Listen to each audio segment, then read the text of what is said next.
Hello, hello.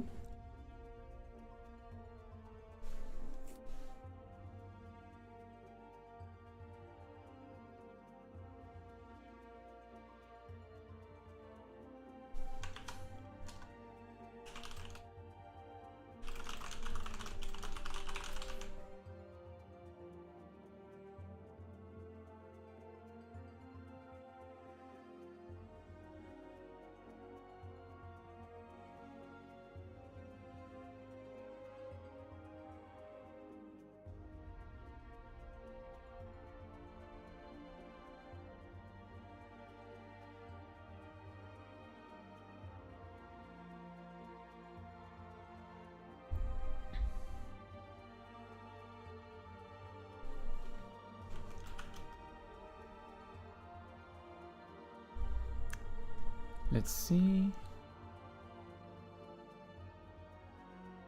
Well, today, unlike last time, we don't have a starting cutscene that we need to capture so that as many people get the opportunity to see it as possible. So I will log in now.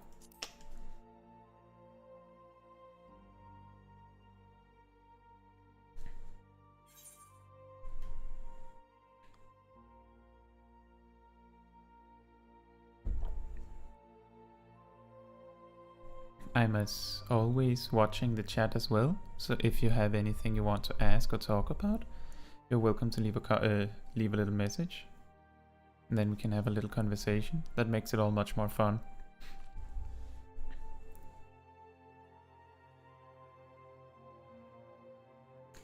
"14 players in the queue."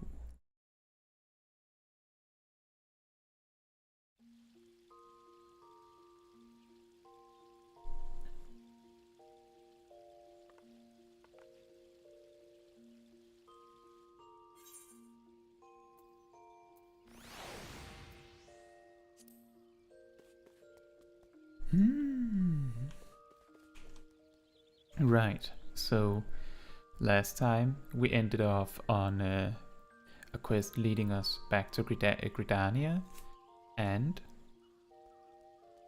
let's just close that. Back to Gridania, and we have a new Limsa quest, and we also discovered that we have access to the smith, and the smith gives us a few rewards that would be super helpful to have as early as possible. So that is the first target of this stream.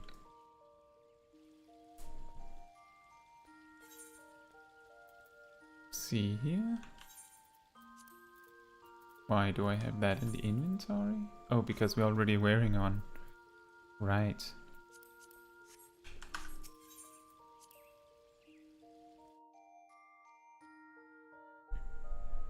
Well, let's start with the smith immediately.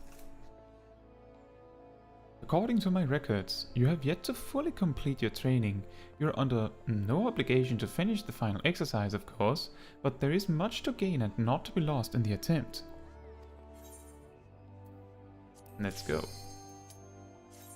Avoid area of effect attacks. Interesting start. Let us proceed directly to the briefing. For this exercise, you'll be learning avoidance. An enemy often tips his hand before a big attack, and your best defense is to skip out of the way. You pass the exercise once I decide you've learned this lesson. Everything is clear, I trust? Say the word when you're ready to begin. I'm ready.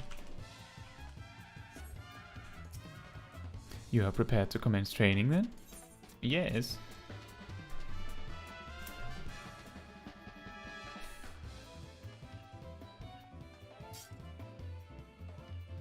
This training exercise is now underway.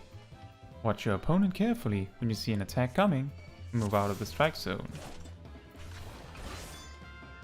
And we're scaled down to level 15, so I don't even have disembowel.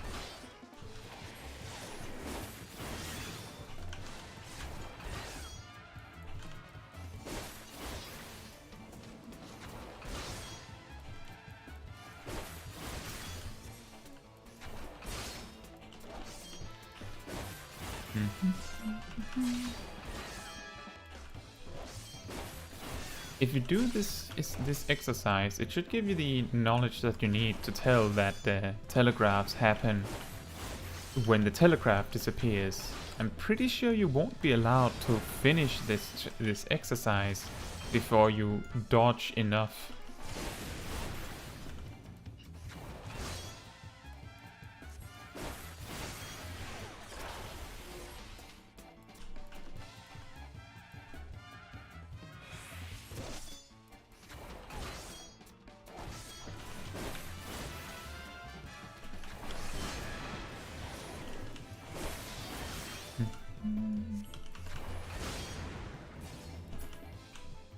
And that's it. I can't remember how quickly the rewards are distributed, but I guess we get something.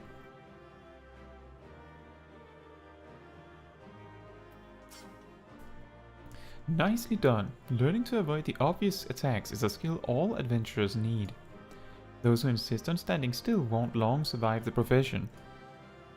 And speaking of survival, perfecting each of my lessons will earn you a piece of armor to aid you in your chosen role. Should you feel so inclined, repeat the same lesson with the other masters that they might reward you with equipment tailored towards their fields of expertise. Here is your prize for completing the exercise, but remember, the real prize is the lesson you've learned. Glove! Excellent. According to my records, oh, he's saying the exact same thing. Assist allies in defeating a target.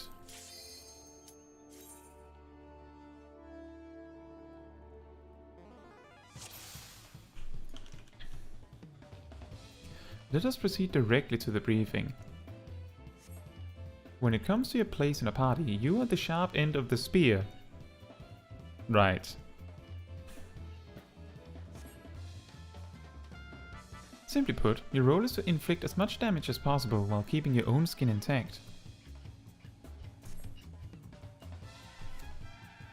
As such, you cannot just attack whichever enemy you please.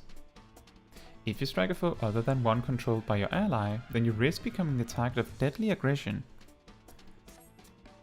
As you might have guessed, the purpose of this exercise is to teach cooperation. Jolly cooperation. Your ally will hold the enemy's attention. It is your job to take the foe down. Work with your allies to defeat the enemy, and we can move on to the next training exercise. Hey Pokeshack! Everything is clear, I trust? Say the word when you're ready to begin. I guess maybe I started a little early? You didn't miss much. You saw me dodge telegraphs.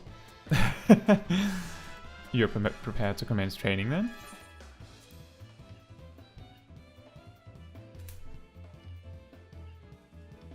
You can also... I'm sorry.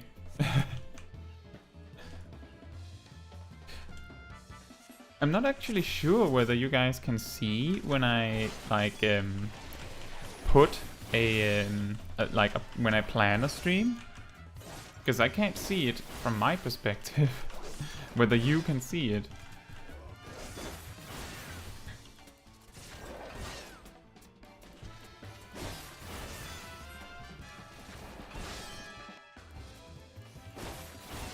That's an outdated fact. It used to be the case that you could miss attacks, and that also meant that there was a better chance of hitting from the back. I think I've mentioned this in a fun fact once, but a direct hit is what replaced the hit chance stats.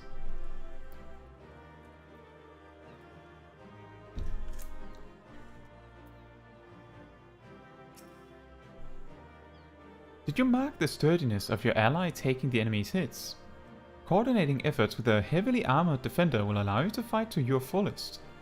Here's your prize for completing the exercise, but remember, the real prize is the lesson you've learned. Choose!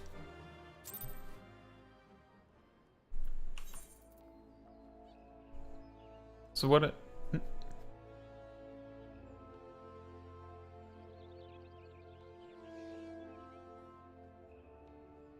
Did the premiere say 30 minutes after? I think the premiere says, let me just see here.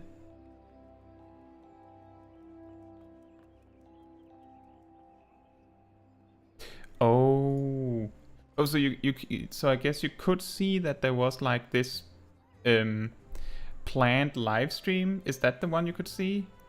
I'm guessing that's the one you could see, because I think I accidentally wrote specifically right after, which is where I was in a little bit of a predicament.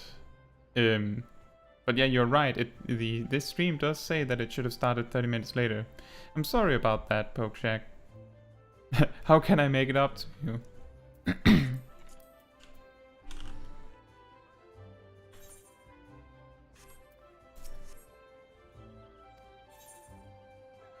Defeat an occupied target. But you're right. I'll try to make sure that I actually start the stream on the exact time next time. I wasn't sure if anyone was waiting specifically for the exact timing. That's also why I made an extra community post to make sure that people could see that it was coming. Or that I had started, I think.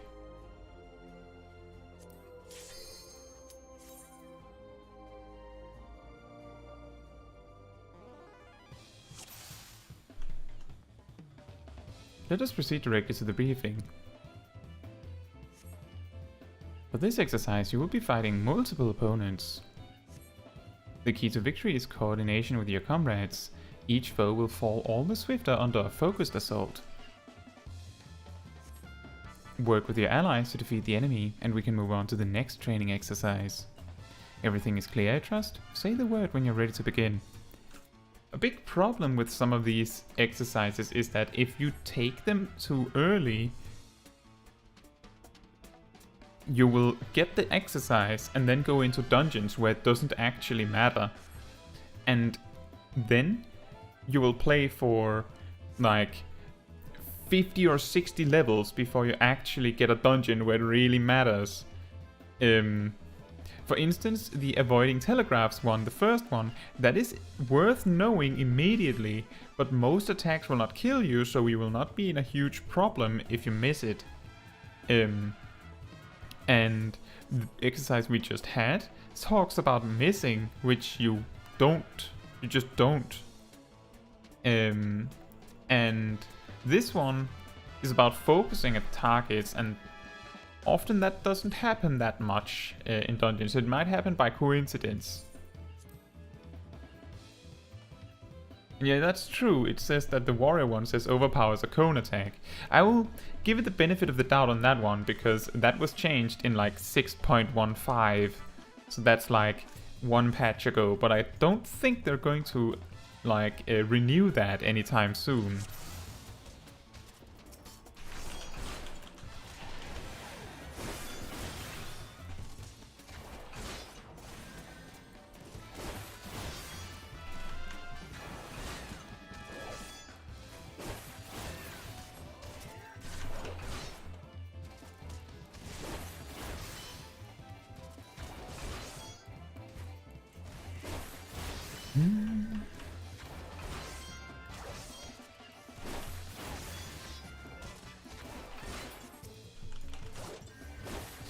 This is a good thing to be taught, because there are cases where it's easier if you focus fire. The problem is just that you can't assume everyone knows this, and that makes it way less useful.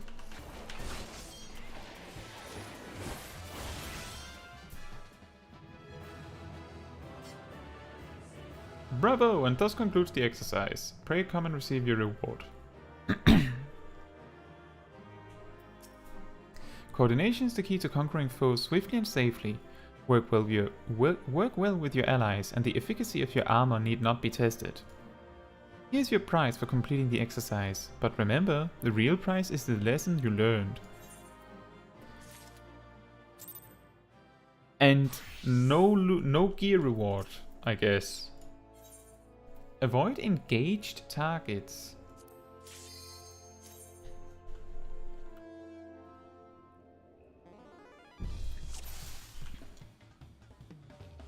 Let's proceed directly to the briefing. Do you remember the lesson where I had you evading enemy attacks?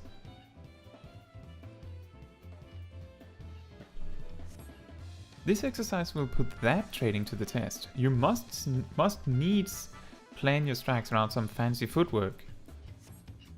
Work with your allies to defeat the enemy, and we can move on to the next training exercise. Everything is clear, I trust? Say the word when you're ready to begin. Yeah, Pokeshack, that's an interesting thing, is that...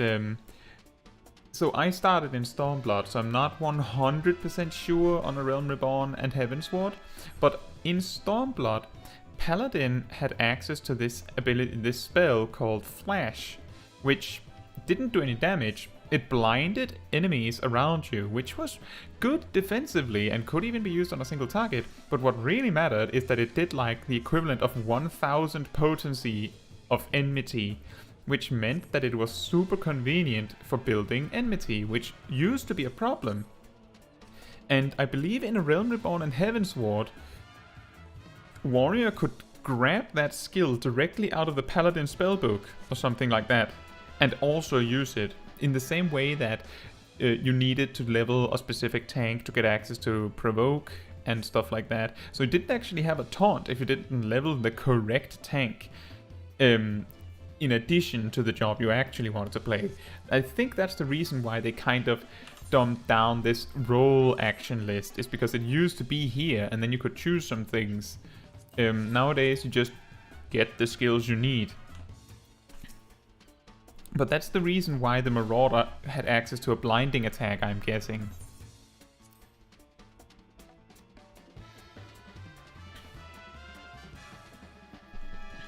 This training exercise is now underway. Engage the axe wielder, but keep an eye out for a counterattack. If you're... Oh, okay, so we lose if we get hit 5 times.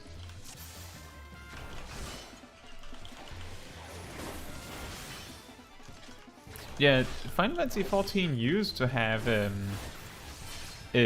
like cross-job actions, a bit like how other Final Fantasy games have it. Now we just have the role actions, and most of the role actions did originate somewhere, like from a specific job, but they've either been standardized to match all of them, or they just make sense that everyone had them anyway. Like in that regard, you know how Lancer has Lance Charge? That one used to be called Blood for Blood, and it used to make you take more damage in addition to doing more damage. But pretty much it also specifically, if I remember correctly, only increased physical damage done, which was super important because that meant that all physical damage dealing jobs like Bard and Dragoon and Monk, I guess, maybe? I'm not sure if Monk could grab it, but the point is that they would all grab Blood for Blood, so that they had this extra damage. I believe that's why Bard has Raging Strikes now, or otherwise they just also had Raging Strikes. But the reason why it's now called Lance Charge is of course because Blood for Blood doesn't thematically make any sense, because you're not trading anything, you just do more damage, and since you're a Lancer, the name already makes sense. Neatly done. Breaking off attacks to save your skin is always the wisest course. Though it may sometimes be a frustrating dance, it is better to dodge than be sprawled in the dust. Here's your prize for completing the exercise, but remember, the real prize is the lesson you've learned. Pants! Well, a skirt.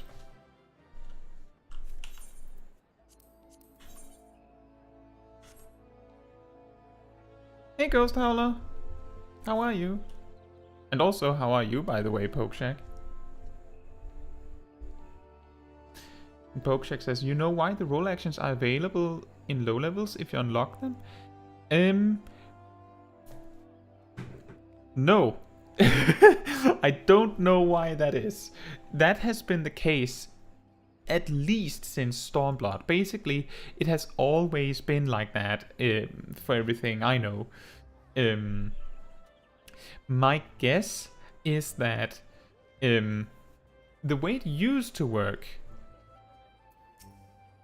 is that so back in Stormblood, and I actually talk a little bit about this in the gathering guide I've made, because there you actually have a menu down here where it says that you can choose up to 10 role actions, but the problem is that I think there are only 8 or something like that, so it doesn't really matter.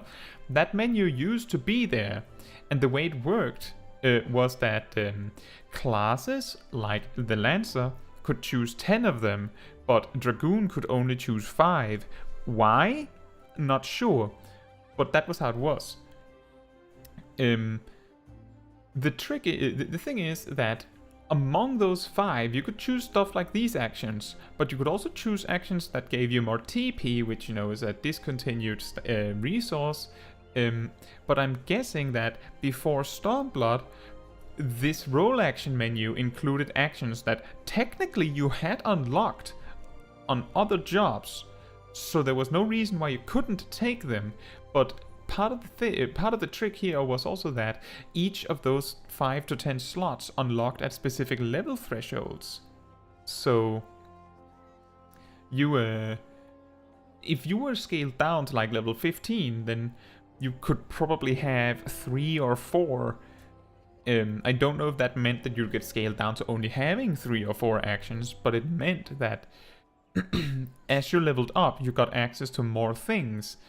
But since your other jobs technically didn't get scaled down when you get scaled down for a dungeon, it made sense that you still had access to them when you get scaled down, is my guess. I don't know for certain.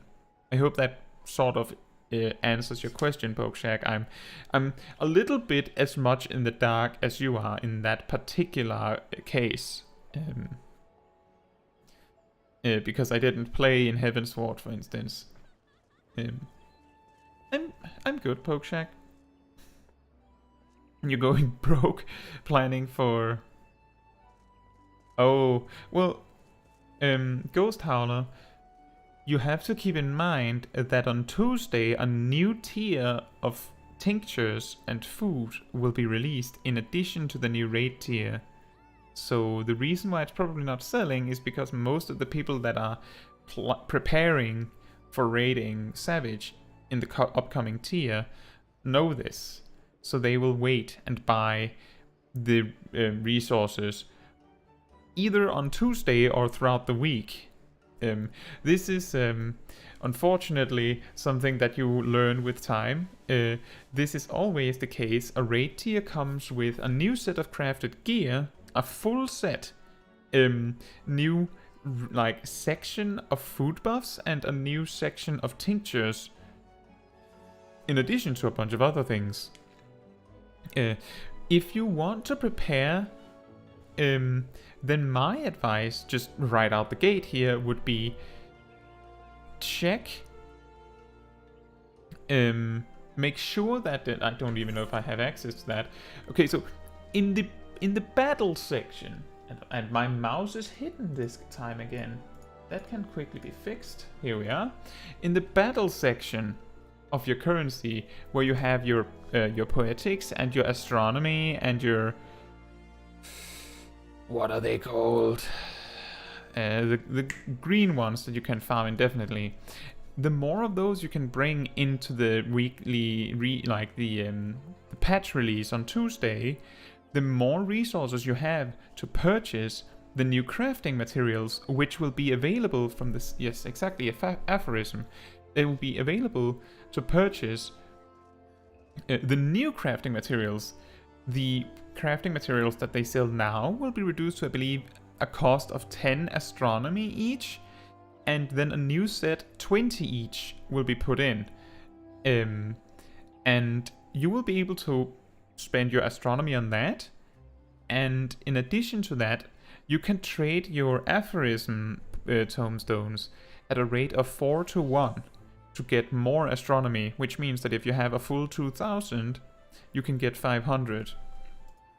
It's not like a huge amount, but it's better than nothing. And the big important part here is that on Tuesday, these materials are going to be the most valuable they ever will be. The only other time I could imagine they will be just as valuable will either be on the following Monday or Tuesday, because then a lot of raiders will start using the things that are put on the market. But that would be my advice. If you want a little trick for making some money with a patch release, is max out your tomestones and buy the materials. You can then either use the materials yourself to craft things, or you can just sell the materials and let that be someone else's problem. Engage enemy reinforcements. That is an incredibly bad tip.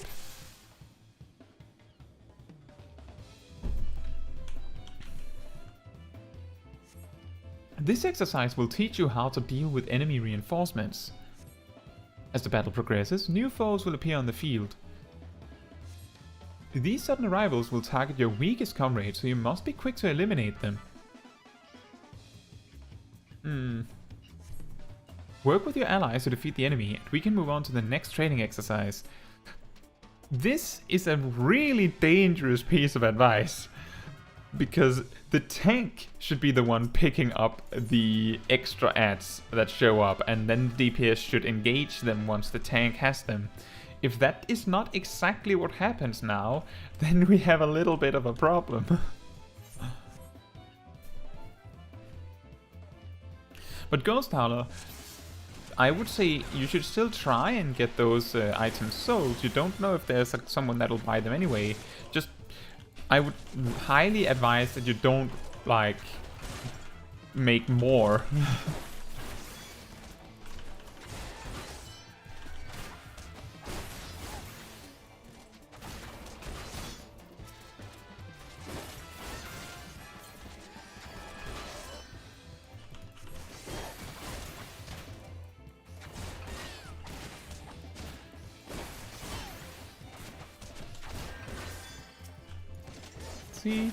Been farming all the materials for crafted destined slot here for magical range DPS, except for the materials that require aphorism and the classical rings. The ring's still alright. Yeah, that makes sense. I would still make sure that you are aware that on Tuesday a completely new crafted set will be available, and not only will that be better than the crafted set that you can currently make, it will be better than the Savage Raid gear that the Savage Raiders have on right now. A fine performance. A party is doomed without a source of restoration. When reinforcements threat your healer, it is time to spring into action. Here's your prize for completing the exercise, but remember, the real prize is the lesson you've learned. Yeah, that's the only prize, and 200 gil. But if it sells Ghost Howler, then I shouldn't say that you can't do it. I'm just saying that there's a very good chance that you might be losing money. Pokeshak says that should be advice for the tank, and you need the advice for kill them first for less pressure on the tank. Yeah, exactly. This lesson pairs very well with the previous lesson where they were like, make sure that your party focuses targets. But this lesson suggests that you should switch target without your tank, which is like a little bit, there's a little bit of contradiction there. What should have happened is that an ad appears, the tank engages it, and then I engage it. The only reason why it is slightly excusable is because Dragoons and Reapers have the second most physical defense of all jobs, right after tanks. So if any one of the DPS were supposed to pick up stragglers like this, the Dragoon would be the best option if the tank can't do it.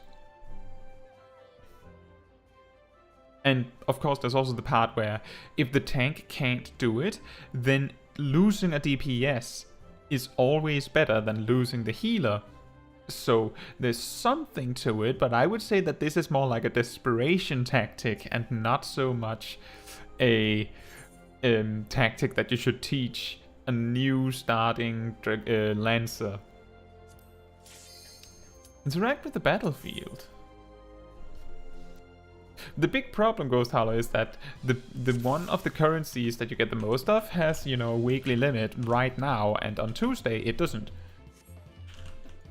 In this exercise, you will learn to manipulate the battlefield. Oh. During the battle, enemies will pour forth from the rear gate. New foes will continue to flood in whilst this portal remains open. Okay, this is actually a good tip. You must operate the lever that closes the gate, or your party will be overwhelmed. Interact with the boss fight. Work with the allies to defeat the enemy, and we can move on to the next training exercise. There's a lot of repetition here.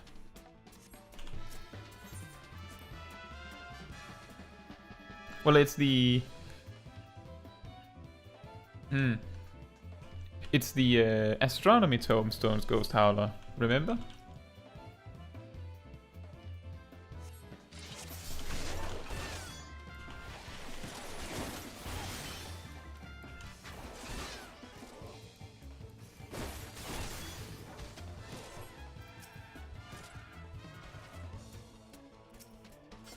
Operate the lever!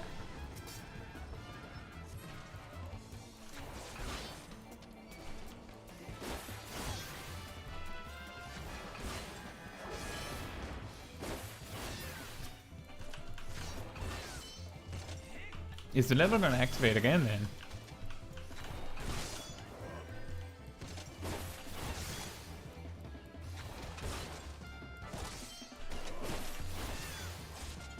Huh.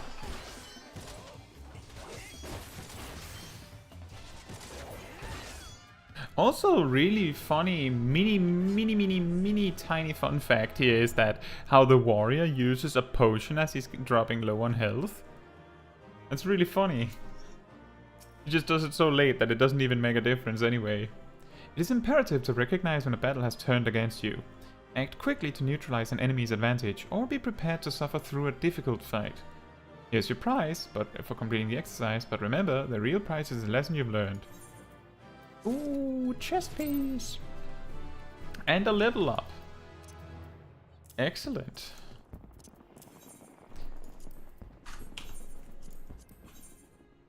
Nice.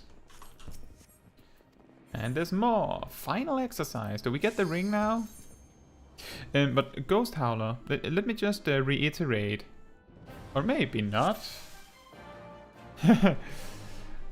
You've arrived at the mountain's peak, the final exercise.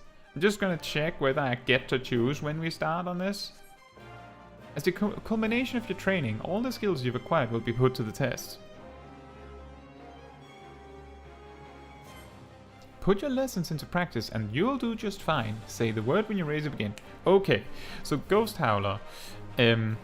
As I said, the astronomy, you'll be able to use all of them for the new materials coming on Tuesday. For the aphorism, you will only... If you bring in a full 2,000 from this week, you'll be able to trade all 2,000 for 500 extra astronomy to spend on more materials. If you only have 1,000, you can get 250 and so on and so forth.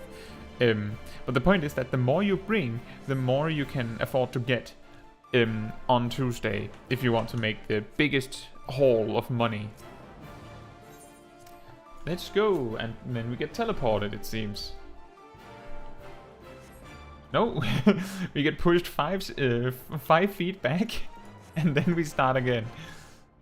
Let's begin with the basics, shall we? Pay attention to the enemies facing and stay out of harm's way. Fight the bird!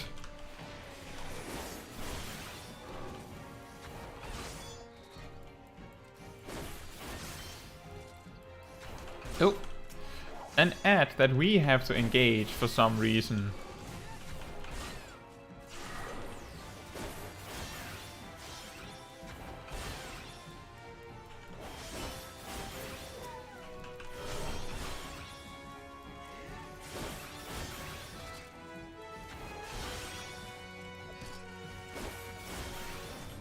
Another ad. Ow.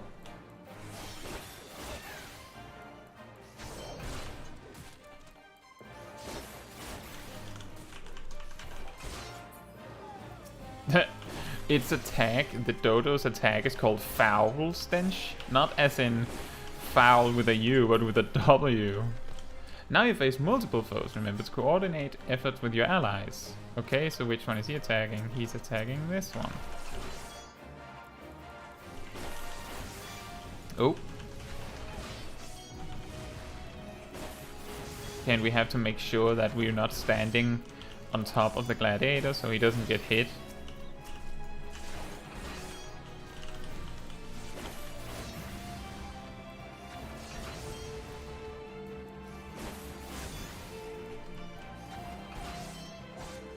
Oh, and the gladiators also using an attack that the gladiators and paladins don't even have anymore. That spin slash he does there, I believe it's called Savage Blade, and it used to be the an attack that gave you that did extra enmity.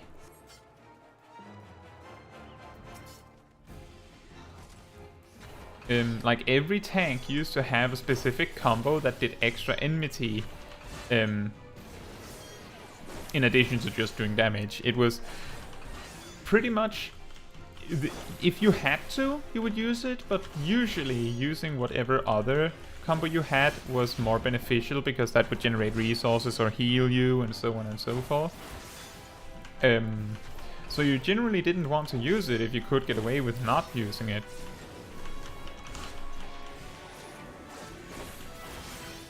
I actually liked the Savage Blade attack better, like the animation of it, than Riot Blade, which is what we have only now.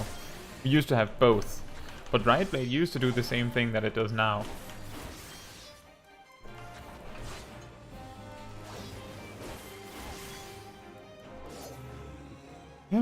We did it!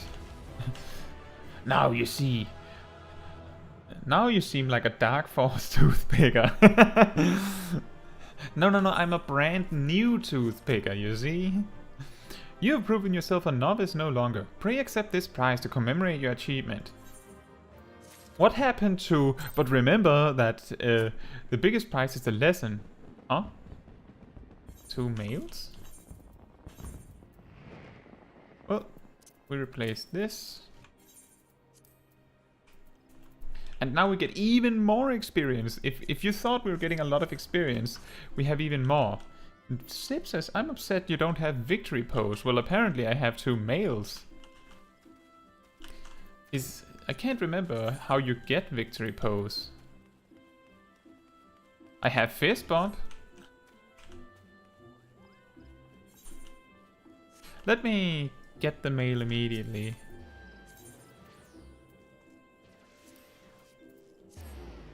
Pokeshack says, all the adventurers in Final Fantasy XIV are veterans of the 6th Umbral era. They know lost techniques. Yeah, that's true. But it is funny how when you see old content, you see that the NPCs, or enemies for that matter, use actions that you were supposed to have. Huh?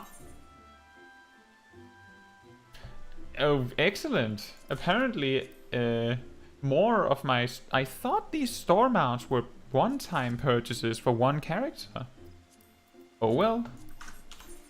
That's really random that they appeared now.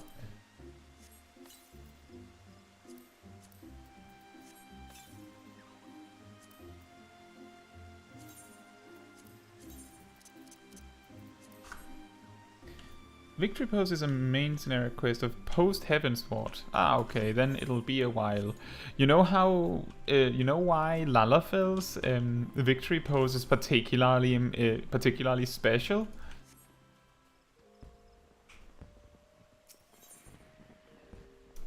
Yeah, excellent! More amount you don't have the power to use. I know, right?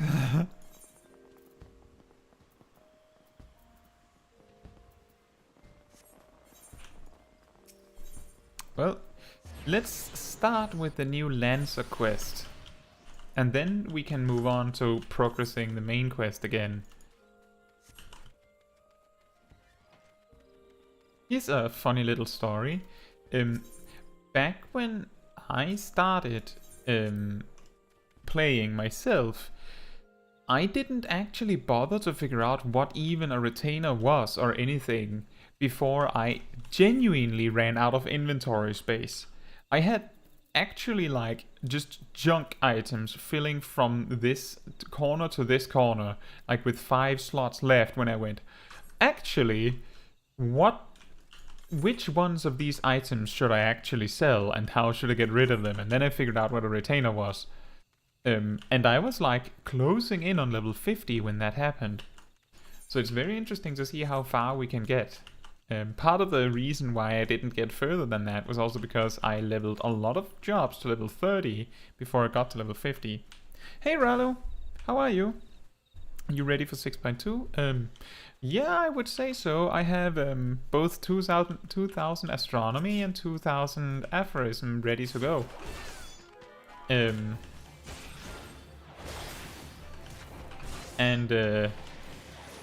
I don't think there is much else. I've been like reading through the preliminary patch notes, but personally I'm way more interested in the balance changes on jobs, which come on Monday? Usually it comes on Monday. And I think I'm probably gonna make like a YouTube community post about it rather than a big video. Because the thing is that if I make a community post, I can have it out so you guys can benefit from it in some way within like an hour. While if I make a whole video about it, it'll take the entire evening probably. And it'll take you longer to get the important bits potentially. So I think it's just a better way of doing it. I have like a list of what things to do on Tuesday. And I might stream going through the main quest, but I have heard before that most players don't care too much for watching someone else do the main quest on release day. But that also means that I will probably be doing the normal raid on Tuesday, among other things.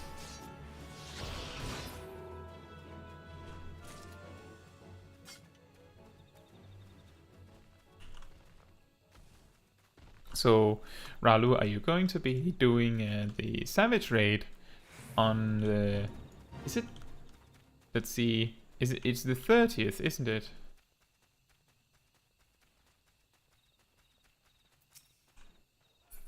Why is he doing that?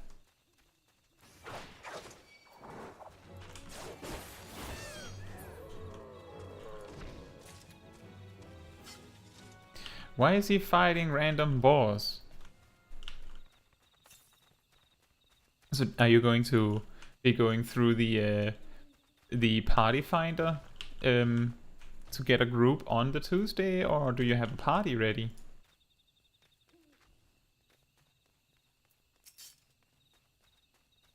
Also, I think, is this the first time I've ever gotten a quest in Final Fantasy XIV where they practically tell me to eliminate the entire population of a mob? Because it feels like I'm eliminating every single wild boar in the near vicinity. Ooh, party finder. Well, I hope it goes well. Right on release day, it's very hard to know how good the average player is going to be, since no one hardly knows what's gonna happen, right?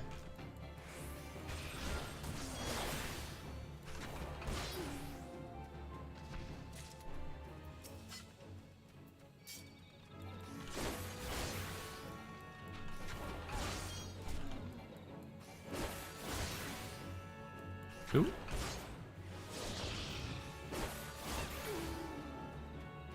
And there we go. Actually, we should really grab this this Aetherite before we go back. You just recently got Samurai to 90. Whoops. You having a lot of fun with Samurai. That's great. So, are you going to be? Do you plan to play that in the Savage raid, or are you going to stick with something you know? I don't know if you would say no, like if you've been leveling all the way to 90, depending on how you went about leveling Samurai to 90, you might be very, like, really know how to play it. Like, that is a possibility.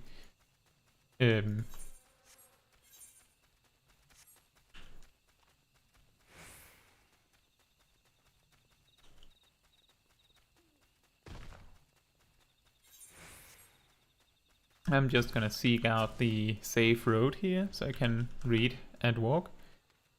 Pokeshak says, I haven't finished Stormblood, but I have a question. In the market board, I saw that from level 80, the only weapon with shiny are the augmented of I don't know which boss. Is the only Shadowbringers that gives shiny weapons.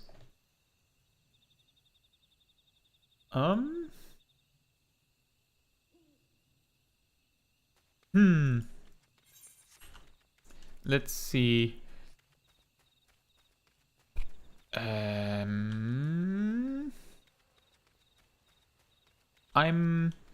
not sure how I can. I think there should be more than one. That has like a shiny weapon. I'm guessing that when you say shiny, you mean like with a glow effect or something. But I would rather not accidentally like spoil anything. But we can just swing by the market board when I teleport home in just a second. Oh, not in just a second. That would have been grim. Imagine if I forgot.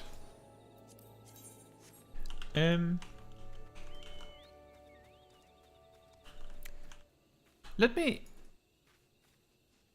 Okay, Pokeshak, I'll try to remember when we get back to Gridania to check the market board to see like what things we're working with. I'm pretty sure there are more options. Odie. And Ghost Howler got all the way till the end of Endwalk before they needed to do anything with a retainer. Okay, that's pretty wild. That must be an extremely interesting inventory to see, that you can just like see the items change as you progress through each expansion, like a little bit of each inventory, like a little time box. That would have been funny.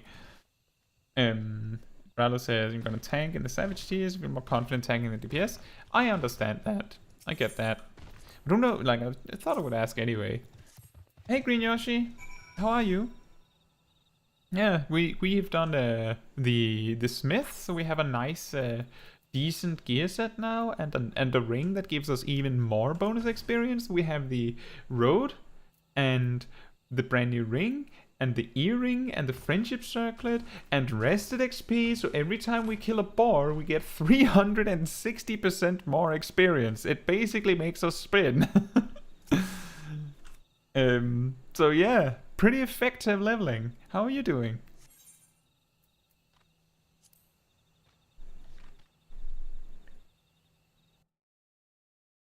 Well, effective right up until the point where we hit level 30 and can't advance to Dragoon, right?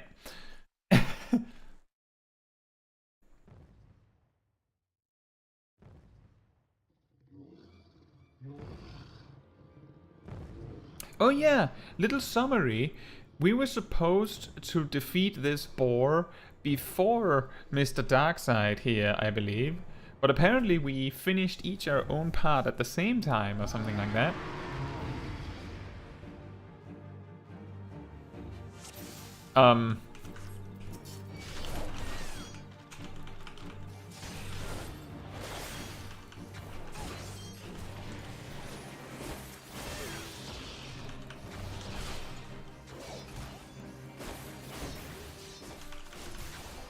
This must be really weird to deal with as a new player.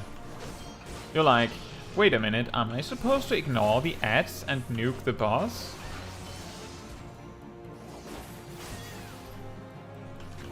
I guess that is the plan.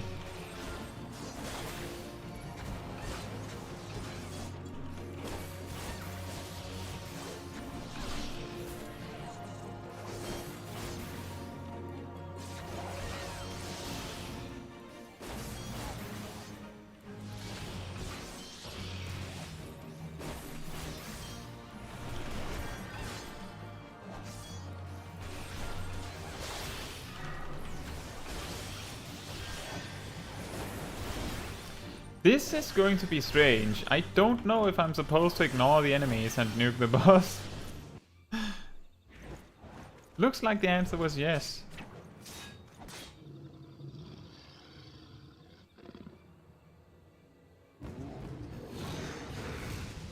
But I thought we were winning. You just finished the Hildebrand side quest in Endwalker, Green Yoshi. Oh, hidden behind a regular quest marker. Oh, that's a reason to do all of your side quests. Not a good reason to do all of your side quests, but a reason nonetheless. Well, then you're lucky that the next story is coming already on Tuesday.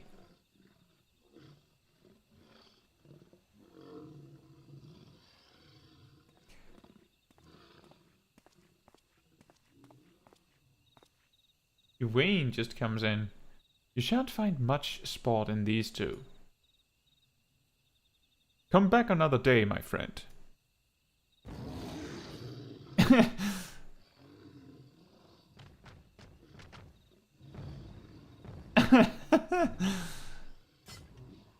Well done, Caetsu. You have completed the trial.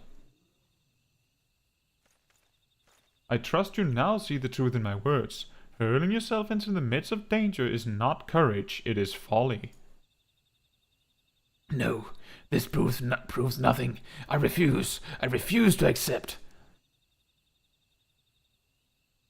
Well, we had a bet, didn't we?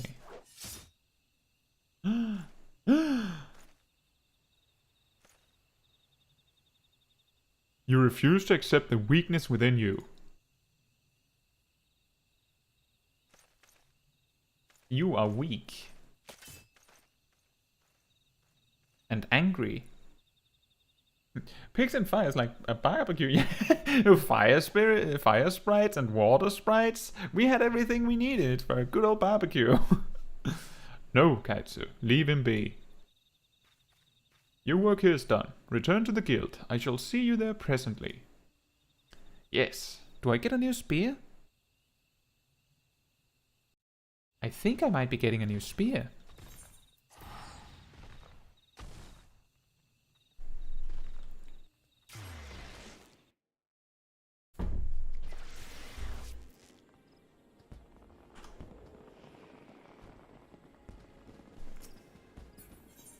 Alright. We go to the Lancers Guild, hand in the quest, and then we check the thing with the shiny weapons that Pokeshack asked about.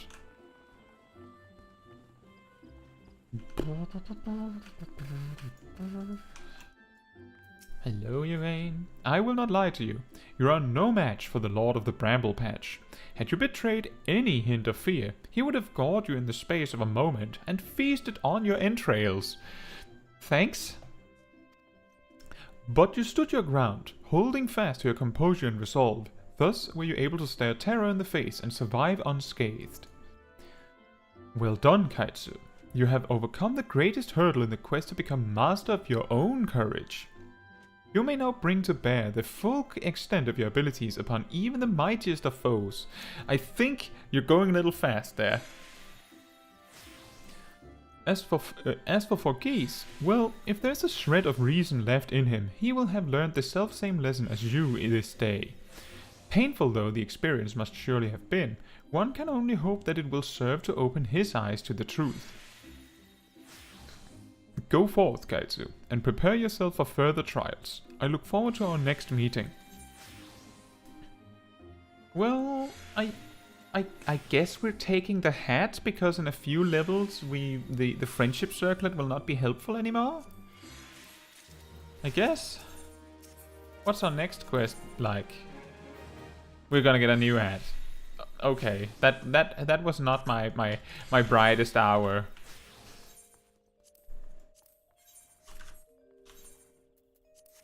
We have a new toothpick! Ta-da! I'm just gonna put this here. Ralu asks, you play Dragoon on a Savage level? I mostly had, like, I have played Summoner, and I believe it was scholar in a raid team, in a savage raid team back in Shadowbringers. And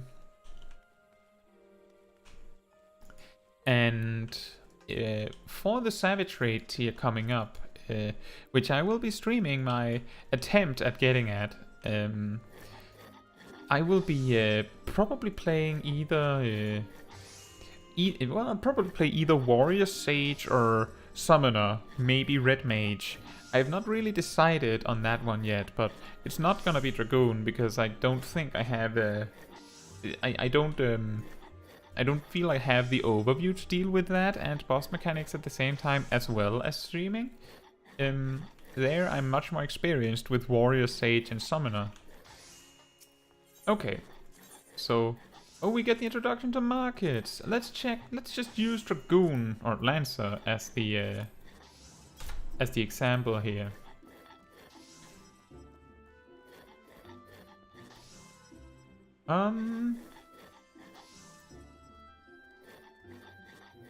So Pokeshak, your question was like regarding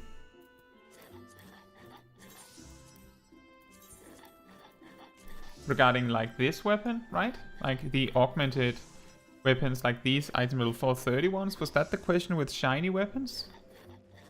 I'm guessing that was it. If it was, then I can say that if we scroll down a little bit to here, right? The Byaku weapons here, like this one. If I remember correctly, this was added sometime in Shadowbringers. So, what I mean to say with that is that it is very possible that we're gonna get more shiny Shadowbringers weapons in Endwalker. That sounds like a little weird in the release schedule, I agree, but that is not unusual that it goes that's how it goes. I actually thought though that there would be more. But I would say like if you want a shiny weapon, then like there's tons of options. Like what's this? That's pretty nice. I would go with like get one of these maybe. There's also even further down like here. Like remember that with the ultimate that released, they added Reaper and Sage weapons to the Thought and weapon list. It sounds really strange.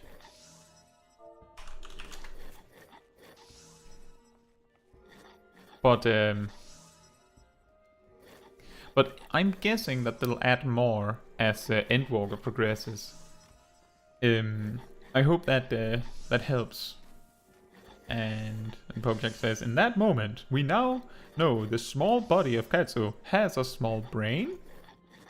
Well, it's not about the size that does it? It's about how you use it.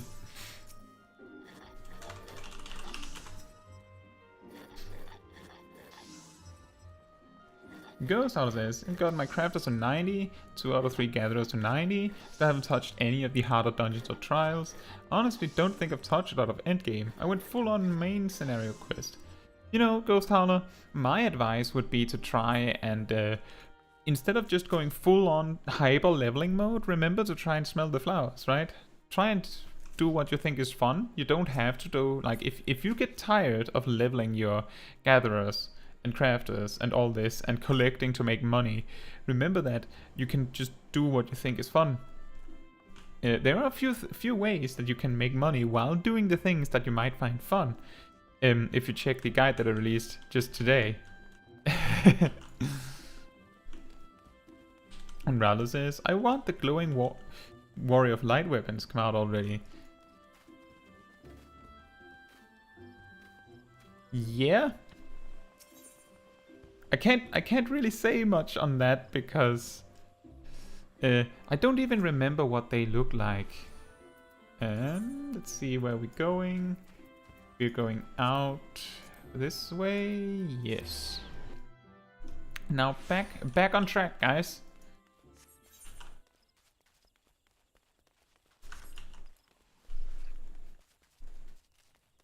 Ain't nobody got time for that. No smelling the roses. As long as you have fun, Ghost Howler. I'm just saying it because even if you reach max level, that doesn't mean that you won't have the ability to burn out, right? And if you only do stuff that like you should be doing, like this would be the most optimal thing to do, then you will forget to have fun, and eventually you'll stop having fun completely, and then you might have burnout, and then you will quit. And you might not want that, which is why I'm suggesting it. Like, I have friends that I've introduced to the game that tried the game and just went, you know, full main quest because they wanted to know, okay, how do I reach the end game? They usually came from games like World of Warcraft. They're told, do your main quest. And so they did only the main quest. And then they reach like level 50, 51, 52, and then they quit. The burnout was when you finished Endwalker. Then you. So what do you do when you finish and you get a burnout, Ghost Howler? Because it sounds like really short bursts of burnout. Does it mean that you're like, then you take a few days of other games, like that?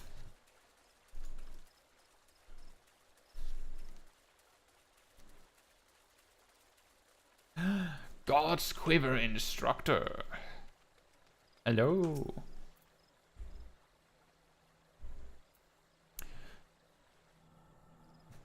The Bowlord sent you, yes? Good to have you with us. The Birdmen have completely surrounded the Guardian Tree, and their calls grow more urgent by the minute. One day of burnout, played another game. That's about it. Impressive. Whatever it is they mean to do, we cannot let them go through with it. They must be stopped, no matter the cost. Yes. Oh, we get scaled down to level 18. We're 4 levels ahead, and we're nearly leveling up, guys. So we're 5 levels ahead. I'm really glad that you're having a lot of fun with the game, Ghost Howler. Oh, mournful voice of creation. Wait a minute, let me try that again. It's an Ixali. Oh, mournful voice of creation. Oh, mournful voice of time. Shra! Attend me all. To us, this forest, Tinolka, belongs.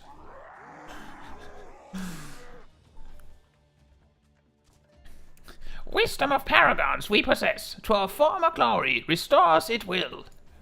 From this tree a great crystal we take, unto Garuda an offering we shall make. Ooh, very poetic. Unfeathered ones and elementals, banish we shall, our ancient home reclaim we will. Shra!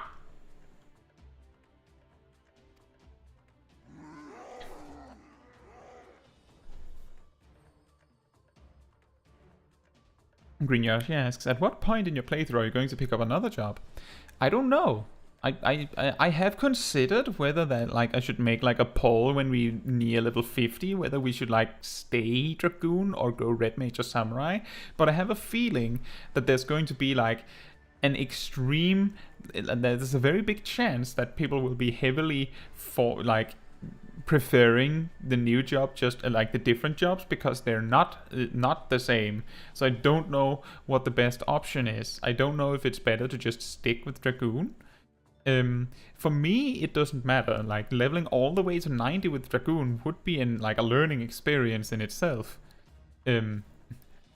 First squad left flank. Second and third right flank. Lewin.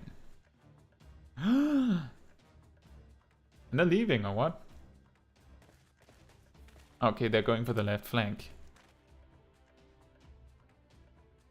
And Pokeshag asked, a Dark Knight for Shadowbringers? I think a Heavensward job would be extremely annoying to pick up, because then we'd have to level, you know, back up to where we were, while the level 50 and 60 and 70 jobs we can like just pick up and continue when we reach them. So maybe we'll try that, but I also did Shadowbringers as Dark Knight originally, so it would be very, very samey for me. And Ghost Holler says, I've been trying to figure out what sells well enough on the markets. I thought, oh yeah, the items the raiders need. Grade 6 tinctures and good food. They eventually sold, but there's so many people doing the same thing. Yes, exactly. Before Endwalker, this used to be like an extremely easy task, like really simple.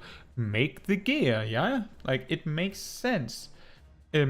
But with Endwalker, there was such a huge influx of players, which meant a huge influx of items, that the gear very quickly, like surprisingly quickly, dropped in price, and so did the materials actually.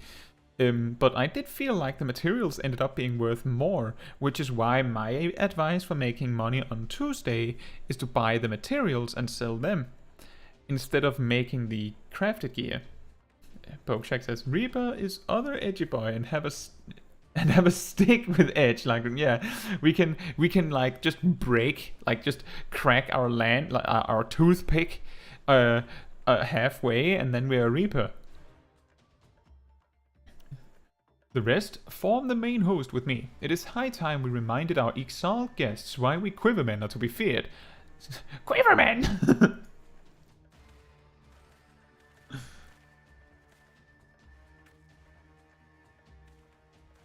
This position is yours, adventurer. May the elementals keep you. Reaper for Shadowbringers. Yeah, I'm here to help you guys. I brought a void set. Would that help?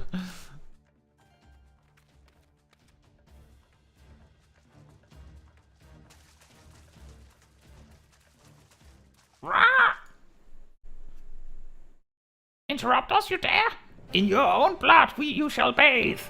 Oh, nice.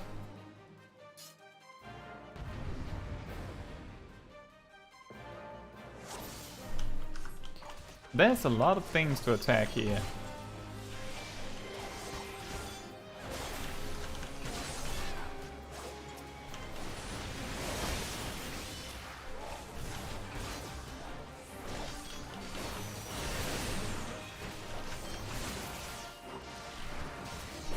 Yep, that's correct, Green Yashi.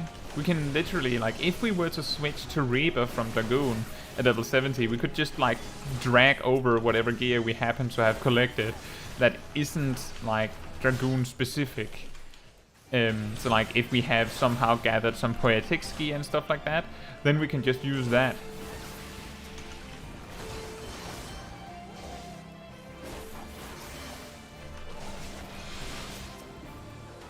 I feel like I have a really bad feeling that if anyone dies, we lose. So I feel like I have to run around and help everyone here.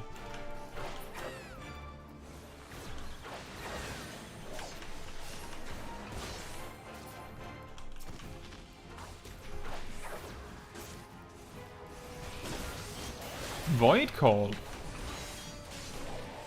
It's got friends in high places. And he's called Blanca. This boats. Boom. Spawn.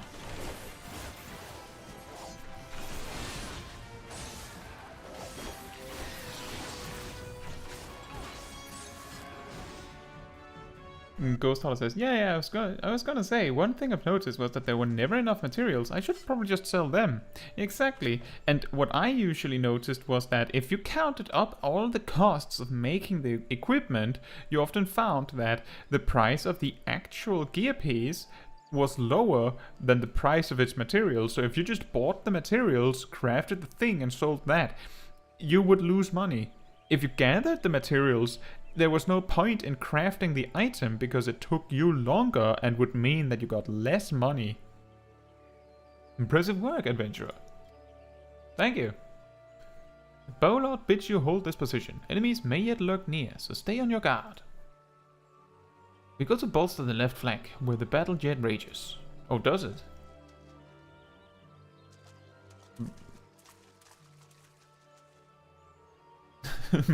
my cousin brother, the chicken man Blanca.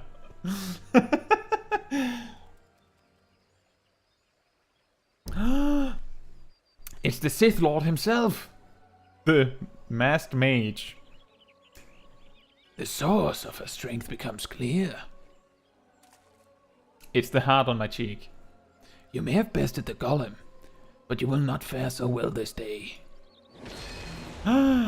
He has the mask on.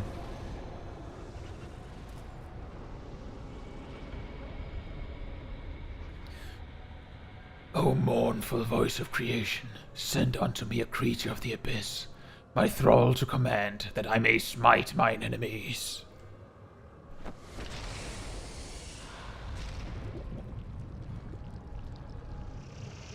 He big.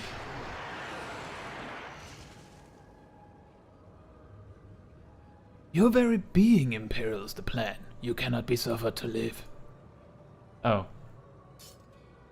Well, I brought a toothpick. How about that? I brought a toothpick.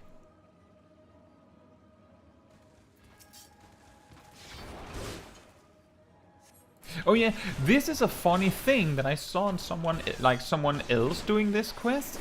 Found out. You can choose to attack him. You can do that if you want to. You shouldn't. You should not attack him because that makes him very angry. And you cannot kill him. Not alone, at least.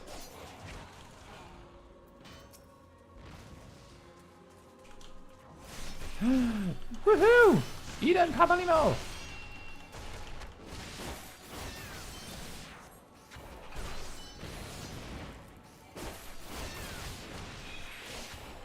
Touch of death? Organs of fate? That's basically demolish. Why does it sound so much... so edgy when Ul'dah uses it?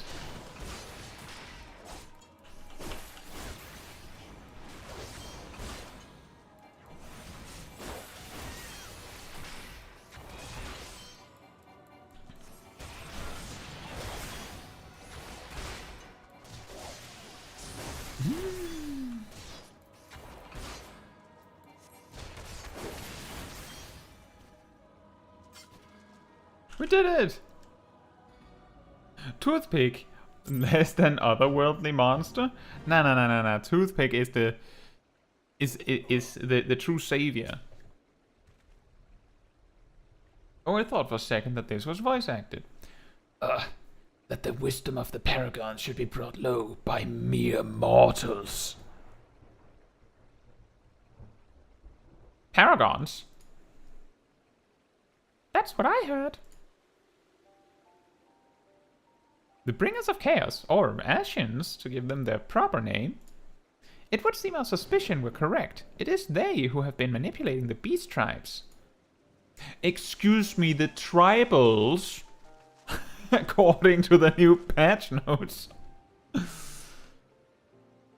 Caetsu, are you unharmed? Had I known this creature was near, I would have sent men, not called them away.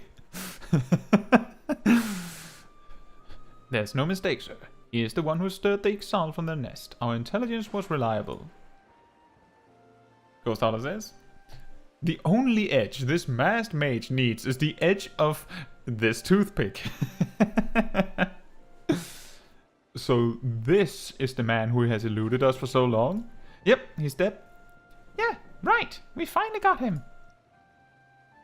We sensed an ominous presence and came here as swiftly as our legs would carry us. Well, it is good to know what we're up against anyway. My thanks as ever, friends. My thanks as ever. Quivermen, move out! Is it just me? Or does Quivermen just sound wrong? It just sounds like not the best name for like a small attack force. To say you played an instrumental role in the success of this mission would scarcely do justice to your efforts this day, adventurer. I have a name. Upon your return to Gridania, pray visit me at Quiver's Hold. I will see to it that you receive the thanks you are due. A new spear, I guess? Oh, thank you, Rano. You should do voice acting. Really? I feel like I don't have a lot of range. I also feel like I've given like 4 people the same voice already. You're probably wondering why we always seem to appear when there's trouble, right? Well, trust me when I tell you that it's almost never our fault. Despite what it looks like, Papalimo and I are actually helping the Gridanians. And we've been doing so for a good few years too. Oh, did I mention that we're not from around here? Oh, me neither. Why, yes, we are Scions. However, did you know? So I wasn't mistaken. Mistaken? About what? Nothing. Nothing at all. Oh, you always do that. Mumble something loaded with meaning, only to keep it to yourself when someone asks. It's unfair, and it's especially unfair when the someone is me. Look, my robe is getting wet. I'm having a bad day, okay? Oh, don't calm down. I'll tell you later. Pokeshak says, in your defense, many times they use the same voice actors for many people. I guess you're right. Alright, Ghost Howler, sleep well. Nice to see you on the stream today. You can always watch the VOD later if you want to. And good night. I bet you won't. Anyway, all's well that ends well. Quite. We'd best be on our way. See you later. I need to get my robe dried. This is madness. It's just soaking the entire river up. Have you seen that the river has actually dropped a few inches since I got here? It's madness. I can barely carry myself. Oh. I guess we spent too long talking, so the loot despawned. I wanted to roll on that. Speak with Levin. Oh, we're going back to Gridania again. Oh yeah, I think my socks are also wet. It's madness. I did mention in a community post that I did look up and found that I was completely wrong in how I said Gridania on the last stream. So apparently in the Japanese version, the game states that it is called Gridania. Gridania. So clearly it's going to be Gridania and not Gridania. That is my mistake. Welcome back, adventurer. Your exploits at the Guardian Tree are the stuff of songs. Of songs, you say? But this is not the Bard's Guild, is it? The Bow Lord awaits you within. Bow Lord. Hey, Lewin. I have awaited your return, Caetsu. Allow me to thank you again for helping us defend the Guardian Tree. Not only did you put the invading Ixal to rout, you confronted the masked mage and his fell minion, and emerged the victor. My name's Caetsu. I have good men and women under me, none of whom give me cause for complaint, but you, Caetsu, are a class apart. I'm a toothpicker, you see. Your strength, your determination, your heart, my courage. You have all the makings of a great adventurer. Mune is seldom mistaken in her appraisals, and she is plainly not mistaken now. Gridania is stronger for your presence. The elder seats here will doubtless be pleased to learn that a capable adventurer like you has come to us. Once more, I thank you. Owing to your valor, disaster has been averted. Your smallness. Elder Seedseer, my lady. I am come to express my gratitude for your valiant efforts before the Guardian Tree. I am informed that an adventurer of singular talent now walks amongst us. You are she, are you not? Yes, I have one single talent. It's being small, I guess. If it's going to be one. Oh, you meant like singular as in especially great talent. Ah, of course. Then I can also mention my toothpickerness and my courage. My teacher tells me I'm very courageous, you see. Hey, Skullwolf.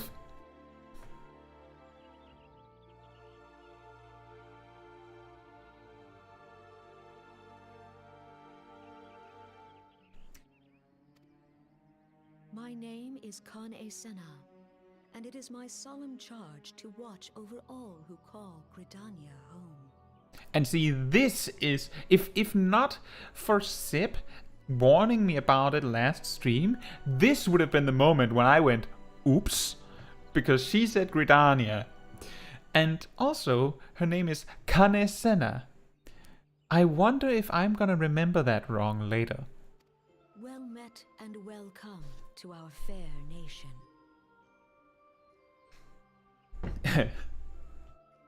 Your talent is smallness and your strength is laser stick and the force. Yes. I am the force picker. Skullwolf, don't you see, every weapon that I use is a toothpick. It was your valor that won us the day, I believe. On behalf of all Gridanians, I offer you my humblest thanks.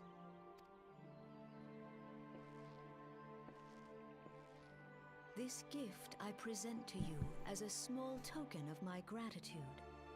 I hope that you will ever remain a friend to Gridania. So here we can see that the Kan-e-Senna is so important and so special that she can't be trusted to carry things herself. She has people for that. Greenbliss is coming. It is an age-old ceremony to renew the bond between man and elemental. I also really like the fact that the Ellison like handed the item, whatever it is that they were handing me, standing and handing it forward, and I'm standing there like 2 meters further down, like, can you kneel or something? Over the centuries, it has blossomed into a joyous festival encompassing Gridanians from every walk of life. As you can see, Skullwolf, I have this like more like you know, like a charging lance on a longer stick right now, but it's a toothpick because I have it.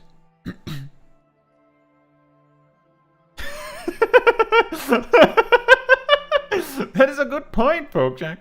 The token of your gratitude is nothing. In the hand of the innocent god, there's nothing. That's a good point. He's actually just she said, here's our token of our gratitude, and the innocent pulls forward his hand, open wide, 2 meters over my head, so I can't even see what it is, and he just holds an empty hand out in front of him, and because I'm so short, I can't see that they're messing with me. I should be most gratified if you would participate in the ceremony as emissary. Oh, such a great honor. I look forward to seeing you on that most joyous of days. And now we discovered that Levin has an old man's voice. Till then, fare you well. May you walk in the light of the crystal. Thanks.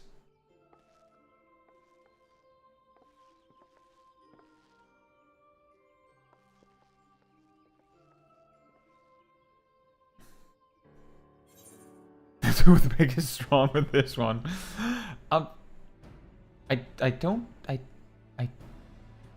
That's a terrible ring. Thanks. I guess. I think, maybe. A mask. None in Gridania can doubt your worth, Kaetsu. But to receive such praise from the elder seer herself. And nor is that the half of it. She chose you to play the role of emissary, for God's sake. You, an outsider. Do you have any idea what this means? I'm jealous! You should be kicked out of the city at once! Wait, no.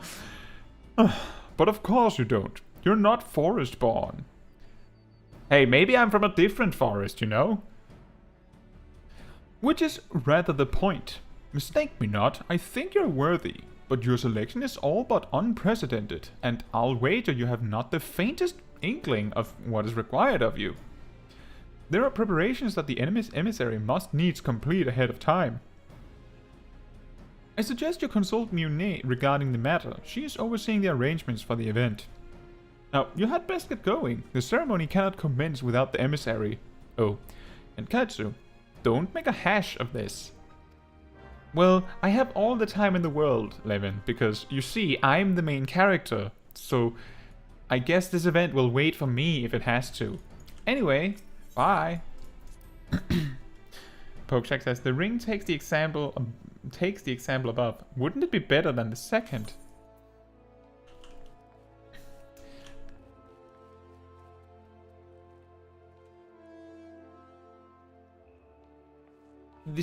So the question is whether one plus directed and slashing resistance is better than one vitality and one strength, and I'm not sure. I'm pretty sure that one directed, well, maybe. That's a good question. I think we can figure it out, maybe. Let me check. We go to morning. See, we're level 23.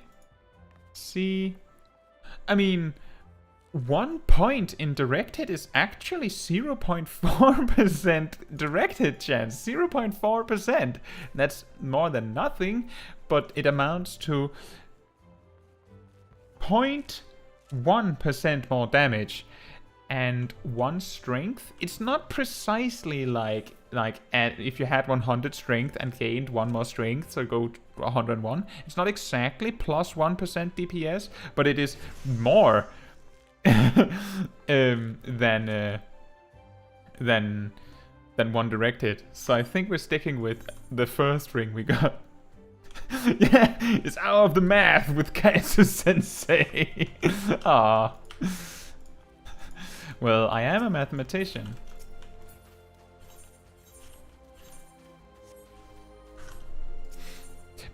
I wonder if like what level this stops being worth a thing.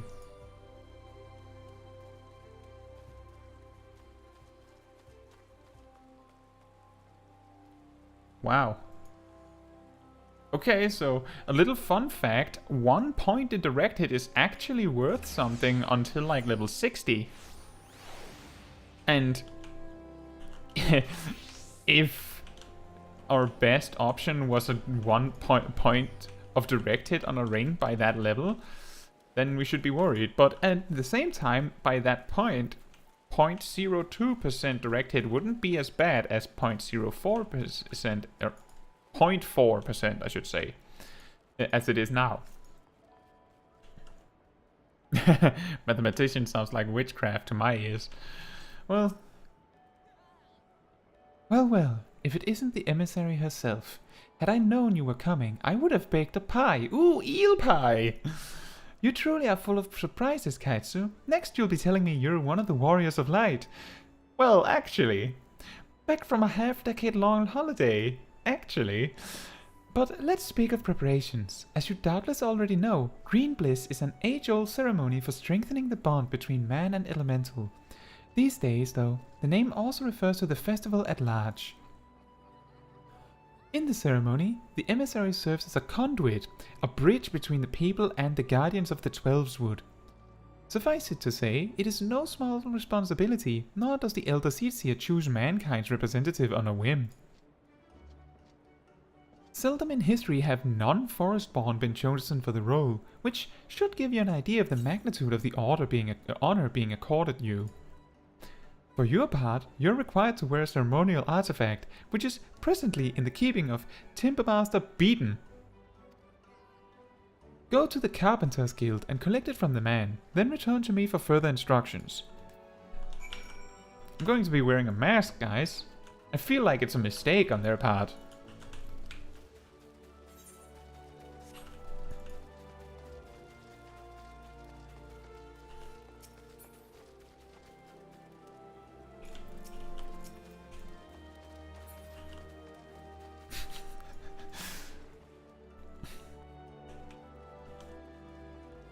I'm not just a WOL, I'm the SWOL, the smallest warrior of light. Or a swole. So you're the emissary to be. Myrne sent word that you would be coming to collect the ceremonial artifact. The good news is that it's ready, painstakingly crafted by these very hands and from the rarest of materials. Take it, along with this warning. Get so much as a scratch on the thing, and I shall make an unceremonial artifact out of you. Is that the bad news?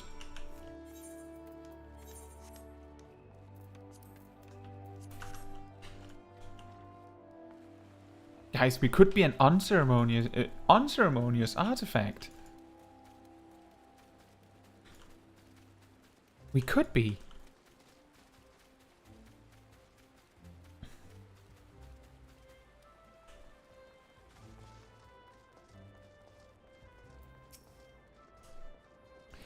Back from your trip to the Carpenter's Guild, let's see what you have in that box.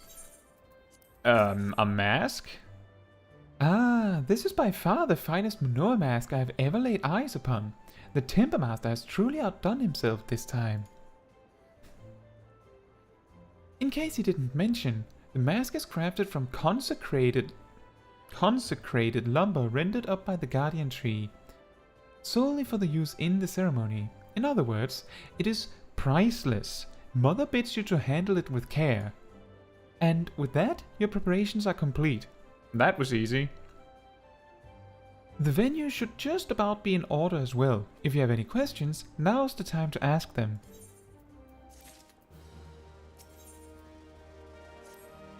Now that you have the Minoa mask, all that's left is to participate in the ceremony.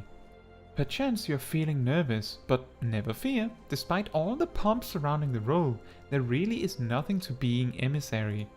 All you're required to do is wear the mask, stand up straight, and look dignified.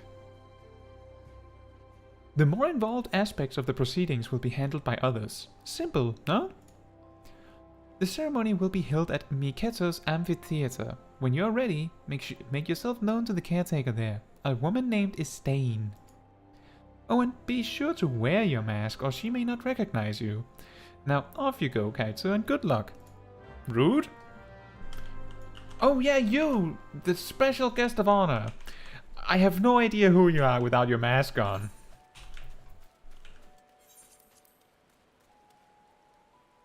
The mask feels like weirdly, like slightly short somehow. Is it just me?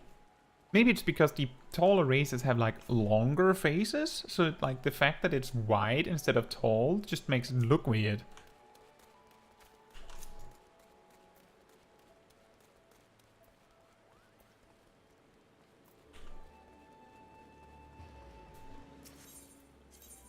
Miketo's amphitheater. And if anyone's curious, if you start in Limsa Lominsa, you instead get a pair of shoes. And if you start in Ul'dah, you get an earring. Ah, you must be the emissary. I see you have come prepared. That is well. I've been instructed to escort you to your place. Please follow me. Also, I don't even have to figure out a place to stand. I just have to be there in the mask.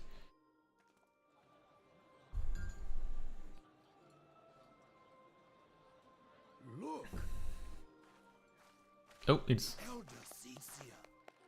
voice acted. Oh, bless her heart. Waddle waddle.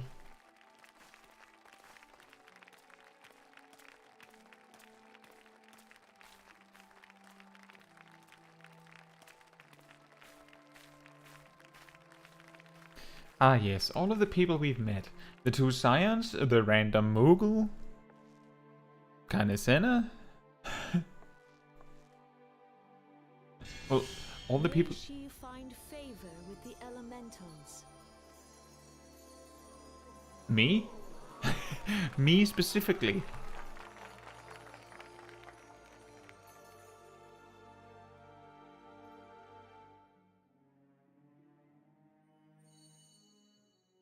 Ding. This radiance. I know.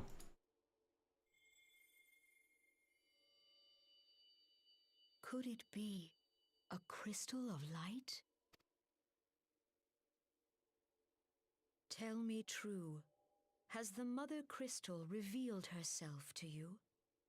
Did you bask in her light?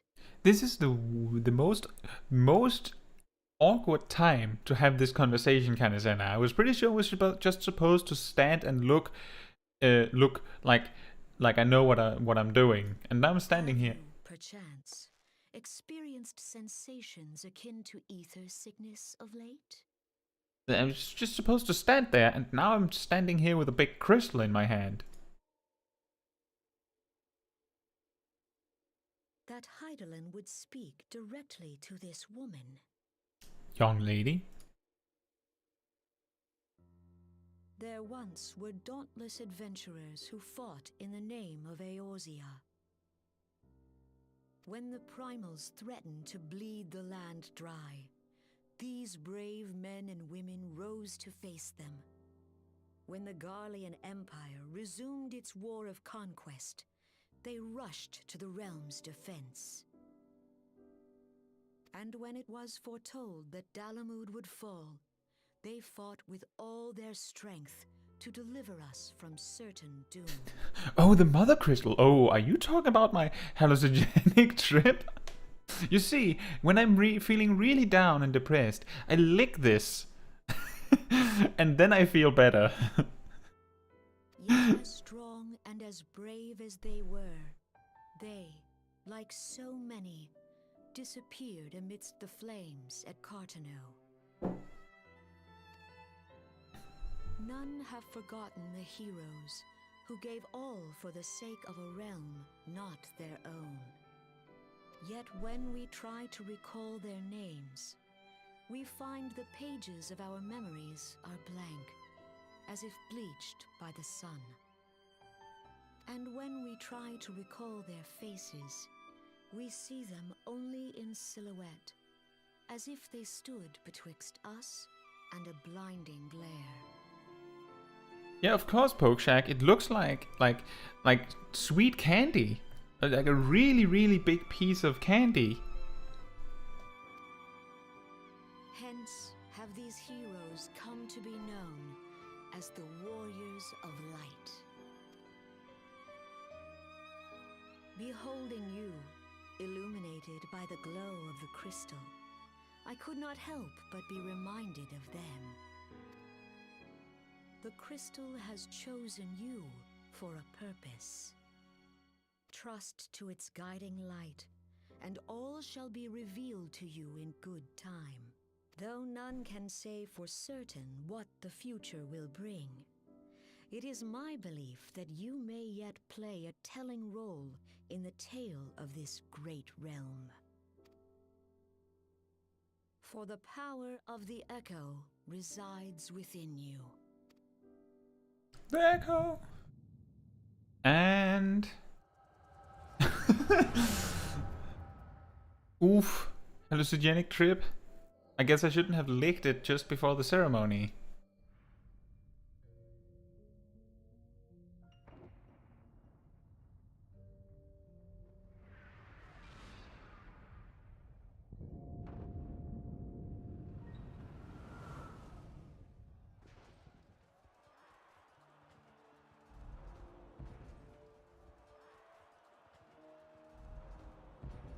Flames to the fore!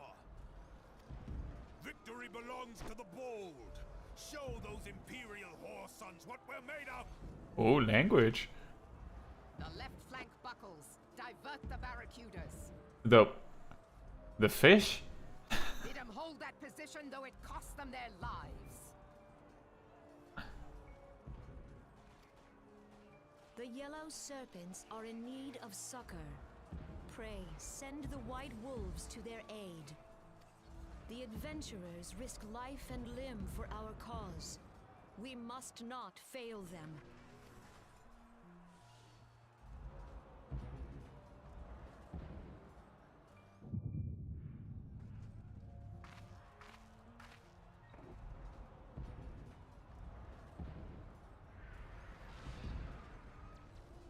Is Artemis?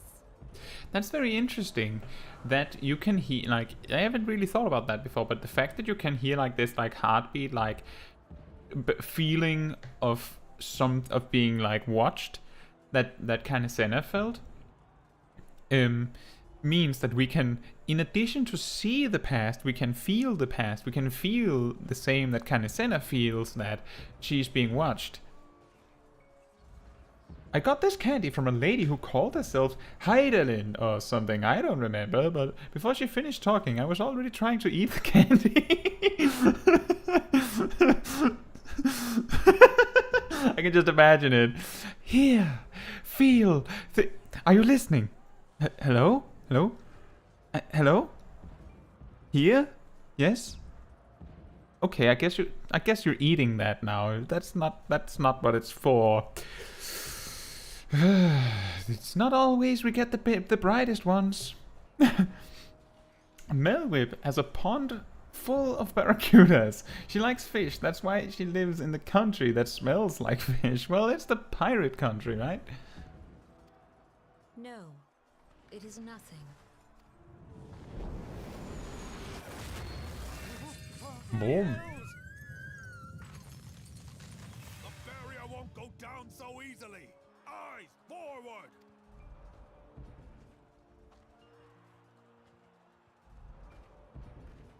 Why is he the only one that is sitting on the mount? Why are they not mounted? We are being watched.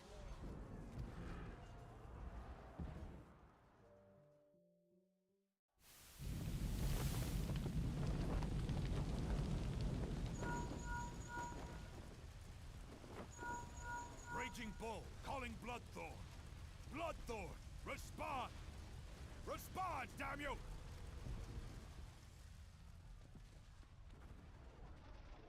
Mm-hmm.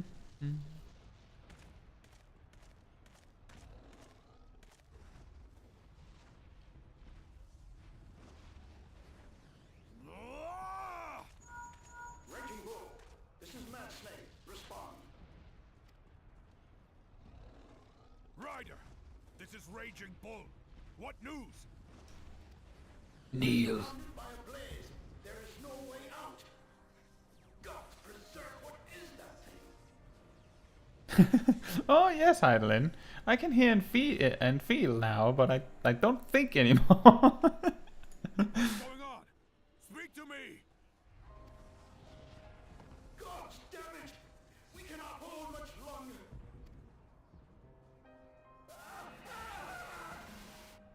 Oh. Snake! Mad Snake! Answer me! That was a little funny delivery.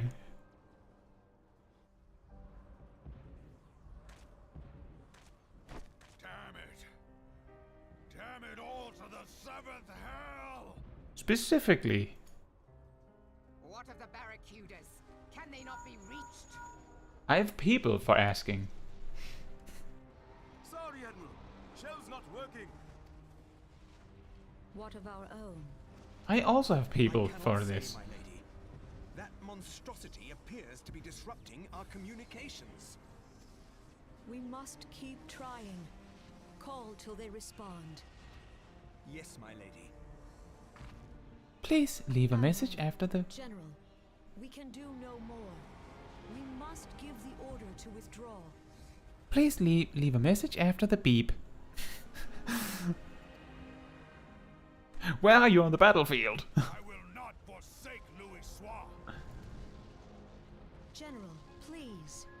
Victory may belong to the bold, but there will be no victor this day. You know this to be true.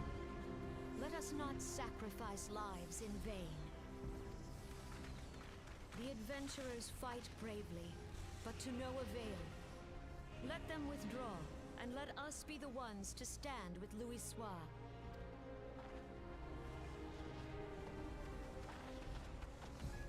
Relay previous orders. All Maelstrom units are commanded to fall back, effective immediately. Give the foreign levy priority. Let the main host cover their retreat and bring up the rear. Damn it! Relay the order. All flames are to withdraw. I don't care if our link cells are useless. You still have a working pair of legs, don't you? Well, use them, you bloody half-wit!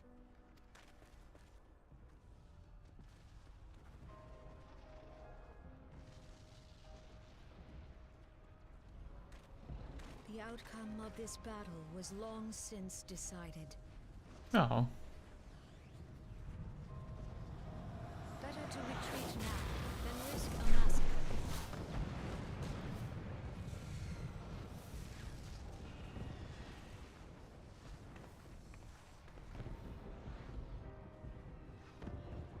This dark, stifling presence. Who or what? Isn't that interesting, by the way? Aside from like the initial the scenes where Heidelin makes an appearance in the starting quest lines, I'm pretty sure this is like really the first time that the 3 starting quest lines connect. Like you get the same voiced storyline or cutscene.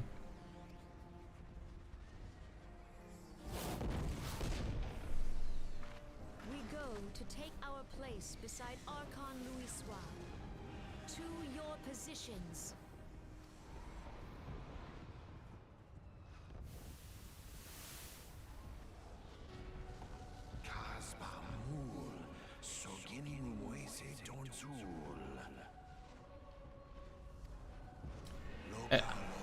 I should have read that.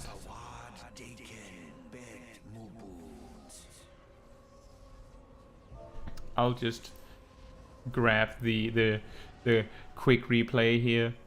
That I should live to behold Bahamut once more. Magnificent. The eons of imprisonment have only made him hungrier.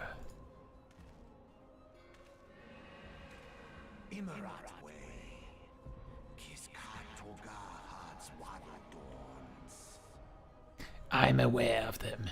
Pay them no mind. They are powerless to act.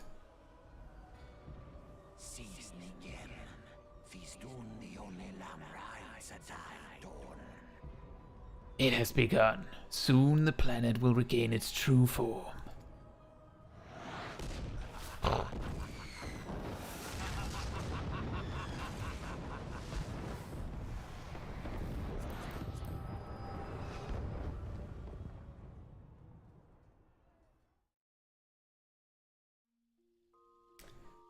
My mask!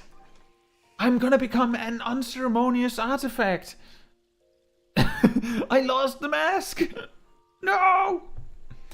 Ah, look who's back in the land of the living. Hey, Mom.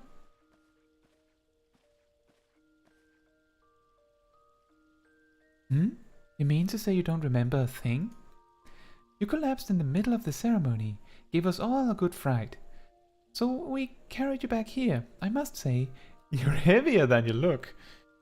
I'm dense. Gokshak says, I remember at the Limsa party you spoke with Melrib and Ishtola, and you had this vision, but everything suggests that the only one at that time who knew that you were the Warrior Light were those two. Yeah, exactly. You've hardly stopped of late. Your exertions must have caught up with you. I literally have slept for a week and only been active for 2 hours, Mom. But your adventures are nothing if not resilient. Seeing as the worst is past, I shall take my leave and return to my duties. Okay, not even breakfast, okay? Oh, I almost forgot. The elder Seedseer told me she'd like to see you when you felt well enough. The gentle soul was almost as worried about you as I was. Bless her. When you're back on your feet, be sure and visit her at the lotus stand. Fancy. That is where Canesena stands and does her lotus stand. Oh, that means we don't have to wear this mask anymore, we can switch back to experience boost hat. Yeah. No breakfast, Mom?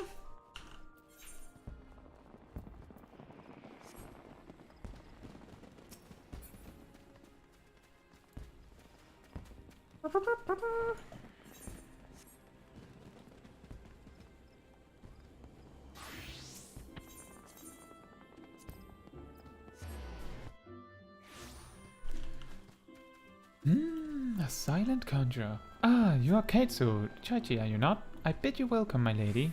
The elder Seer left word that you would be joining her at the Lotus stand. May I show you in?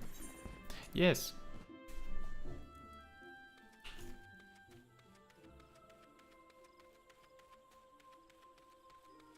Those are some nice chairs you've got here.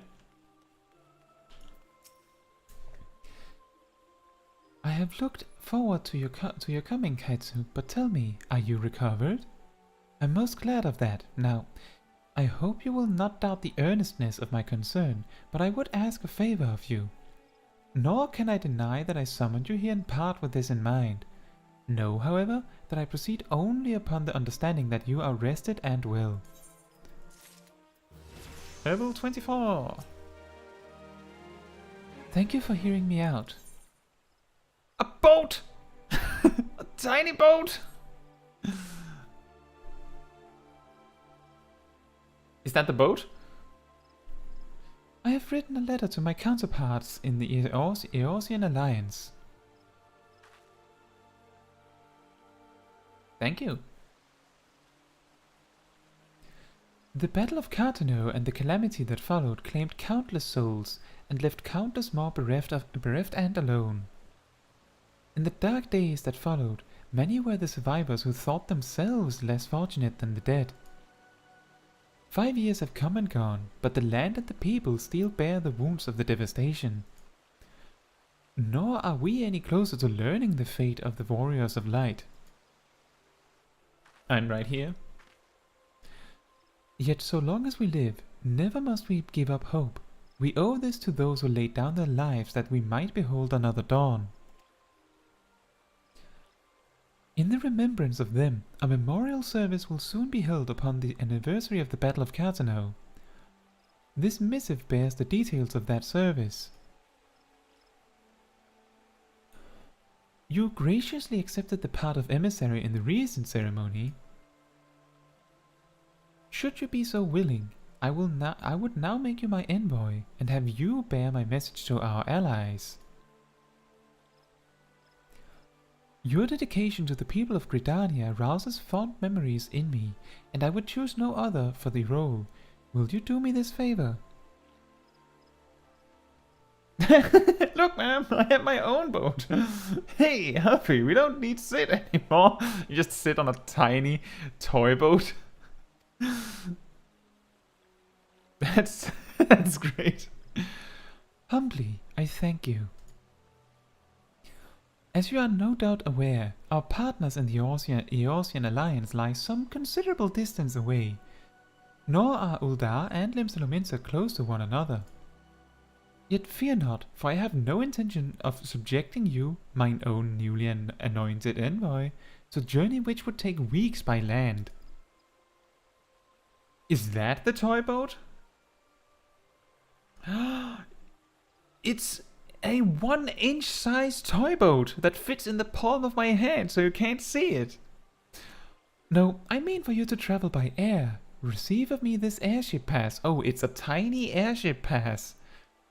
With it, you may make use of the skyways that connect the 3 city-states of the Alliance. The airship landing is situated upon the lower floor of the Carline canopy. Simply show your pass, and you will be admitted to the departure area. Before you embark upon your journey, however, you would do well to seek the worldly wisdom of Mionne. Few forest-born Gridanians know more of the lands beyond the Twilswood than she. In better times, airships were available for the convenience of one and all. Alas, the risk that our crafts may fall to Imperial attack has forced a reduction in the number of flights. Consequently, it has become necessary to restrict air travel only to those whose need is great. Such individuals may petition the relevant parties to be issued an airship pass. As you may have deduced, I myself I am one such party. Yet I was not alone in desiring that you be granted the privilege of air travel. Thanks. Such is the potential you show. We have no doubt but that you will reward our faith in you, Caetsu. By the power vested in me, I bid you journey forth as my envoy into the great realm of Eorzea.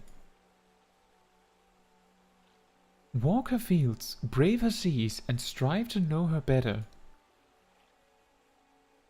And wheresoever you go, go without fear, for the path shall ever be revealed to those who are true of heart. Guided by the crystal's light, set forth and discover your destiny.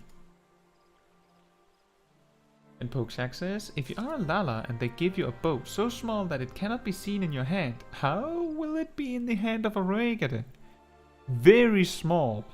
Like, very small. But let's be fair here, Lala feels like relative to the body size has pretty large hands compared to some of the bigger races. I think. I'm pretty sure.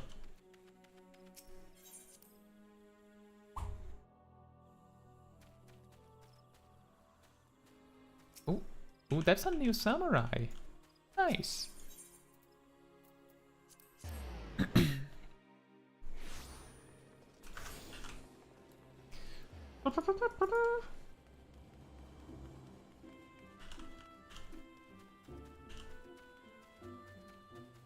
So much running.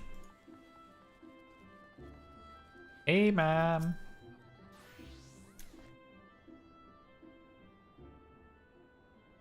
It's good to see you up and about again, Caetsu. Tell me, did you pay the Elder Cetsi a visit as I bade? No, I didn't. That's why I'm back here on her request.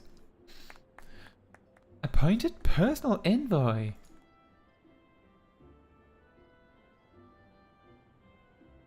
And now you also bear the Elder Cetsi's missive to our allies? Well, it seems you've made an impression on the great woman.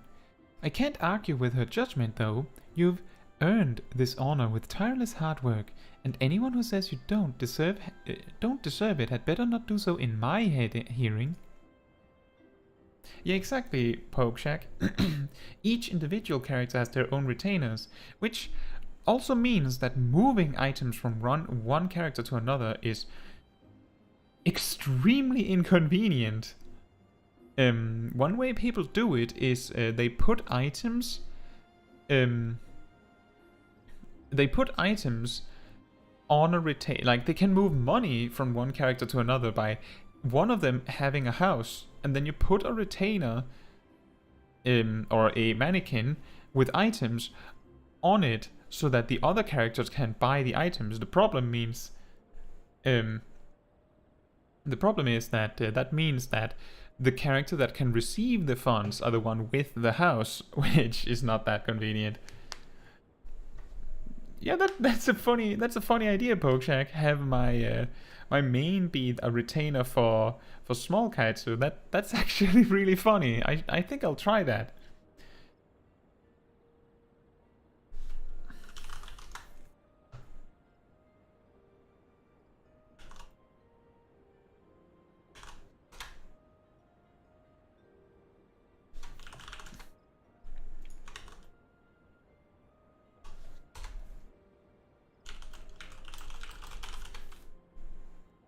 I've sent you some links in private, Sip.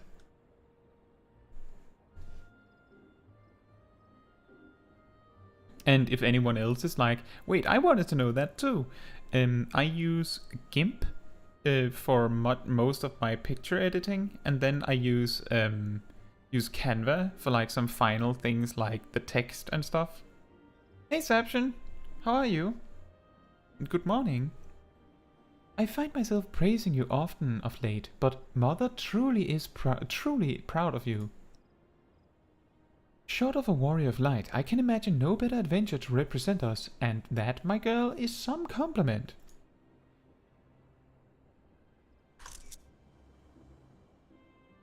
I'm good, Saption. glad to see you here. I would like to mention that I did make the tips for some simple tips for making gil in the game based on your suggestion on on one of the streams in Palace of the Dead previously. So thanks for the suggestion. But I flattered you enough for one day, and I don't want your head to get too big. Or you'll struggle to lug it around the realm. Speaking of which, Eorzea is a big old place. Now that you have an airship pass, you can really start to broaden your horizons. The sky's quite literally the limit. Even if your errand didn't call for it, I would strongly suggest visiting the 2 other city-states of the Alliance before you go anywhere else. They are, of course, Limsa Lominsa, City of Pirates, and Ul'dah, Jewel of the Desert. Once you have acquainted yourself with them, you can turn your sights on whichever lesser trodden region takes your fancy.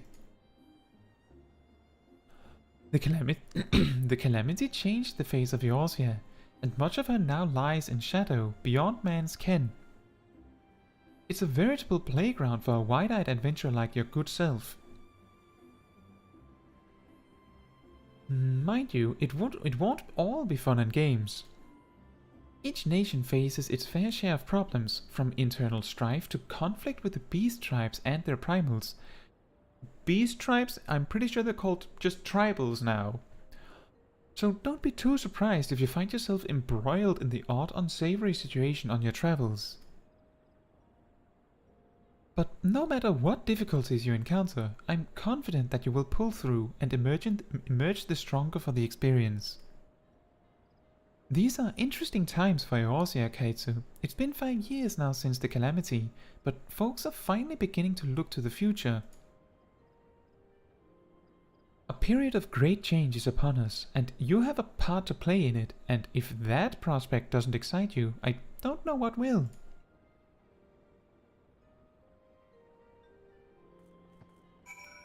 Dun dun dun dun dun dun. Now we go to the other cities.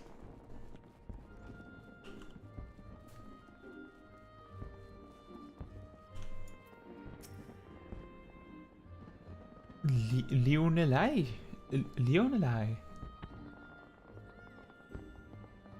Greetings, good man. This is the reservation counter for Limsa Lominsa bound flights. Isn't this... I thought this was both for Limsa Lominsa and Ul'dah, but okay. Oh, you're not Caetsu Chaiji? Are you not Caetsu Chaiji, the Elder Cetia's personal envoy? We at Highwind Skyways are honored to serve you. Will you be flying with us today? Yes. It's not like you have any competition. You have the market pretty locked down in this regard.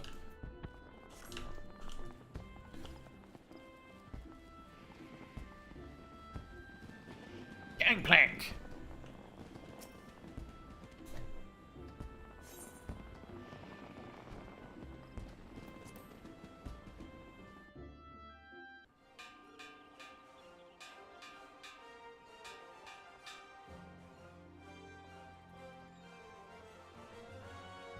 Attention all passengers! The airship bound for Limsa Lominsa is about to depart. Please make your way to the boarding gate. Yeah.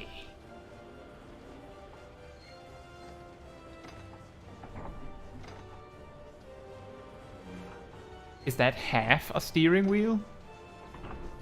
It looks like half a steering wheel.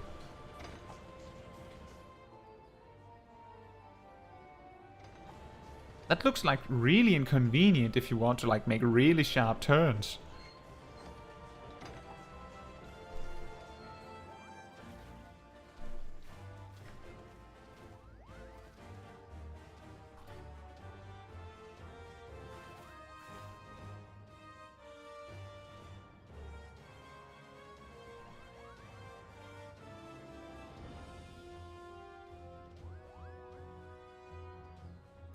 Farewell, Caetsu. One day, minstrels will sing of your deeds. Foreshadowing?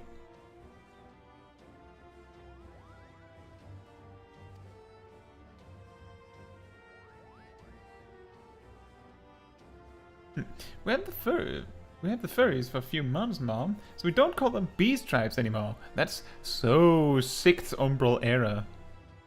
May you ever walk in the light of the crystal.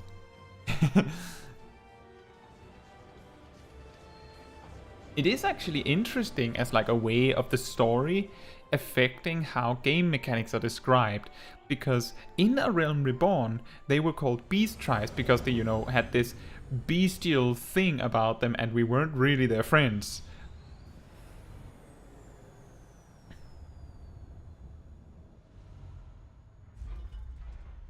So it kind of makes sense. Also, is this a rendered cutscene? Because the graphics look like blurry for me as well now. And it's like kind of laggy. That's really funny. It has been 15 years, but the bitter taste of defeat lingers still. 15 years since the Imperial fleet set course for Mordona, led by the Egrios, mightiest of all vessels.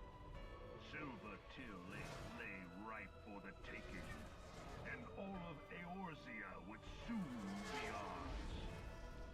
Or so we believed. But an innumerable host of dragons met us that day, at the heart of which flew the great Midgard Zormer. Though we succeeded in slaying that lord among worms, the dread serpent's defeat was bought at too high a price. Our invincible flagship was lost, and all hope of victory with her. So ended our glorious conquest.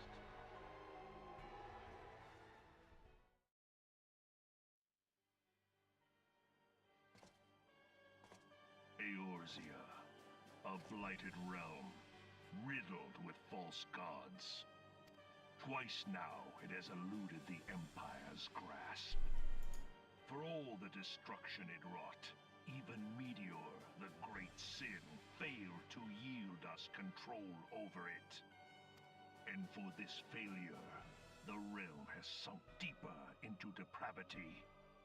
It is twisted beyond all reckoning, rotten nigh to the core. Yet, it must be saved. Saved from not being ours. Only Garlean rule can bring order to Eorzea. It falls to us to deliver the misguided masses from their ignorance. Let me just see comments. Bookcheck says, "May the light of the crystal be with you." Meanwhile, he just smash cuts to Smol Caetsu just standing there with the crystal and just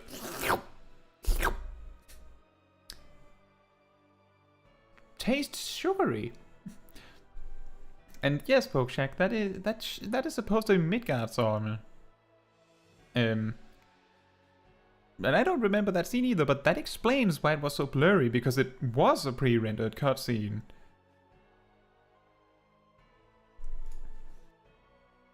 We are of one mind, Lord Van Balthar.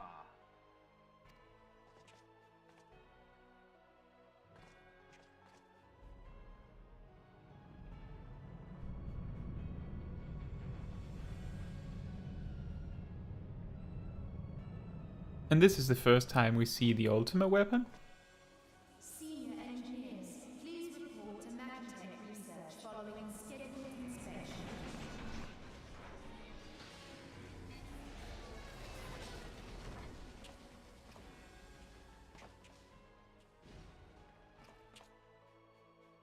Hey, is the Legatus really planning to take another tilt at Eorzea?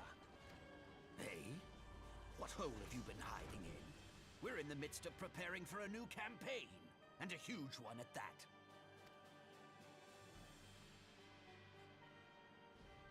But I thought the Emperor had given up the Western lands for lost after Cartano. What could the Legatus possibly hope to gain by acting alone? I sense you harbor certain doubts over the wisdom of the Legatus's plan.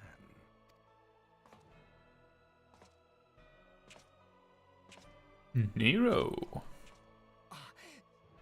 My lord!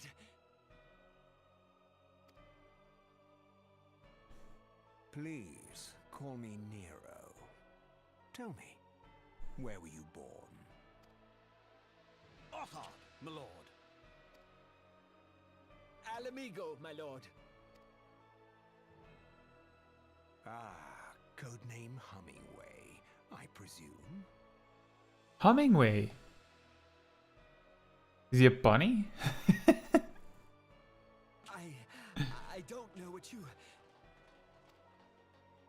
Silence. Your denials will not change your fate. I assure you, Frumentarium sees all.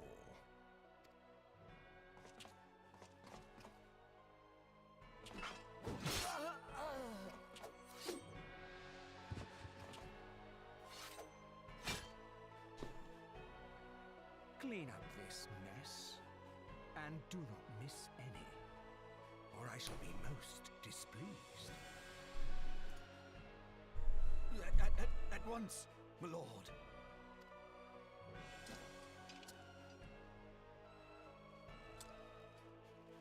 Garland, soon you will be made to know the true power of Magitech.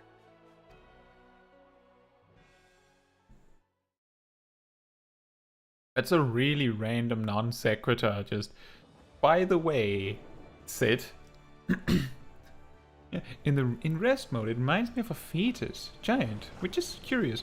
Yeah, you know, I for a second when I saw that huge machine get flown in, I wasn't sure that it was the ultimate weapon. Isn't... Yeah, exactly, Nero, I was just about to say Nero is the devil trigger, right?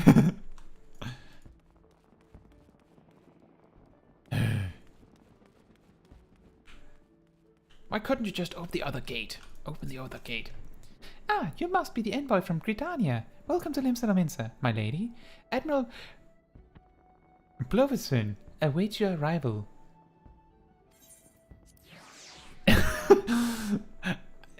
I would love to see just one person see that name for the first time and not even flinch and just say it perfectly in the first try without even like having to read it read an extra time. Just not even blinking and just saying it correctly. You're the Gridanian envoy? Welcome to Limsa Lominsa. The Admiral has been looking forward to our arrival.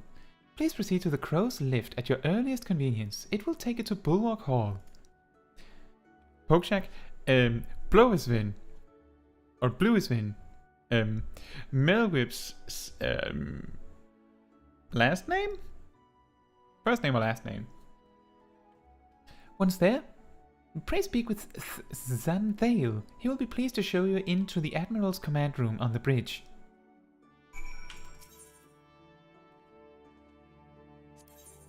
Bulwark Hall.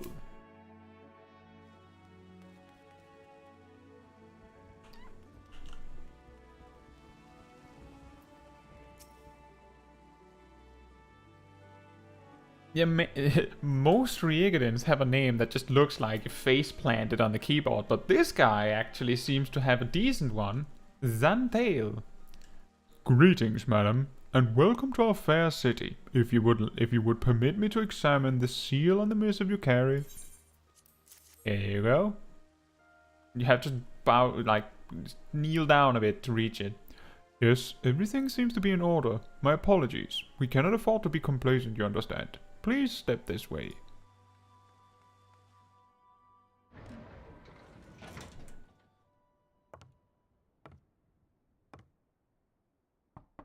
Enter. Zanthale. I see. I did not expect the Gridanian envoy to be an adventurer. It speaks highly of your character that the Elder Seedseer would choose an outsider to represent her nation's interests. This way.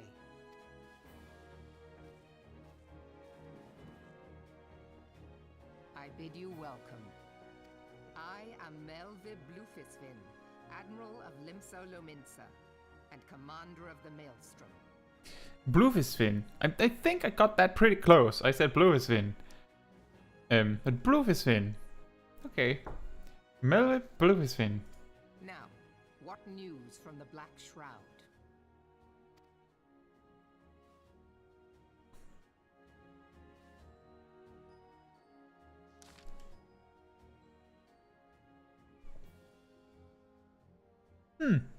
A memorial service to honor the fallen.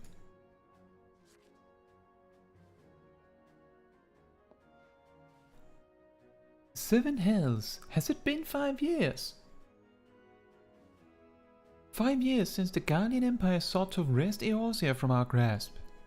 It was in answer to the Imperial threat that the city-states formed the Grand Companies and forged the Eorzean alliance anew. But Garlemald was not content to wager all on a simple contest of martial might. They had other plans, the Meteor Project. Legatus Nail Van Darnus, Hell's Take Him, intended to cleanse our realm by snatching the lesser moon, Dalamud, from the heavens and casting it down upon our heads. Desperate to prevent this lunatic scheme, we marched our forces to the Cardinal Flats and there met the 7th Imperial Legion in battle. Never have I seen a fight like the Battle of Carteneau, and I have seen full many. But though we gave no quarter, spared not one ounce of effort, we could not prevent what followed. From inside the shell of Dalamud came a winged nightmare, a dragon the size of a bloody city. 'Twas the elder primal Bahamut, bent on making an eighth hell out of Eorzea. In the space of a breath, the legions of the Empire were set aflame, while our own armies fared little better. 'Twas as if the whole world was burning. Words cannot well describe the scene. Well, I saw it, you know, I did see it. And yet, by some miracle, a few among us were spared. Even as I steeled myself for death, a blinding white light enveloped me, robbing me of my senses.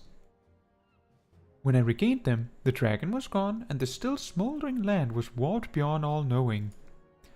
Were Archon Duisoir still with us, he would doubtless shed some light on these unfathomable happenings. Alas, he is not, and I fear we will want for his wisdom in the days to come.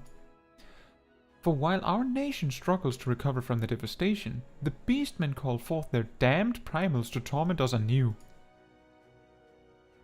Unless we put aside our differences and rebuild now, our foes will catch us unprepared. And I speak not only of the beastmen. Do not imagine that the Empire has forsaken its claim on Eorzea. The Imperials crowd our borders, waiting to strike. Damn it all, we need champions to replace those we lost. But such thoughts are worse than worthless. Time is short, and none will save ourselves. It is the duty of every soul who survived the calamity to work together for the good of Eorzea. And this memorial service may be the very thing to unite us. Canis Senna has the right of it. I accept her proposal. Excellent. Sign here and here and here. Don't read the small text. That's only for my eyes. That's why it's small.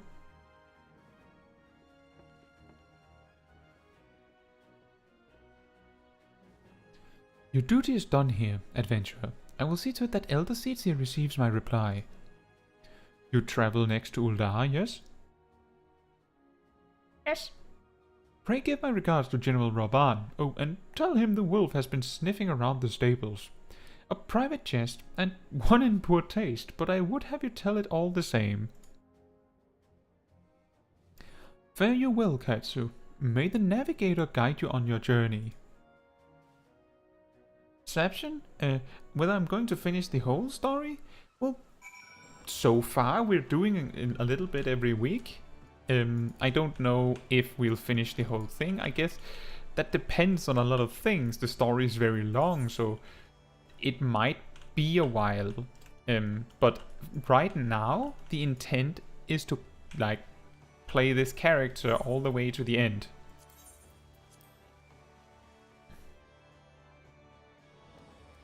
But I don't even know if we're doing something special at like level 50. Like, are we going to do a detour to try and do the extremes before we outlevel them and stuff? I don't know.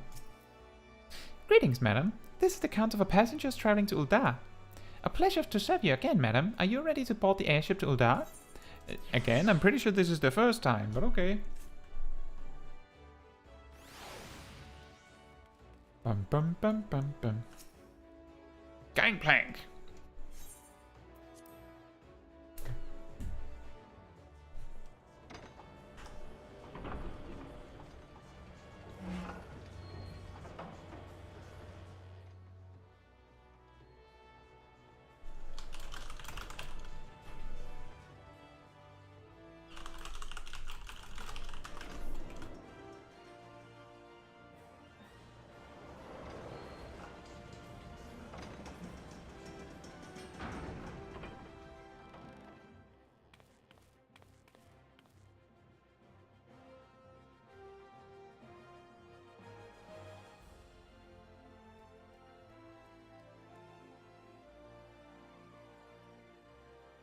Pokeshak says, for the second anniversary of the birth of Smol Caetsu, maybe we will finish Shadowbringers? Well, who knows? I have a plan to try and see if I can, because I have promised that I will try and do Savage Raiding now that the next tier comes out. I will try my best to plan it so that we can do both a little bit of Smol Caetsu adventures and also Savage Raiding in the same week. Because it would be a shame if this adventure just dies for a month and none of us know where we were, right? Ah, you must be the envoy from Gridania. Welcome to Ul'dah, man. The Flame General awaits your arrival.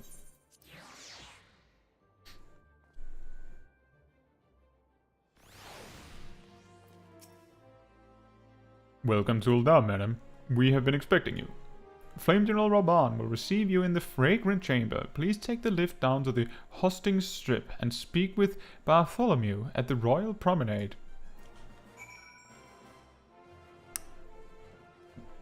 Oh, this way. I was like, where are the stairs?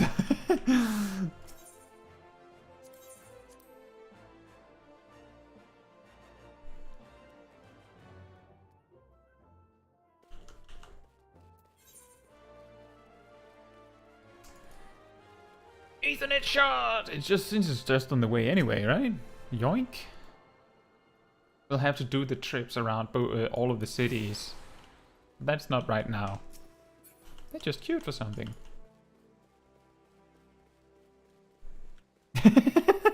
Right now, the Misadventures of Smol Caetsu is a weekly anime. Yeah, exactly. It's a long-form anime starring Smol Caetsu's adventures through Final Fantasy XIV. Several hours every week. The Gridanian envoy, I presume. Would you be so good as to follow me in... Would you be so good as to allow me to inspect the missive you bear, madam? My thanks. Here you go. Ah yes, the seal of the Elder Seedseer. Please proceed. Thank you.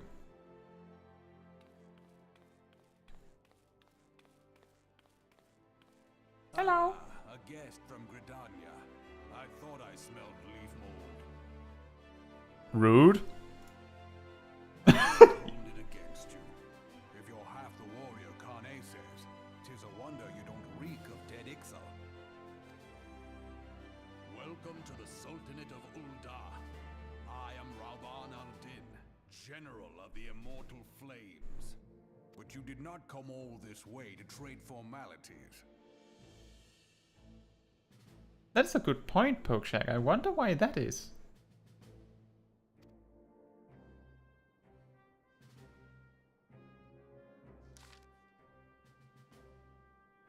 Cartano.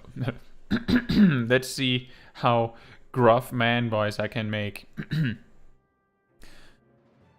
Cartano. I remember bloody Cartano. Do you know what happened that day, adventurer? When we took the field against the Gallians? Yes, I saw it all, you know. So my counterparts have educated you. No, I saw it myself. Oh, trust Melwhip to make light of our wolf problem. Woman always did have a black sense of humor.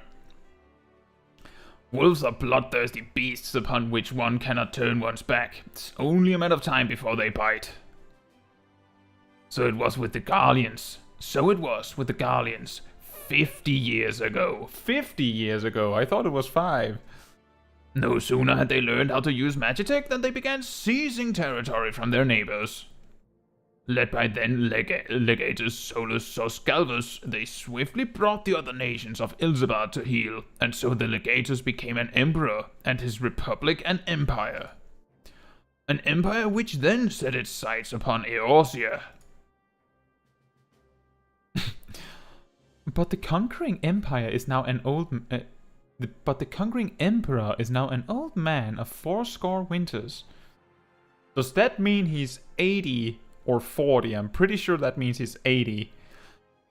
His health is failing and he has no clear successor. Like as not, this is why the Guardians have been quiet of late. But the 14th Imperial Legion is still entrenched within our borders. And their commander, Legatus Gaius van Balezar, has long harbored ambitions of conquest. Were he to strike now, I fear we would fall like so many others before us, and not only Ul'dah, but Gridania and Limsa Lominsa as well. For the calamity brought the lot of us to our knees, and we've yet to get up. We barely have the strength to stand against the beast tribes, never mind the primals they mean to summon. We are a realm divided, adventurer, an alliance in name only. Oh. Oakshack says, "Oh yes, Robban, my friend, you're like my left hand." Alamigo 25 years, Doma 20 years, and Dalamud 5 years. Oh, is that the exact dates? That's nice. That is an awesome feature of streaming, is that if I don't remember something, then there's a chance that someone else remembers, and then we all become smarter for it. Thank you. But the wolf cares not for the plight of its prey. The Guardians stir, and the Admiral would not let it go unnoticed. All other concerns pale in comparison to the Empire, even the beast tribes and their bloody primals. Well, like, the primals are also other things than bloody, but okay. We must stand united once more, that much is clear, and if we're to do so, we must remember the cause which last brought us together. Kane will...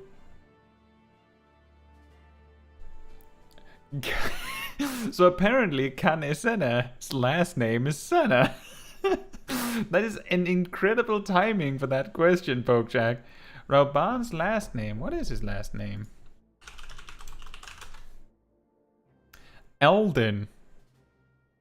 Apparently. His last name is Eldin. But that is apparently not important. Kane Senna always goes by her full name, but Robban is just Robban. Kane will have her memorial. We will honor the memory of the fallen. We will remind the people of what their brothers and sisters fought and died for.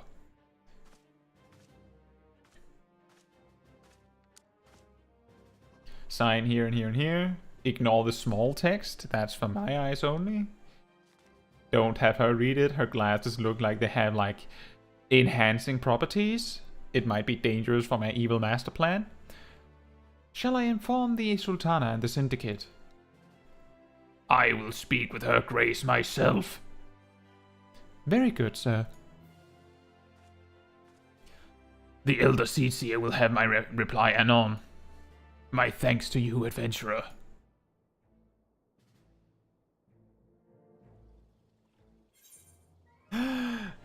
Toy boat!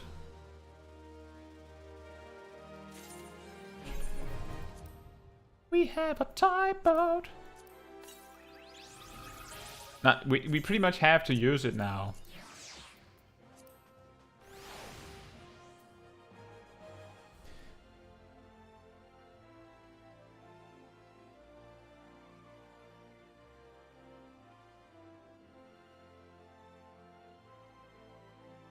All the Kani race say the full last name while doing the White Mage story. Oh, so like they all say Kani Sena? I think this is the first time we see anyone say Kane, and I think only Raban does it. I don't know if it's just because he's extremely hyper informal, which is okay, but it's just a little weird. Hey, Bartholomew.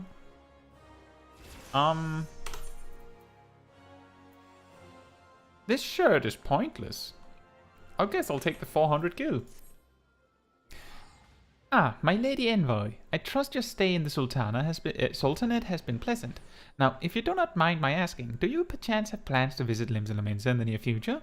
If so, I have information that may be of interest to you. I once accompanied the Flame General on an official visit to the seaside city-state, during which time I became acquainted with Baderon, the proprietor of the Drowning Wench. The Drowning Wrench, that's where the engineers go. Well, the man sent word just now that he has a job for a capable adventurer. I can think of none with better credentials than you. Baderon will doubtless be pleased were you to offer him your services. Dun dun dun dun dun dun dun dun. Oh yeah, we forgot to... Now is the time to attune to all of the ether shards while we're here, because I even forgot to attune to the Limsa Lominsa ether right.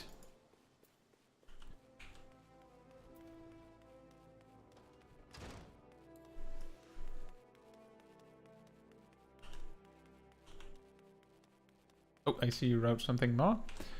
I'll just make the most of this sprint first. Not his brothers. In the history of White Mage, from time to time they call each other only by name.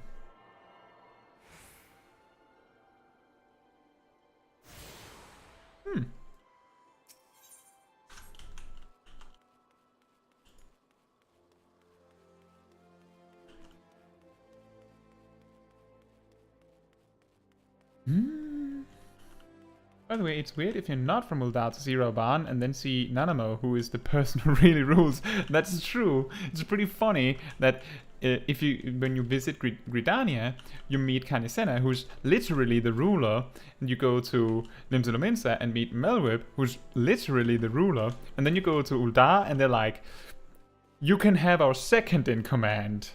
And that's all you're gonna get, alright? You're not worthy of our true leader.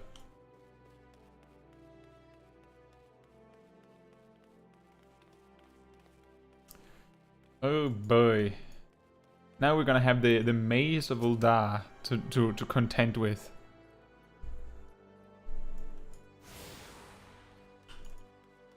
It's been a long time since I've had to do the walk around in Ul'dah or Limsa, so it's gonna be a little bit. But since we've already been like half an hour without having the opportunity to fight anything, might as well extend it by an extra 10 minutes. Okay.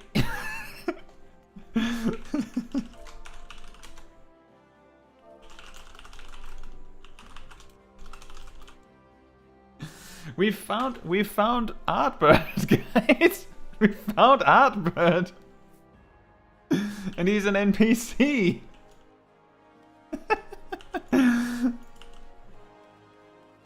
That's really funny. That's great. He's missing the warrior outfit though. But I liked it.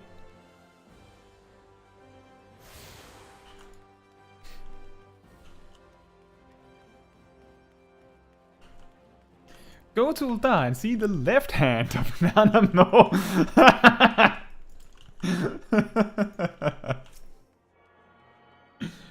Foreshadowing. Imagine if that was actually what the quest said.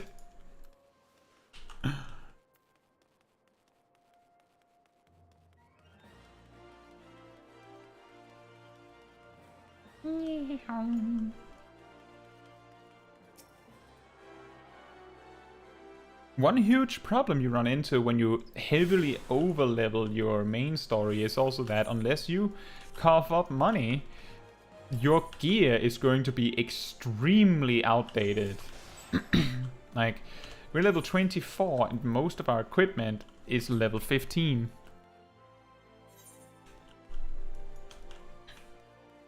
Wait, what is this? Oh yeah, that's the Reaper quest. Right.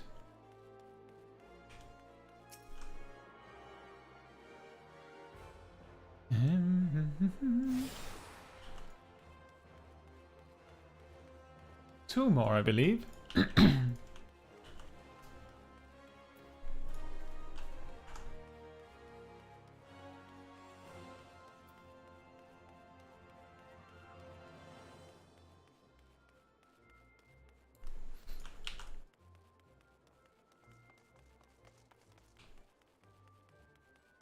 Huh. This is the first time since they implemented the the poetics vendors, the blue pouch vendors that makes it really easy to exchange your poetics. Those were implemented, I believe, either in super late Shadowbringers or really early Endwalker. I haven't ever been able to see this spot without the NPC since the implementation. It's really funny. Oh yes, the Warrior of Darkness on vacation in Ul'dah.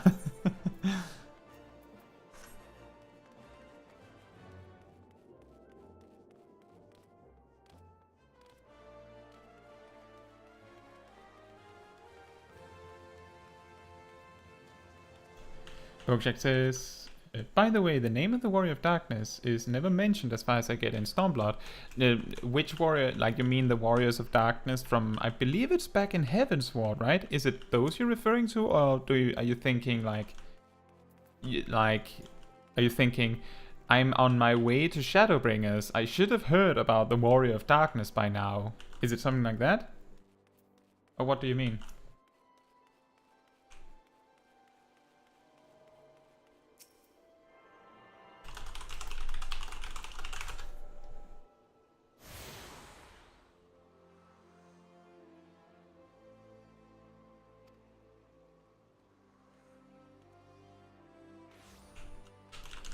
I'm taken hostage. I can't move. Thank you.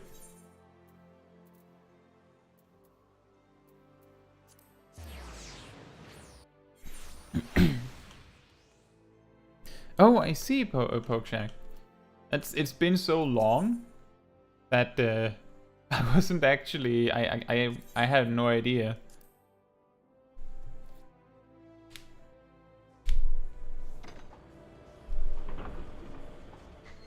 I actually thought that they would at least mention his name.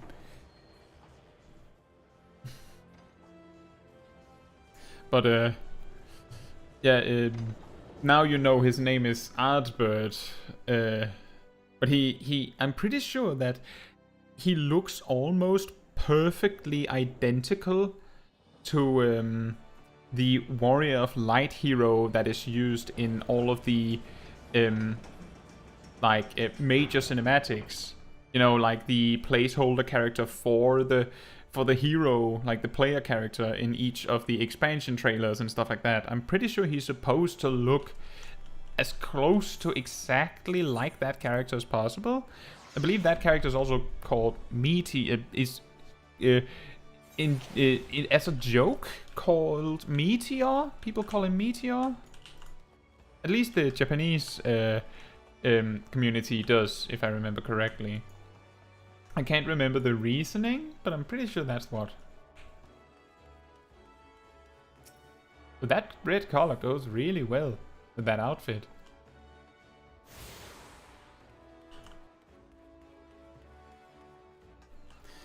And Pokemon says, although now that I think about it, I think they do mention each other's names in the fight.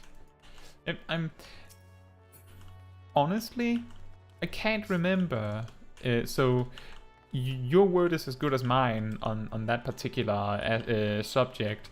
I hope you don't feel like it was a big spoiler for me to walk up to him like that and go like, oh yeah, Artbird. Like, it's a name, and that is his name. That could have been known just as well from, you know, a random data mine or something. Like someone finds out, seeing that in the data of the game, that apparently there's a character named Artbird and he happens to have that outfit or something like that. So it's hard to say, really. I just know that he appears in Heaven's Ward. Oh, okay, you see his name in the Discord of your free company. Is your free company, like... Is there a lot of people that have completed the story, or are you all... Is it like a very new free company with a lot of new players, maybe? That is also a really nice colored outfit. And I'm totally not biased because it's pink. Totally not. Don't look at me like that.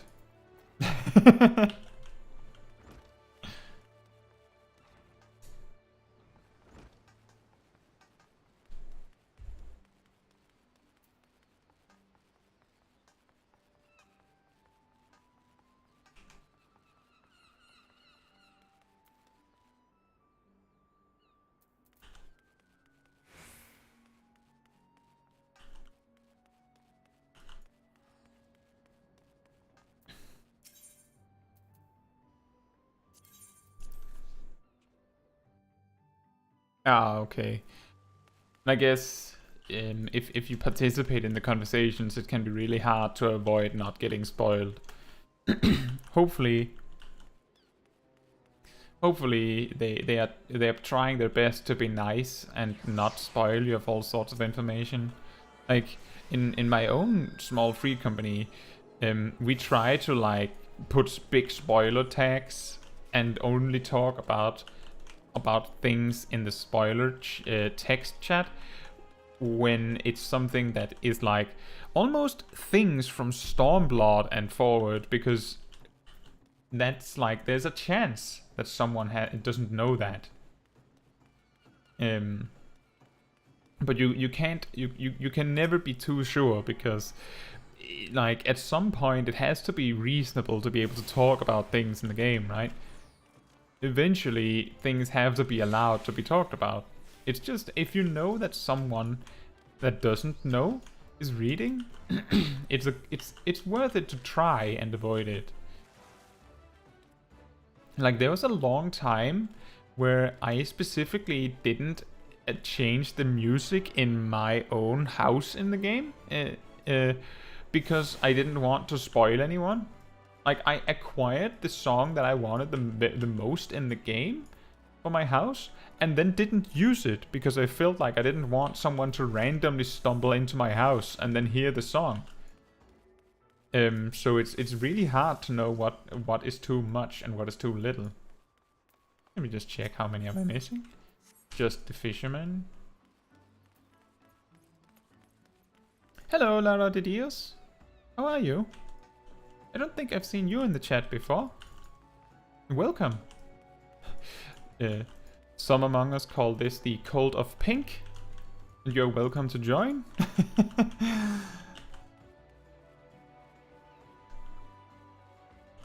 Pokeshack says they try, but they don't have strict rules about spoilers, so it's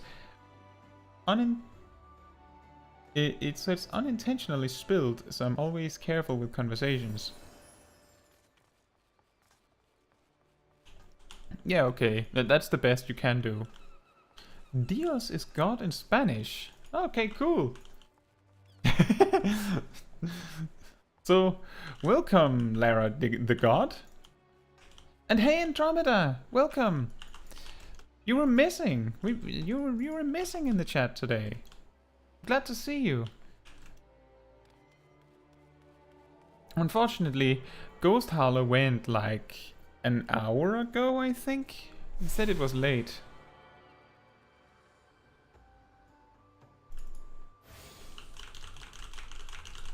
But the good news, Andromeda, that you just barely missed a good like 10 to 15 minutes of me just stumbling around both of the other major cities and grabbing ether shards, which is absolutely the most exciting thing to watch ever, isn't it?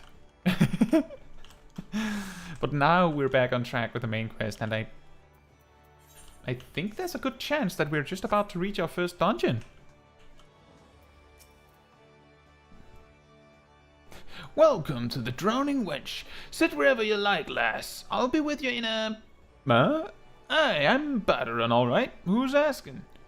Ah, as I've got a job for a cable venture, you say? Well, you're bloody right. Just so you're fairly warned, though, this ain't no job for the faint of heart. Things are liable to get downright bleeding airy. But if you think you're still interested, let me know, and I'll find you I'll fill you in on the details. Money. Money. It's probably pirates.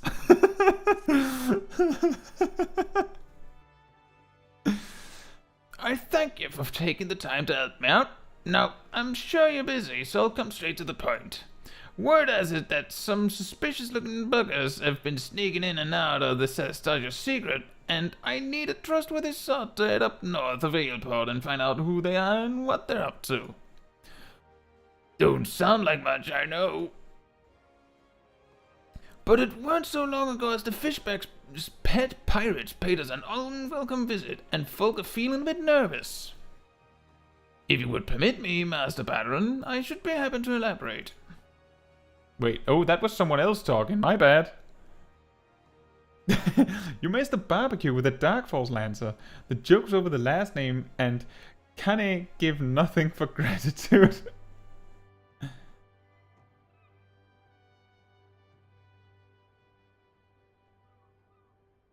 Oh, you got some of your gatherers up to level 20. Congratulations.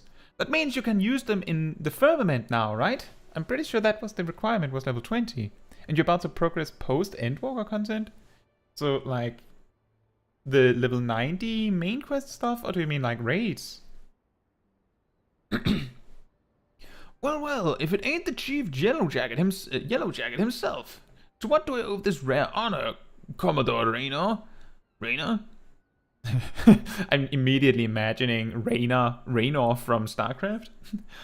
Come to make sure my patrons are behaving, or just thirsty? Neither, in fact. I was informed that you had requested an adventurer to assist me in my investigation, and I came to offer what information I could sift from recent reports.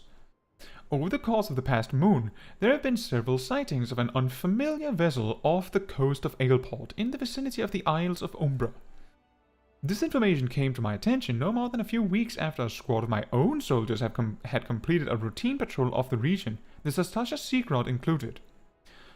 Their search revealed little, save that a family of squirrels had taken up residence in the caves. Nothing to concern us, in short.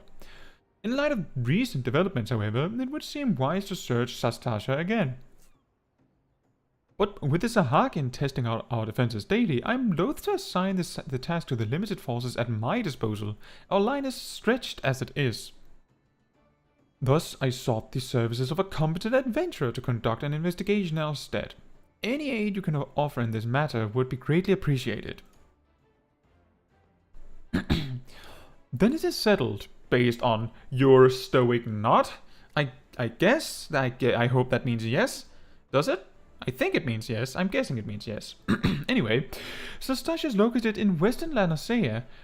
For more detailed instructions on how to reach the place, I suggest you consult Vmelpa. She can be found at the ferry docks on the lower decks. Also, did you know that Nosea is an anagram for oceans? You're the man. Good luck to you, lass.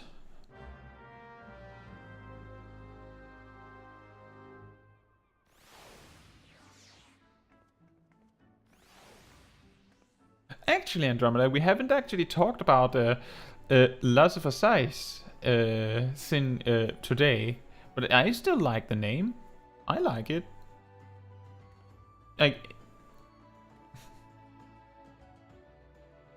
Andromeda says, I'm also getting the hang of being in an Astro, and... Oh. And I've had an experience where I was the only healer alive in an Alliance raid. Oh dear. If you have enough people dead in your party, remember to make use of the healer limit break. It is there for that reason, especially in an Alliance raid. Like, if you can get 3 people up, the time you save is much more than the damage gained from the level 3 limit break from a melee DPS. It doesn't matter what they're going to complain and say. It's true. But it's awesome that you're getting better at Astro. What? Yeah. And that also means that La Nase, I believe La means the. La referring to a female object or something, a female entity, I believe. In French, something like that. So La Nase is like saying the oceans.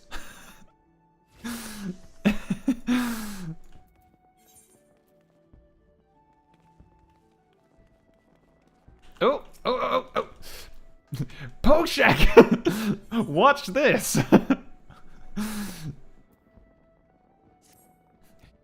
We all know how it feels to have had one too many. That's why I'll not fault our patrons for much of what goes on at our tables. But is it too much to ask that they keep their belongings and their purse when they leave? It wouldn't bother me so much if half of them didn't show up a week later, ranting and raving as if their drunken headlessness were somehow my fault. Take this impressive-looking journal right here. As oft used as it seems to be, I've no doubt its owner is tearing up the town searching for his prized possession. A stranger he was, a swarthy Roegadon who enjoyed his drink, seemed to be getting on well with one of our regulars, Quintinane. Perhaps you could still catch up with him and spare me the headache. I'd offer you a free drink, but last time I did that, Bateron docked my wages. Oh. Quintinane. Hey, Quintinane. Have I seen who? Look, just because I spend more nights at the wench than me in own home doesn't mean I'm mates with every sort who comes stumbling through the doors. Wait a minute, that bloody book! Why didn't you say so sooner? The tight-ass bastard drained 20 flagons and promptly passed out, leaving yours truly to foot the bill. Said he was heading for Aleport, eh? Where else the scurvy sop?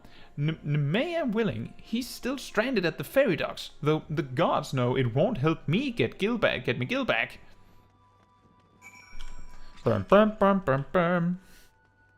Andromeda says... And oh yeah, Poke Shack. Oh yes, the lost free money of my friend. Yeah. So in the video I posted today, we had a little conversation, me and Poke Shack, about the challenge log. And Poke Shack told me that he had a friend that has played the game for 5 years who just recently unlocked the challenge log, which is an excellent way to earn extra money in the game.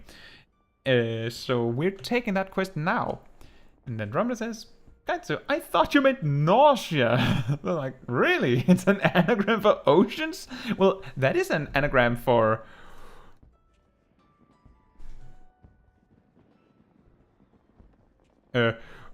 Ocean. Ocean. Yes. Also, there was no Limit Break 3 available, so I was just raising my party's healer and asking them to rest the other healers, and then hardcasting a DPS who also died. Oh, that's a tough one. That's good if you... Like, I hope you made it. Pokeshak says, I did the first alliance raid of Stormblood and the whole team died. We had to revive a healer to use his Limit Break 3 on his body. It was horrible.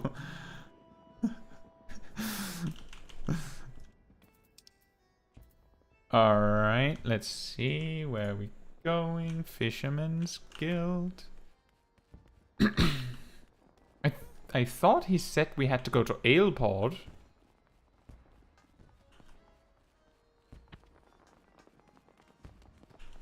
Well, the Heavensward Alliance raids are supposed to be really hard. I believe Skullwolf would be able to attest to that. How convenient, guys! Look at this! Right next to each other, excellent. If you have business with me, be quick about it. My ferry and my next great adventure await. Here's a book. It's very tiny. My journal. Why, I thought I'd lost it forever. Pardon my rudeness, friend. Perhaps I should have stopped after 19 flagons. Ha ha ha. Did you steal a glance at its pages, perchance? No? A shame that, for this book contains, how might I say it, a record of my numerous adventures. Quite the inspiring read, if I do say so myself. Which I believe I just did. Ha ha ha! You've the air of adventure about you, if one still untested. But take heart, even the most accomplished adventurer, and I speak from personal experience, was once a whelp with more dreams than sense. Were there only some way for me to repay you? But of course, I have a fresh journal right here that might as well have your name on it. Why not keep a record of your own, that one day we might regale each other with stories of our deeds? I don't think we'll ever meet Waslade again, guys, but I wish that we could do that too. I think, though, that our adventures might have a pretty significant difference in scale. And with that, I shall be off for adventure, and a flagon or 20 of the realm's finest ale calls me. Fare you well on your journey, and next time you find yourself at the wench, do thank that Ellison fellow for his generosity. Ha ha ha ha. The potion isn't that helpful anymore, I don't think. We'll take the 50 gil. Wow. Wow. See, Andromeda says, it's a constant cycle of the world of darkness, labyrinth of ancient circus tower for me. Oh, well, you could unlock all of the previous Alliance raids. It is fun to play them, but even if you had all of them unlocked, you'll find that like 95% of the time, you're still gonna get those 3. And Pokeshek says, I could hear the gears in Smol Caetsu's head racing to think of an anagram. The same for me, but my friend of lost money obliged me to jump in Stormblood. Obliged me to jump in Stormblood. And it was horrible. My PC was about to explode. Money. And now we have the challenge log. Let's take a look at the challenge log. What?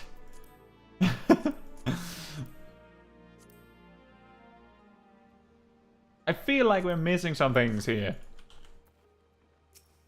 Hello, Vmelpa. You hear about Commodore Rayna's investigation. Then you'll want to board a ferry bound for Aleport. Once you arrive in Western Lanacea, though, you'd best pay a visit to the Hall of the Novice before you blunder into Sastasha. Good news, everyone, we've already been there. The Adventurers Guild runs the hall, and the folk there will train you with the skills you'll need to face the dangers undoubtedly waiting for you in the Seagrot. The hall is on the way to Sastasha, just north of Aleport. Head inside and one of the seasoned adventurers will take you in hand. Best of luck to you. Best of luck to you, friend. Hello.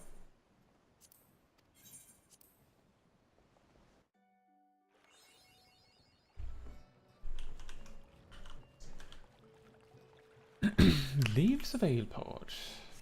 I just want the Aetherite of Aleport, thank you. I actually thought that we had to get further in the story to unlock challenge logs, but I think I just missed a quest name. I didn't really look at what the quests were named when we were visiting the 2 other cities.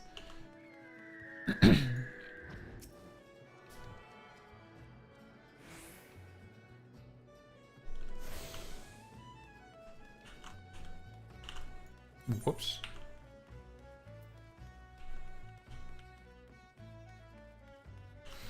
That's so expensive. Yikes. You'd like to go back to Gridania now? That'll be 10% of your money.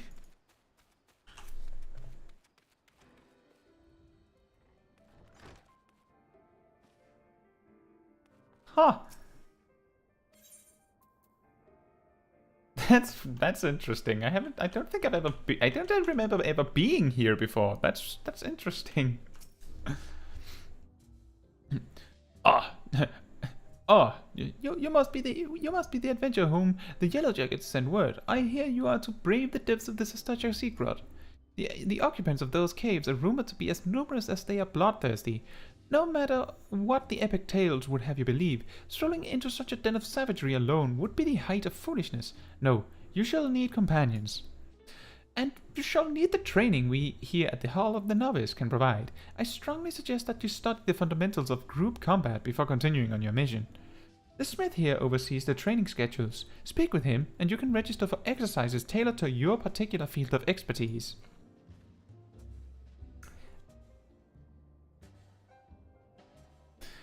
When you have mastered all that our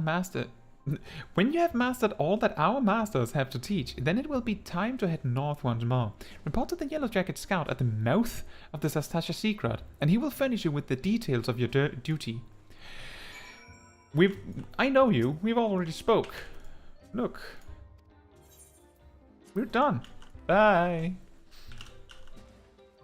Bookcheck goes, I receive the 10% of your money and you receive 1 teleport. A big Rigadan woman. Guys, it's dungeon time. Dungeon time.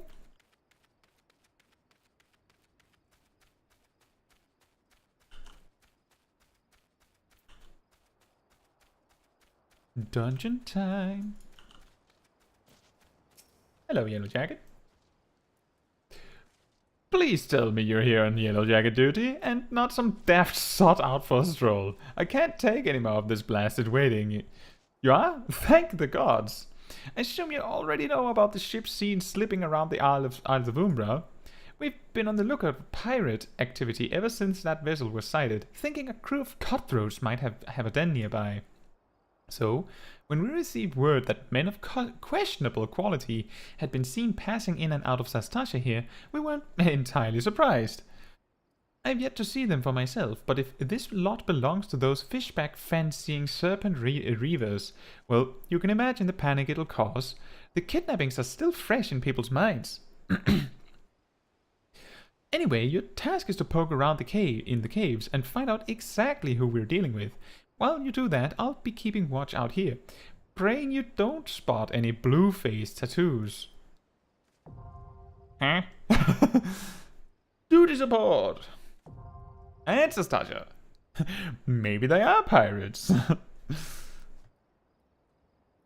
I don't think I've seen this before. Let's read. Duty calls. A dungeon beckons. Enlist the aid of allied players and NPCs alike to slay monsters, solve mysteries, and defeat the mighty boss lurking in the depths. Conquering dungeons is not only a time-honored tradition of adventures, but it also progresses the main scenario and tests your prowess at a given class or job in a timed environment. Intimidated? Fear not, dear adventurer, for with a little guidance, you too shall be clearing dungeons with confidence in no time. Into the depths. 2 ways to adventure. You may challenge a dungeon via 2 different methods, by calling upon the support of trusty NPCs, or by pooling your talent with other players, be they best friend or first acquaintance. No matter how you form your party, the trials that await you will be comparable in difficulty and experience. Into the depths. Duty support. No matter how independent and capable you may be, a dungeon is too mighty a challenge to overcome on one's own. By choosing duty support when accessing the entrance of any applicable dungeon, you will summon a balanced team of skilled NPCs to support you on your path to glory. Just don't forget them once you're rich and famous, yes? Into the depths. Duty support continued. There's more. After choosing to challenge a dungeon with NPCs via duty support, a party that perfectly complements your current class or job will be automatically created for you. All that's left is to select and register for duty, and you will be battling monsters in no time. Into the depths. Duty Finder. They say a burden shared is a burden halved, and with the Duty Finder you can split that burden amongst a team of players who smolder with the same passion for adventure as you do.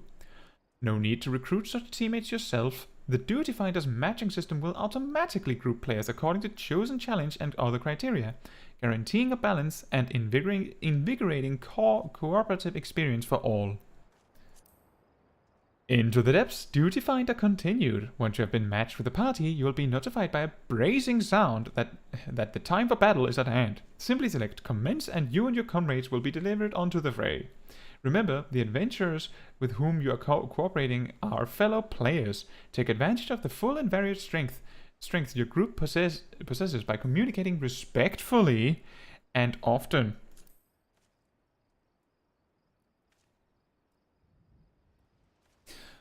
Duties abound. As your journey progresses, more and more dungeons will become available until you find yourself master of a sea of tribulations overcome.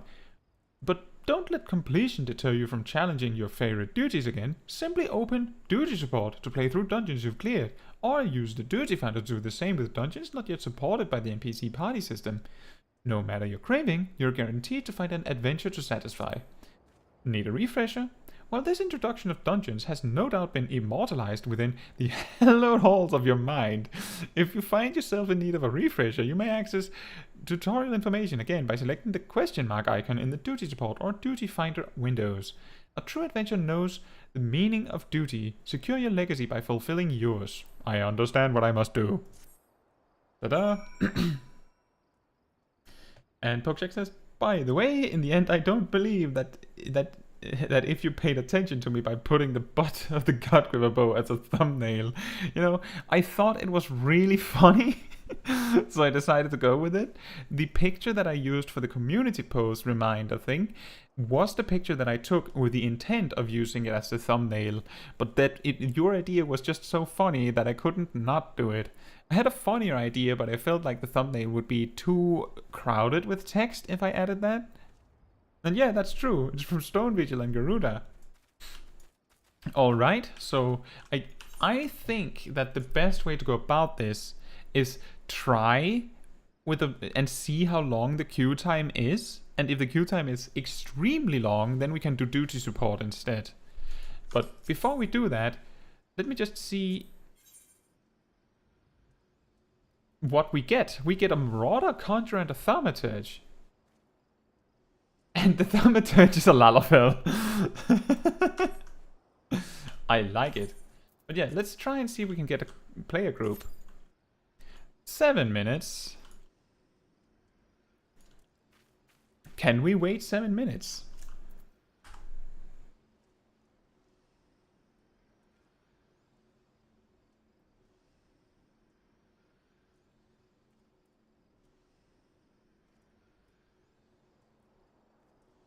Seven whole minutes of waiting for a queue pop.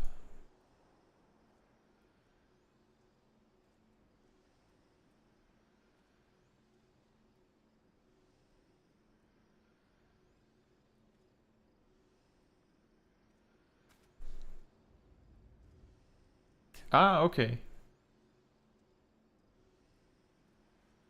So there's exactly one of each of the starter. Well, wait, no. So that means that there's no Mikote in the offered party? Ah. Well, let's talk with these guys. What took you so bloody long? Ul'dah, if my purse was too light, you might have considered using some of your own bleeding coin to get us what we need.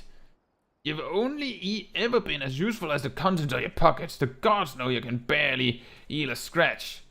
We took up the venturing life to take on the big jobs and claim the big rewards. How are we meant to do that if you can't even get our supplies in order? It's, the one Baderon was talking to. Well, we'll see who gets the glory. This job should have been ours in the first place. Hey, Raisgo. How are you? Welcome to the stream.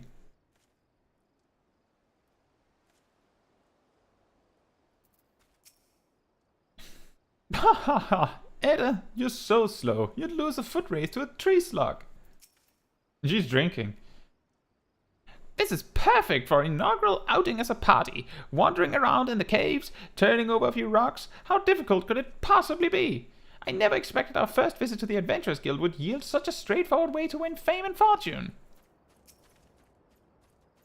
I'm good. We're trying to pass a little bit of time while we're waiting to see if the Sastasha duty finder will pass, or we'll have to use the duty support. Otherwise, everything's good. Andromeda says, pardon me for not interacting so much. I'm doing my farmer module. And Andromeda, it's fine. Like, if you're enjoying the stream, that's what really matters. You don't have to be super talkative. Like, as long as you're having a good time, that's what's important, right? I'll be the first to say that I appreciate your work. Like, that's so important. And Edda says, I'm sorry, Avir. I came as fast as I could. I tried haggling with the merchant, but 2 potions was the best I could get with the money you gave me. I have no idea how expensive they were. This is so mean, people. You know, little bit of foreshadowing, but this party is a really good tip on be nice to your healer. Be nice to your healer. Be good to your healer. Just because you wiped, it doesn't mean that it's the time to point fingers and blame.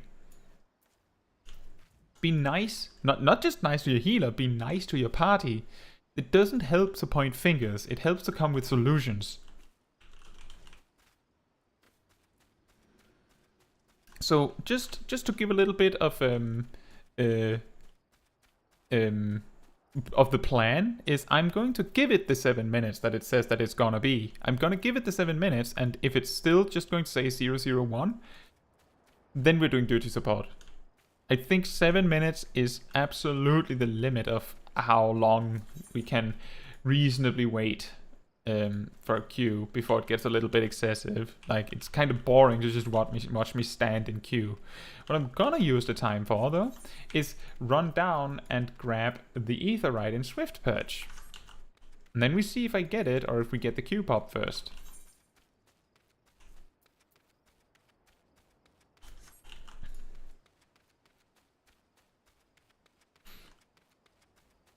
That's the game plan.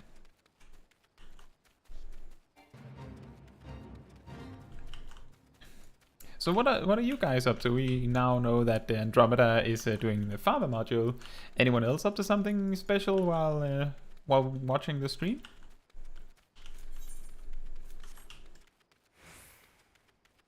Oh yeah, the hunting log. I think all of our targets are on Gridania. So that's a really that's either 10% of our money with the potential that we'll just get ported right back immediately without even finishing. Because when we finish this dungeon, I'm pretty sure the main quest is gonna dump us back here.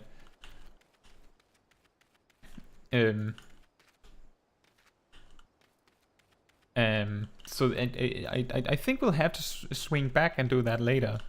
But it was a good suggestion, Pokeshack. You having lunch? Awesome. And Raysco says AFKing Limsa, doing nothing, watching your stream. Well, I hope it's nice. I hope it's enjoyable. Hopefully you have some. Well, usually when I like park myself in Limsa, I talk with some people there. I park myself at a very specific spot. Under the trees in the Louisoix Limsa.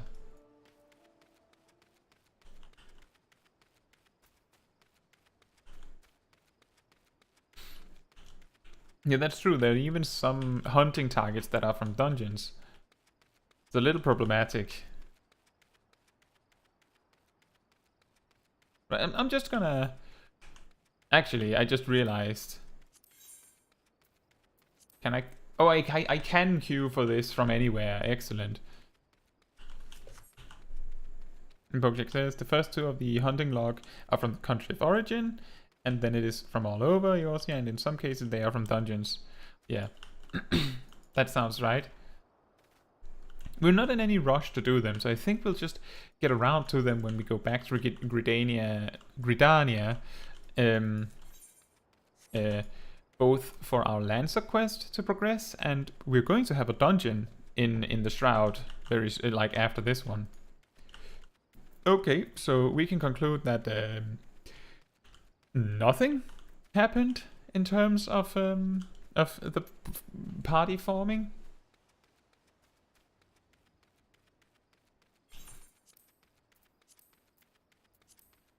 So I guess we'll do it with duty support, unless you guys would prefer that a party of players, and that we wait a little bit longer. What do you guys feel?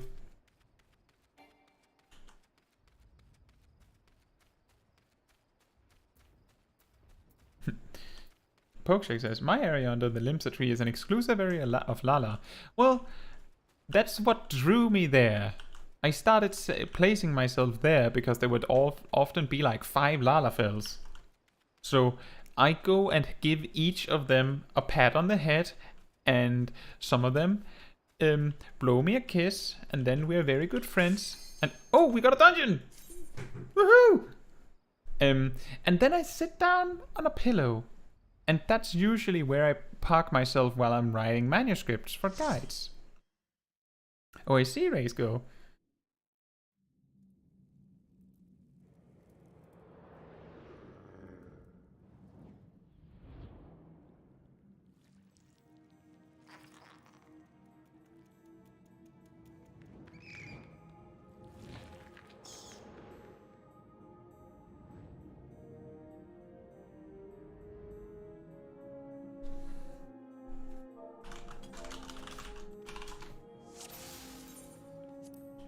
And here's the introduction to a limit break. We should put limit break on our bars, I guess.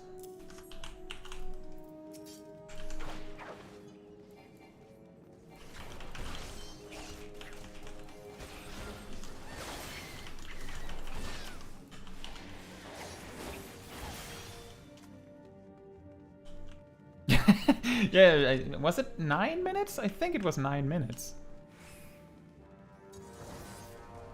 This tank is a smart person.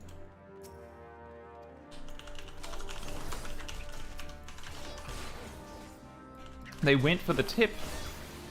I like it.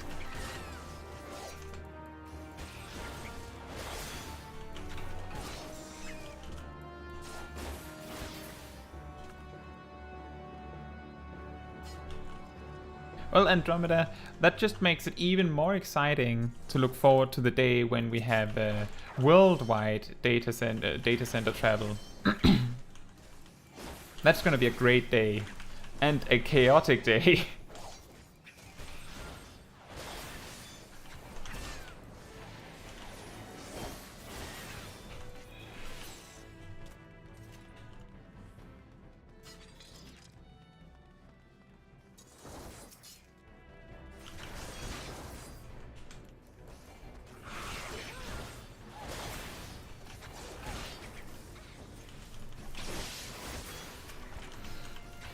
Pokeshak, I believe Andromeda is on a Japanese data center, if I remember correctly.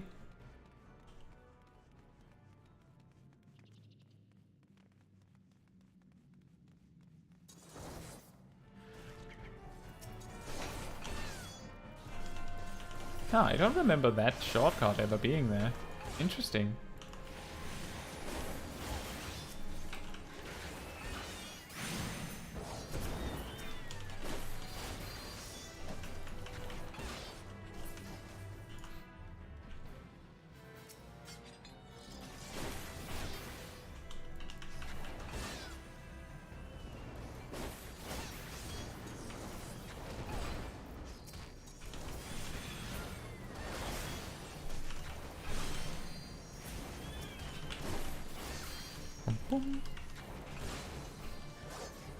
Drummer says, when you meet, I'll no longer be an Ellison, because my sister found out that Viera look hella cool and I'm being peer pressured to change my race. Well, you should tell your sister that Viera can't wear most hats. Like, there's a lot of hats that Viera literally can't wear.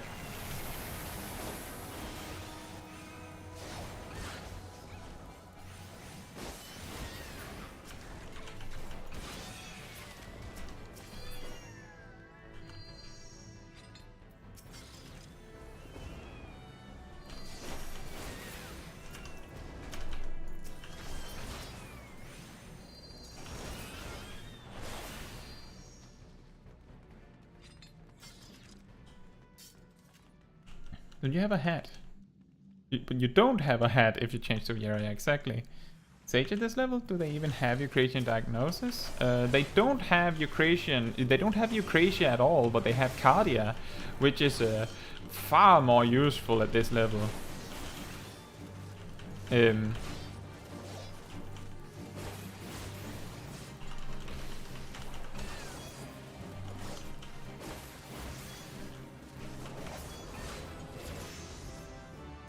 Woohoo! Level 25.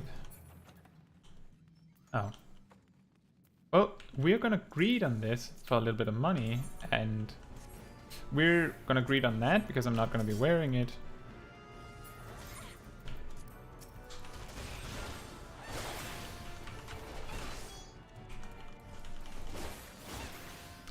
This is an interesting choice for the by the tank, I think.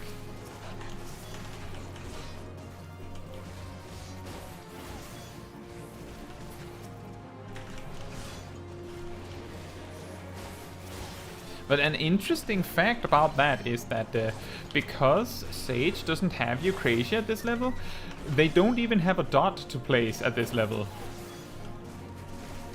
It's just those spam.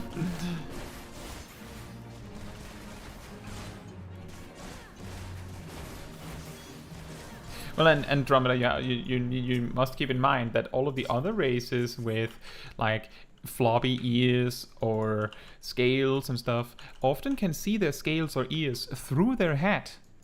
So the fact that Viera don't get to wear a hat in a lot of cases just means that you have less options.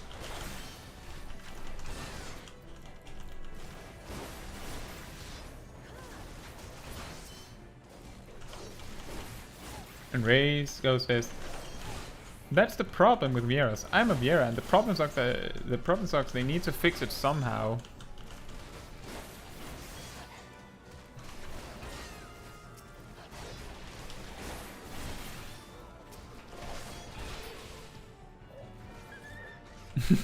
Pass all loot to save your inventory, but my inventory is fine.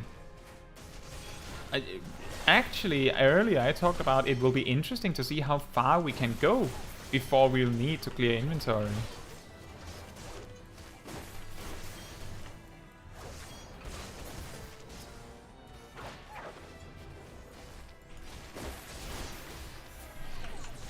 This mob specifically tends to hit weirdly hard, so it's not so it's a pretty good place to use Feint if you ever needed one.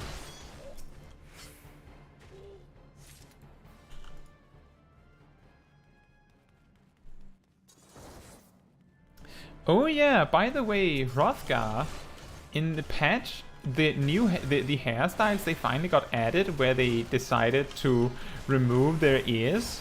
Those hairstyles are getting their ears now. So you're not gonna have those awkward situations anymore if you're playing, if any of you guys are playing Hrothgar.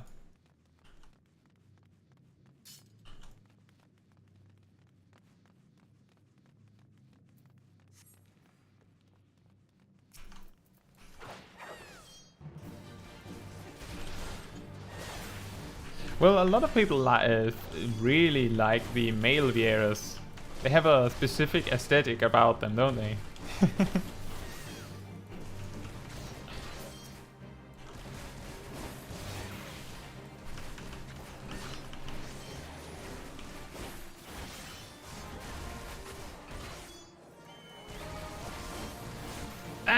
So according to the smith, I'm supposed to charge in head first into these dogs.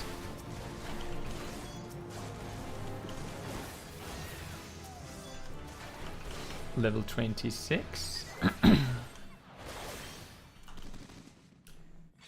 That's 2 levels in one dungeon, and that also means that we can finally wear our hat. Ta-da!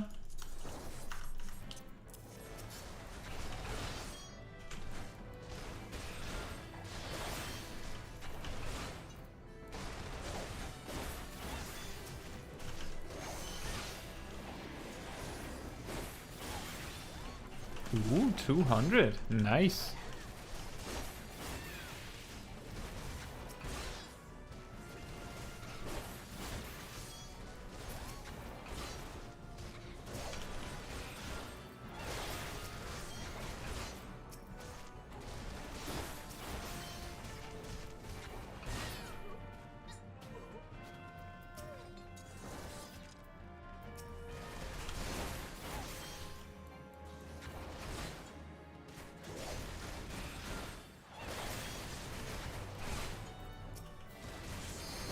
I wonder if they're gonna let me watch the cutscene. If they're just gonna pull.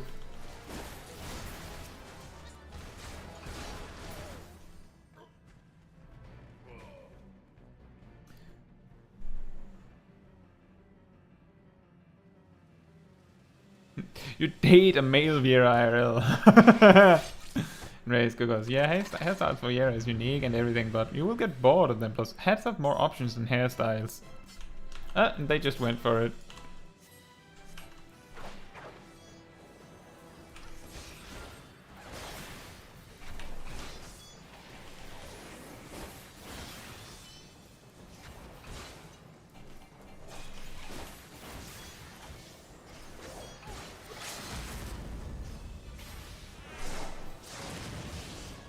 I just noticed that I don't have the setting on where I can see the percentage health of an enemy. We'll need to look at that app. I got another level up.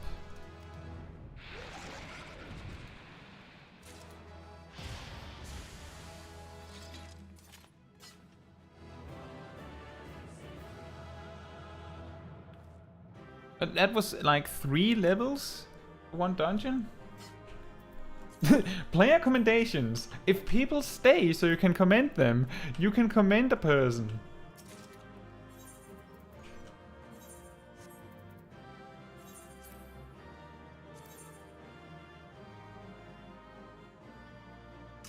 These are the same thing.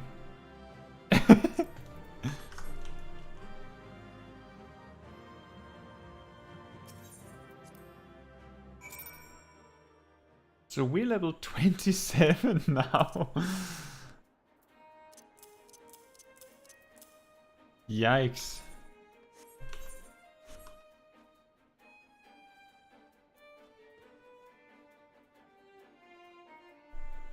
Andromeda says, maybe it's because I don't wear hats often being an Ellison. Hats just make our heads look infinitely smaller and it sucks. The ultimate compliment I receive as a baby healer. Yeah, exactly, almost level 28. We're not going to be able to get Dragoon when we hit level 30, just so everyone's aware. Andromeda says, thank you, I sacrificed 50 years of my lifespan to keep this party alive. You just die of stress in the middle of the dungeon. And Pokeshak says, hey, Kaito, Lord of the Math, what is the mathematical difference of damage of the limit breaks? How do they work? Well, it used to be the case that they were defined by a specific, like, potency. It has since been discovered that this would be imprecise. The exact number is not super important. What does matter is that the melee limit break, which is single target, does the most damage on one target. The ranged and caster limit breaks, I believe, do the same damage. It's just in different shapes. But they do more damage if there's 2 targets and you not want to do equal damage to both. Okay, enjoy Race Go. See you later. And have fun. So on one target you want to use the melee limit break. If there's 2 targets and you want to use limit break on them, then you want to use ranged or mage limit break. Of course, the healer and tank ones are more like hard to quantify. You need to use them at the right time. I would not recommend using the tank limit break outside of mechanics where you need to use it. Often it's very clear. And the healer limit break, in my opinion, there might be differing opinions, but in my opinion, is better than a damage limit break if you rest 3 people with it. Typically that means that both healers have already spent their swift cast on resing someone each, and still there's 3 people dead for some reason. The damage you gain from immediately bringing those 3 players alive again is enormous. Like in a 10-minute fight or so, the limit break will account, like the level 3 DPS limit break, the melee limit break, tends to account for like around a 50th, so like 2% of your total DPS on the boss fight. Something like that. More or less depending on your team's performance. So if you have 3 DPS dead for like 50 seconds of a 10-minute fight, that is probably going to be worth more.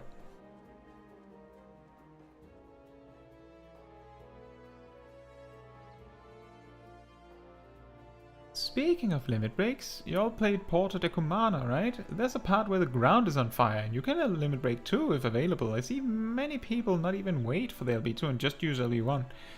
I'm guessing that what you mean is that you need to wait like a little longer than what seems like a reasonable time to use limit break 2, and then to get the limit break 2, and if you use limit break 1 second too early, then you get limit break 1 instead, or something like that, is my guess. I haven't done Porta de Cumana that many times, so I'm not entirely sure.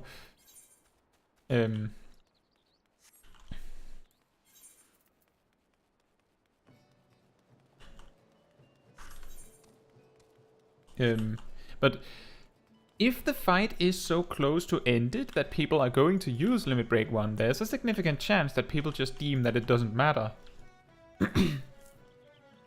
Main scenario quest for that. Yeah, Andromeda, to level all of my jobs to 80 and later 90, I did main scenario quest roulette so many times that I think I actually lost a significant portion of my soul.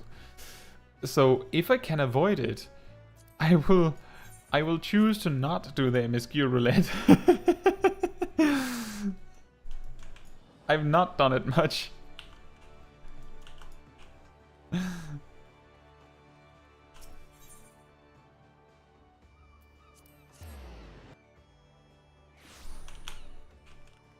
But just so you know, if you can stomach doing the MSQ roulette a lot, then it is one of the most time efficient XPs you can get. Like, even with all the cutscenes, the XP you get is huge.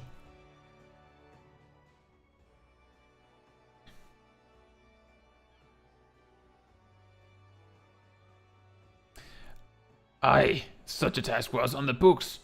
Was, mind. I'm afraid that ship has already sailed, friend. Hello. I did it. Oh, might you be the adventurer who accepted the job of investigating Zastasha? Yes. It would seem that ship has not only sailed, but now returns to harbor. None the worse for its voyage. A pity, we dragged our boots too long on this one. No matter, the wheel will turn and our chance will come. You are right, of course, but there shall be no rest till we have attained our goal, lofty though it may be. Not a wink of sleep, great leader. Yes. Our aim, lest you wonder, is to perform such feats of heroism that as will earn us a place in the songs of every alehouse in Eorzea. We mean to write a legend which will inspire adventurers as yet unborn to follow our shining example. You know what? That's awesome. That's awesome. Do you have such a goal? Large or small, it matters not. Only have a star to reach for, and you will reach higher. Purpose can sustain you through times of hardship. Keep your eye on the prize, and all obstacles will be overcome in time. You would not think to stride into battle unclad, would you? Well, goals are as arms and armor for the spirit. I wish you fortune in your endeavors, milady. That's an awesome guy. I like him. I like him. And Andromeda says, I only enjoy MSQ roulette when it's Praetorium for maximum experience. Gaia's monologue has been engraved in my mind. I hear him in my sleep. Such devastation! Such dream interpretation!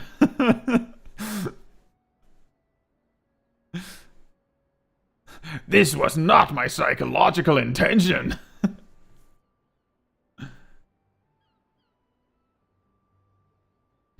Pokeshak says, I have my PC broken a month, and when I'm back in the game, I only have prey, and in Emasculate, I grow hating prey. That was not my intention. Oh yeah, I can't remember, was it you, Pokeshak, that had the broken controller? And do you believe in Eorzea?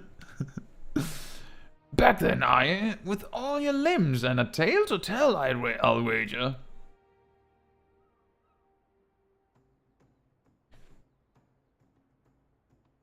Fishbacks, and there I was thinking you'd only ever have to crack a pirate skull or 3. 7 hills.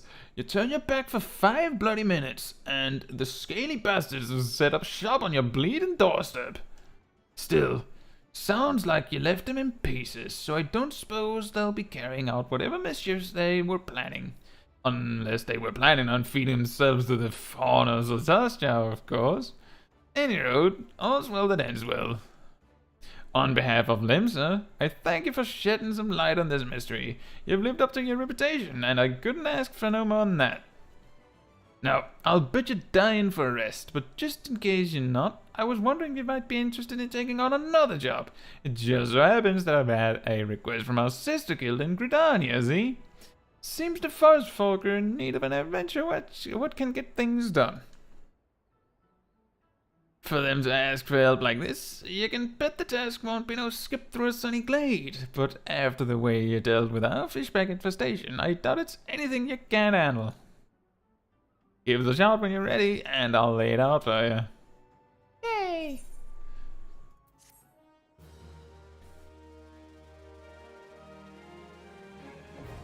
Oh, wow! Pokeshak, that's so unlucky. Just both the controller and the PC just breaks one after the other. That sucks. Your enemy's shield is broken. The rest I leave to you. How very glib. Blah blah bread, as I call him.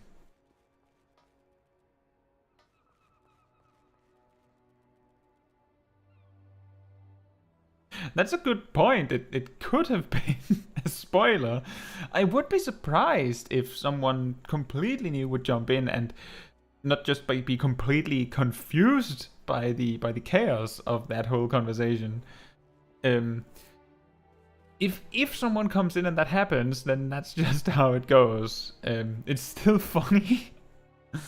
Andromeda says, I never really appreciated how hot Thangrid was until a cutscene in Endwalker which showed a close-up of his face.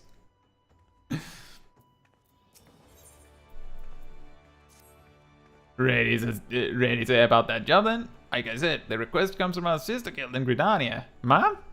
And that's all I know. But whatever it is you get asked to do, I somehow doubt it'll pose any trouble for an adventurer who survived the Bedlam in Sasasha. If you think you might be interested, you'll want to have words with Mana Mune, my counterpart in Gridania. Good luck, lass. Mom!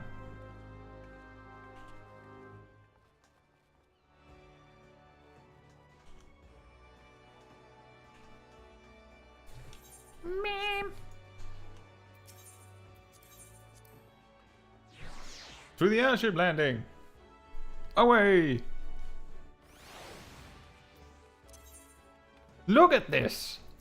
600! We can go for 120.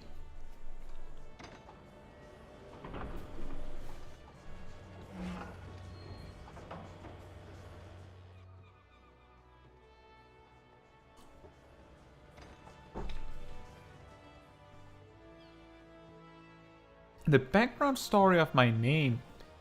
Yes, I can. So, I used to play World of Warcraft. I've played World of Warcraft since, like, absolutely the very beginning. Around in Mists of Pandaria, an expansion that featured in like a Asian theme and specifically introduced a race called the Pandaren, which are pandas.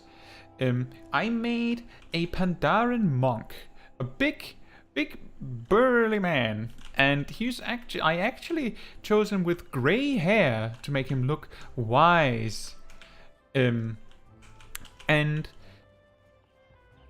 then I thought to myself, what will I call this man? And I called him Chaiji. By sheer coincidence, I had completed the story in Mr. Pandaria previously on a warlock, and the story contains a crane like wild spirit called Chaiji, with like an apostrophe. But I had completely forgotten that fact while I was naming Chaiji. It is a complete coincidence that there's such a close comparison there.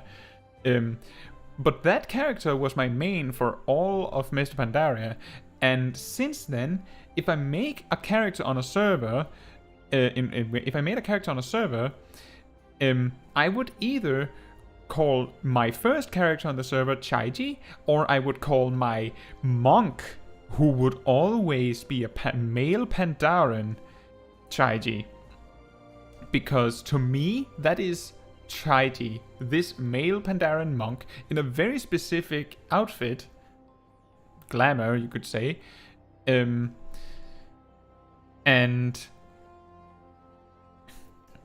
maybe I can find it. Probably not.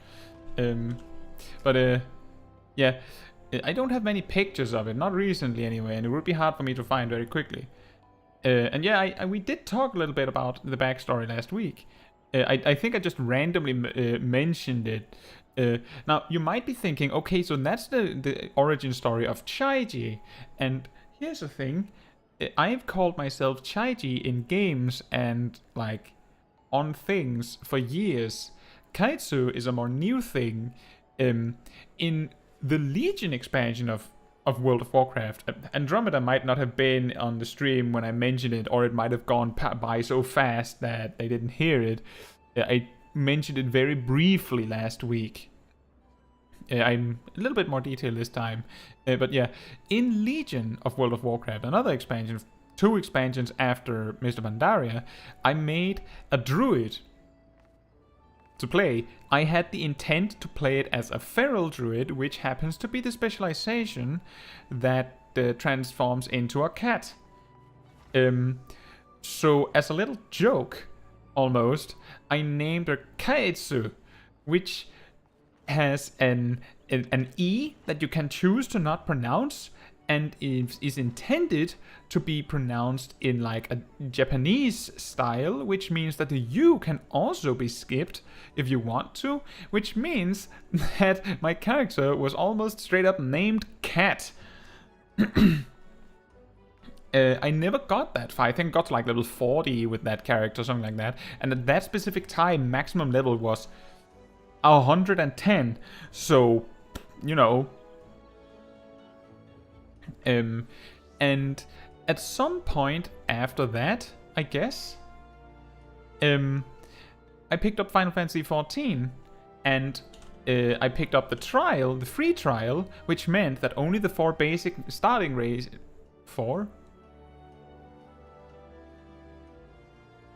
5 basic starting races, right? Human, Rigadin, Elysin, Lalafell, Mikota, yeah. Only the 5 basic starting races were available because the free trial did not, in fact, include Heaven's Ward, and it only included level 35 as the level cap. So I made a male Mikote gladiator, and named him Chaiji Caetsu because I'm extremely creative. And then I played for like a day, and then I discovered that the Aura is a race that exists, and specifically the female Aura looked so cute that that was the thing that sold me on the game. Like, well, I actually wanted to pick it up and try it because of the red mage, but I need to reach level 35 first, right? And then I discover that you can be an adorable dragon girl, right? But you have to buy the game to do that. So guess I'm buying the game then. So I buy the game, with Stormblood and everything, because that was what was available back then, deleted my cat man, just straight up deleted him, and started over with Caetsu Chaiji, exactly as she looks today. And I started as an arcanist, which I, by the way, found way more enjoyable as compared to the gladiator. Rip Chaiji Caetsu. I have very limited pictures of him, but I do think I have some in the very back of my screenshots folder. Maybe we should maybe one day we should take a memory lane stream where I just look through my screenshots. I have screenshots. I have the very first screenshot I took from Final Fantasy XIV. I still have that, and every screenshot in between. Chaiji Kaitsu is dead. Yep, he gone. Take a seat wherever you like, friend. Our waitress will come to take your... Oh, it's you, Kaitsu. It's good to see you again. What's that? Here at Bateron's suggestion, you say? The foul-mouthed rogue sends me word that an adventurer might be along for the job, and it turns out to be you. Well, this makes things a lot easier, doesn't it? With regard to the task in question, there's a fair bit to tell. Let me know when you're ready to hear the details, and I shall brief you. Oceans!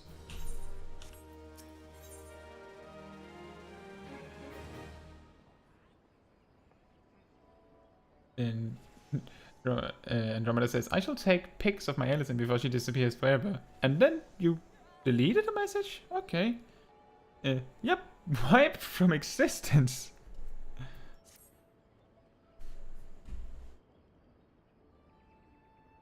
Ready for that briefing? Good. Now then. Yes. Now then. She is my guide voice. Can't you see? She talks like my guide voice. Here's the long and short of it. Beg pardons for interrupting, Mune, but beg pardons for interrupting, Mune, but our need grows ever more pressing. Have none stepped forward? And good day to you too, Bowlord. Your need must be pressing indeed for you to honor us with a visit. The good news is your journey hasn't been wasted. I'm pleased to report that we have our volunteer at last, and one who comes highly recommended at that. Remember me? Well, if it isn't our very own woman for all seasons, you certainly have a knack for appearing when you're most needed, Kaitsu. My thanks for answering the call. Now, time is of the essence, so I shall proceed directly to the heart of the matter. We wish for you to nip a potential threat to Gridania in the bud. Beneath the central shroud, there lies an underground burial site called the Tamtara Deepcroft. The place was once a Gelmoran settlement, but we Gridanians have long since interred our dead there. Of late, however, shadowy figures have been seen skulking about the Deepcroft, and with ever-increasing regularity. Based on the accounts of various witnesses, we suspect that these individuals belong to the Lamps of Dalamud, a doomsday cult which sprung up prior to the calamity. These zealots have proven themselves dangerous in the past, and we leave them to their own devices at our peril. Ordinarily, I would have dispatched my best men to scour the Deepcroft with orders to flush the cultists out. Alas, the calamities decimated our ranks, and the limited forces at my disposal are constantly required to keep the Ixal at bay. Since we thwarted their attack on the Guardian Tree, the Birdmen have not allowed us a moment's respite. They have probed every elm of our defenses in search of a weakness, compelling me to spread our forces far more thinly than I would like. The situation so being, we have no choice but to entrust the task of dealing with the Lamps of Dalamud to others. Can we rely on you to handle this matter, Kaitsu? Yes. I disappeared with a snap of the fingers from the pink dragon maiden wallet.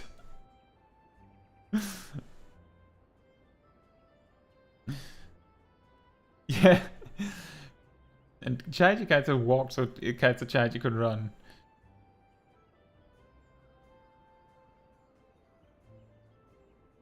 I actually did start a new character. I deleted the Mikote and then made a new one after all.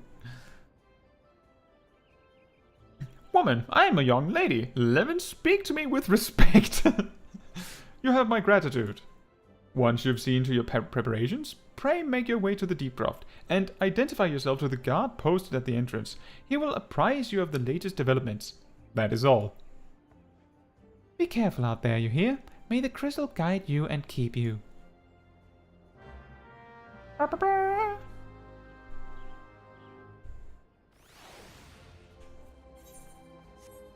And now, now, we first swing by the Lancers Guild. There's a new quest at the Lancers Guild. There's a new quest at the Lancers Guild.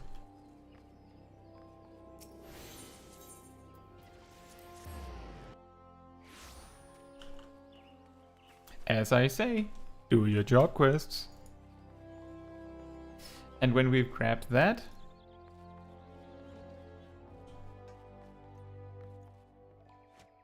okay, Andromeda. I'm glad you came by anyway. Good night. We're getting a fork. We're getting a fork. It's good to see you again, Caetsu, and stronger than when last we spoke. Plainly, you have devoted many hours to training, which is just as well, for I have mind to set you your next task. At the Bramble Patch, you came to grasp the true meaning of courage. I would have you put that courage to the proof before 3 masters of our art. In the many years since they began their training within these walls, these men have led very different lives, yet they share the distinction of being regarded amongst the finest lancers of their time. And just as they once looked to their seniors for inspiration, so too shall you look to them. By availing yourself of their wisdom, you will take another step towards becoming a fully fledged lancer. Your first instructor is a man named Mathiomi.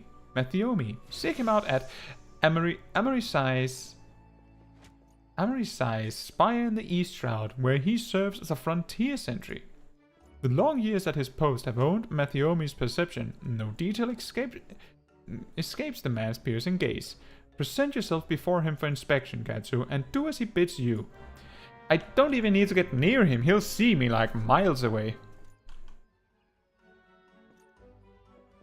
And Pokecheck says, maybe I should take a picture of my aura before turning it into an elephant, because I came to the realization that with my horns, a goth girl can't sit on my face. Okay.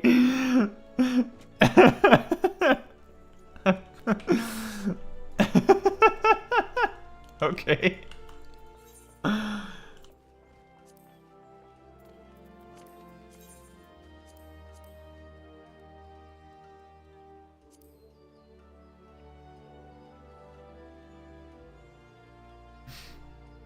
Lalafelds are short. Very short. Let's see, where would a Mightling be? Oops.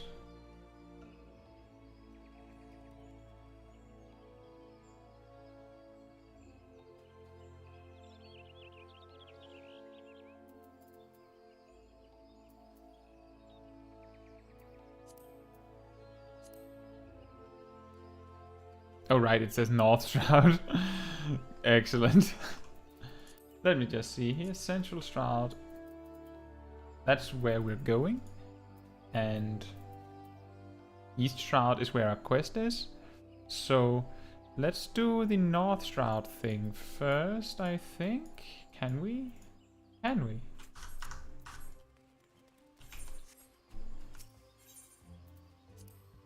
Yes, we can. A Black Mage Lalafell reminds me of Exuperation.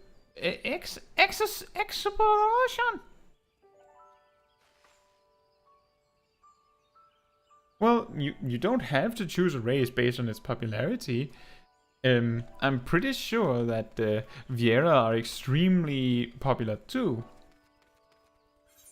If that matters.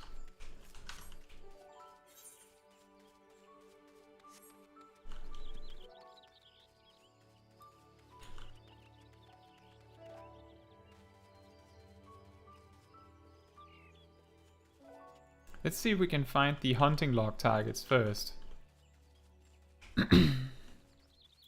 There it is.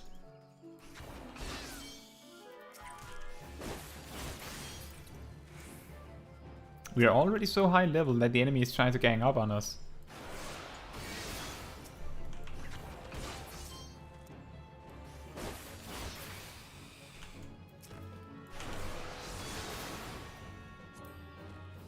And next we have the Opo and the oh.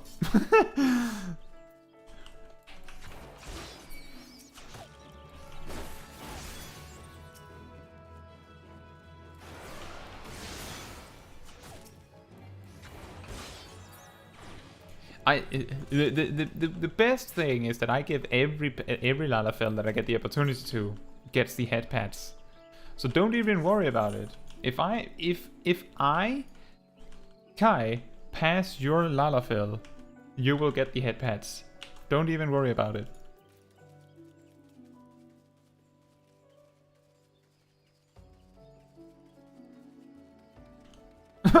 You were placed on the spot to decide who was cutest.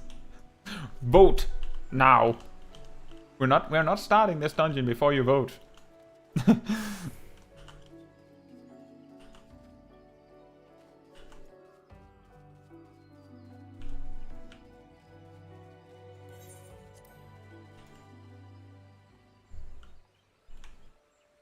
I'm just gonna grab the aetheryte now that we're here. You stopped before a mob? Stop, guys. We need to figure something out. We are 3 Lalafells and 1 not Lalafell, which means you have the privilege of being able to choose who's cutest. And unfortunately for you, we demand that you use that privilege now. You must. It is a requirement.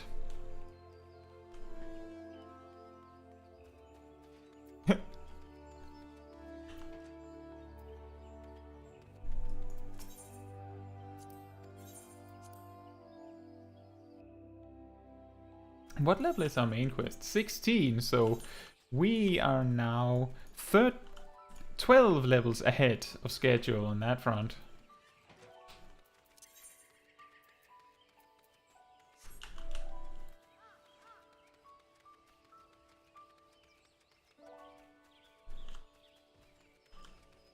Yeah, that too.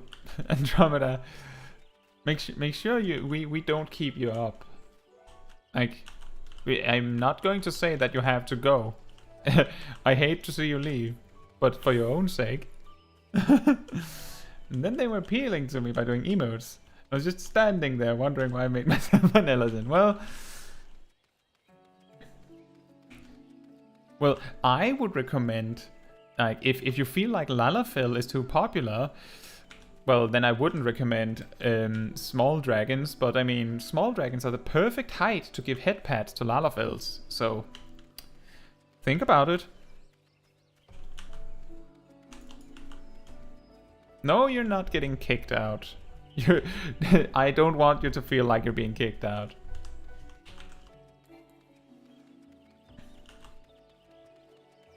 You can stay as long as you like, Andromeda.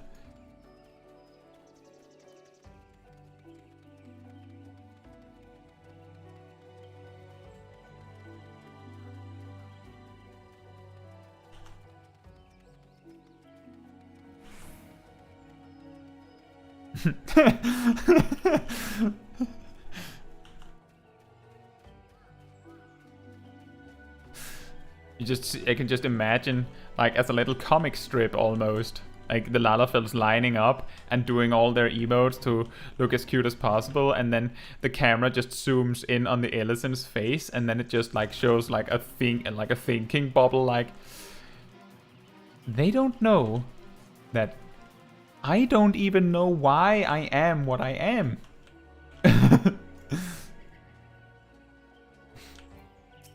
I regret showing up today. You must be the young Limsa I was told to expect. Greetings and well met. I am Mathiomi, commander of the brave men and women of this spire. Now, let's have a good look at you. I am a young toothpicker, excuse me. I see. You possess strength and skill in abundance. If of this there is no doubt, but you still want for experience. I don't want for experience, actually. I'm getting ahead of myself. Oh, I don't doubt you've seen much and more. Mayhap you believe there is not left out there to unnerve you. Yet the world is wide, and only the gods can claim to know all. You may be assured that the legendary lancers of old faltered at times. No lancer, nor any man, can foresee all possibilities, but he can steel himself for the unexpected. I would have you do just that. Take this bottle of fresh-spoken blood and sprinkle it at the foot of the great tree to the north. Doing so will lure out creatures of the night, which you are to vanquish.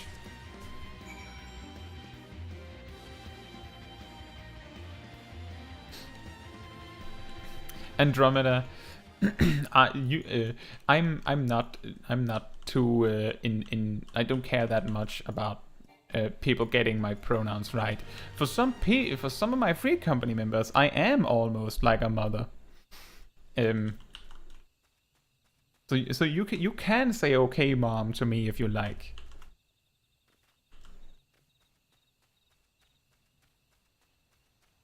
Also, on a completely unrelated note, I feel like the Lancer storyline also includes a lot of, okay, so you know how we're really good friends with the forest and stuff?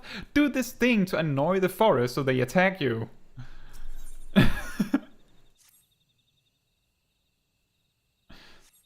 But if you really want me to answer with something specific, Andromeda, most people refer to me as he or him.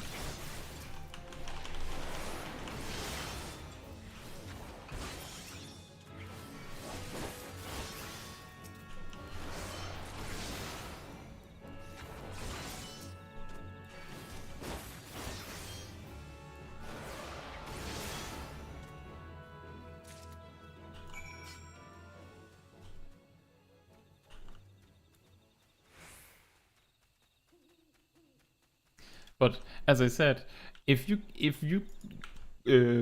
call me by something else at any point, don't worry about it, Andromeda. I really don't mind. As I said, I am almost like a mom to some of my to some of my free company members and friends, you could say. Welcome back, lass, and well done. I bore witness to your battle with mine own eyes. The bloodbat bewilders its prey with its ceaseless frittering, which makes putting a spear in the beast an exercise in frustration. Frustration that may easily have given rise to panic, yet to your credit, you fought on resolutely, and thus emerged the victor. I'm called Caetsu. Yuane has taught you well, young one. Young Padawan, you have a way to go, to be sure, but beneath those rough-hewn edges I see the makings of a great lancer. With my blessing, make your way to Boscaron's Druthers in the South Shroud. It is there that your next instructor, Boscaron himself, awaits. The man had a unique approach to our art, though it's a fair while since he hung up his spear. His words are well worth hearing, indeed. Lancers visit him as much for his counsel as they do his mead. Good though it is. Poking says I don't have a chosen pronoun, but many say that I'm a maternal aura, and in any case I'm a man, so how do you like it? Honestly, I'll update you guys when my identity crisis is resolved. Yeah, exactly, Andromeda.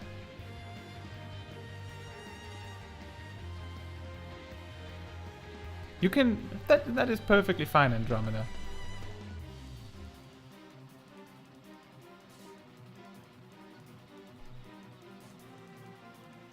By meeting Boscaron and availing yourself of his knowledge, your lance work will surely improve.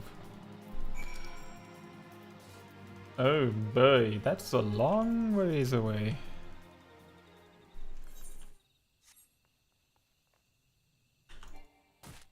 Ow. Imagine having Aetheryte tickets, guys.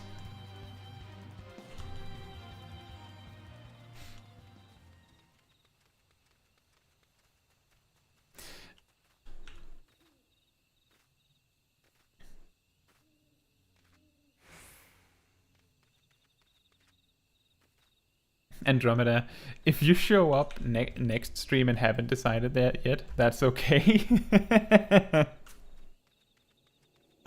don't get pressured by Pokeshack. He would also miss you.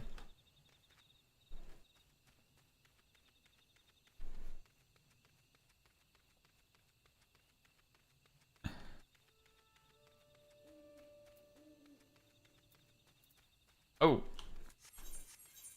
that's way smarter. There's just a path directly to Central Shroud from here. That makes way more sense.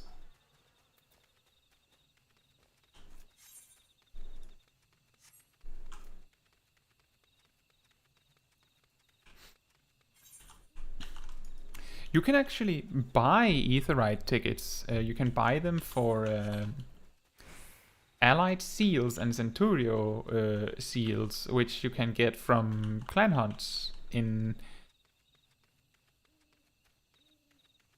A Realm Reborn, Heavensward, and Stormblood, I believe. You can buy more Aetheryte tickets.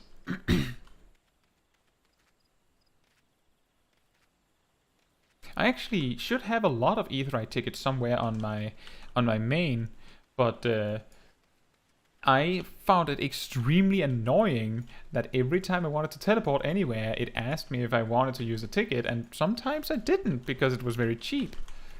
So I literally put the tickets on in my Chocobo saddlebag so that it wouldn't ask.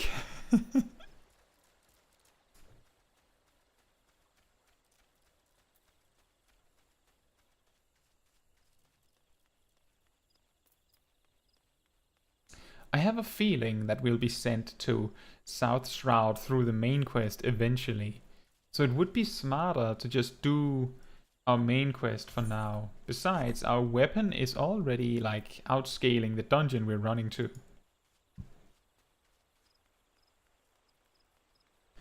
You've been asked to choose 3 top classes you can use for raids, and I'll probably use Black Mage for one, but I have a monster Black Mage main in my circle of friends and I'm intimidated. Well, Andromeda, do you mean like savage raiding, or do you just mean like 8-man content, like not like super hardcore content?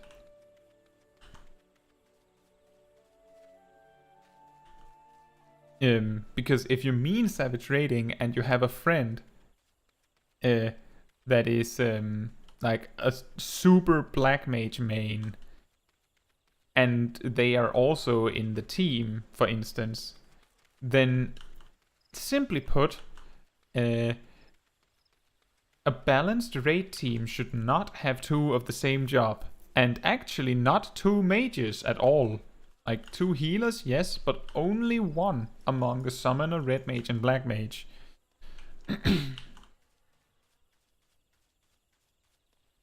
I have a video that I'm that is coming up where I talk a little bit about why that is. That is coming up very, very soon. But basically, it has something to do with the party bonus down here. And also I will say that Black Mage is incredibly hard to do savage raiding with. Your Caetsu Chaiji, I take it? Thanks for helping us out, friend. No doubt the Bowlord has already informed you, but your task is to enter the Deep Craft and purge it of the lamps of Dalamud. In case you're unfamiliar with them, the cult emerged shortly before the Calamity put an end to the 6th Astral Era. The cultists took the lesser moon, Dalamud, for their god, believing that it would deliver them from the devastation.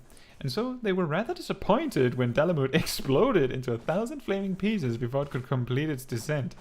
Now, having seen their god turn to ash, one would think that the cultists might feel moved to question their faith. On the contrary, it served only to stoke the flames of their fanaticism.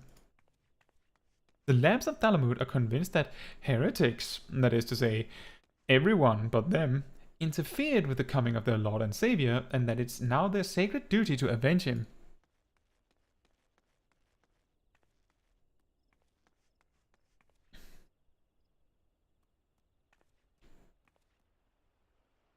Good night, Andromeda, and good luck figure out what you're doing for savage raiding.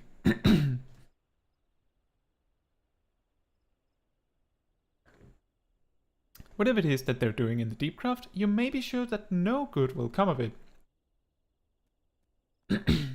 For the sake of Gridania and the Eorzea at large, put an end to their madness. That's also true. There's never been anything wrong in asking for advice.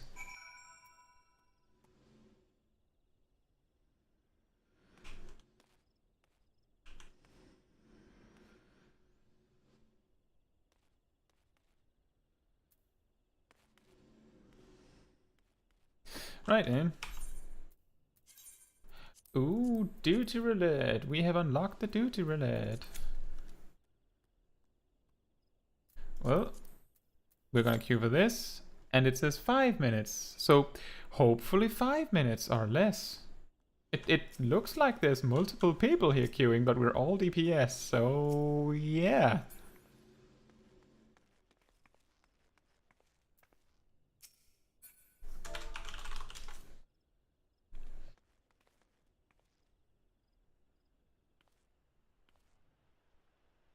Oh, they just went and did the Smith stuff instead.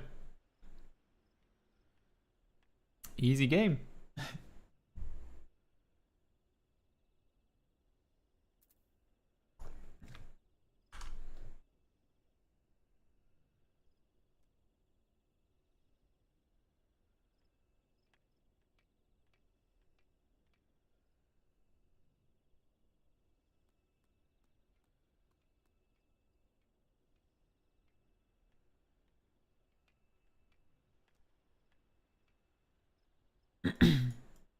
Hopefully it isn't going to be too long. Another Lalafell. Zombie potato!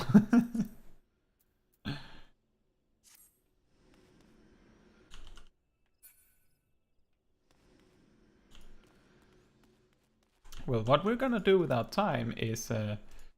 I forgot to seek out this guy. Green tea. Oh no. Oh no! I ran right past it.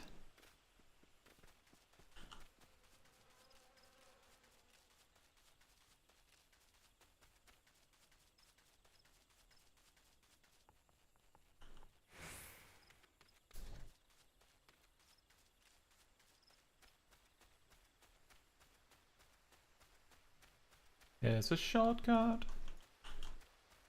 There's a shortcut.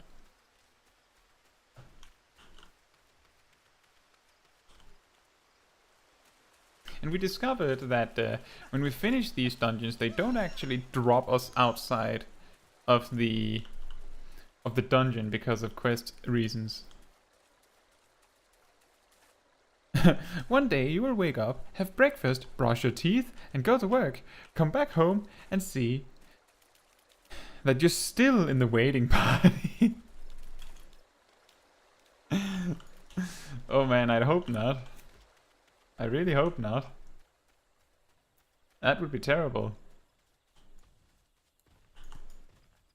But I'll give it 5 minutes and then we'll see a little beyond that. That seemed to be enough last time.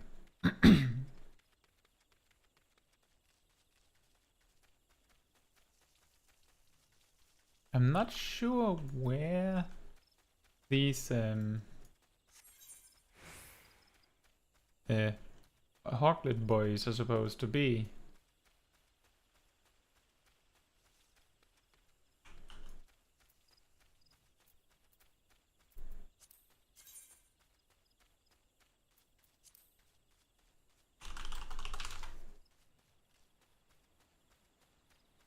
Oh. The last place I'd probably look. Oh, and we have a queue in 3.5 minutes. Excellent. Very, very nice.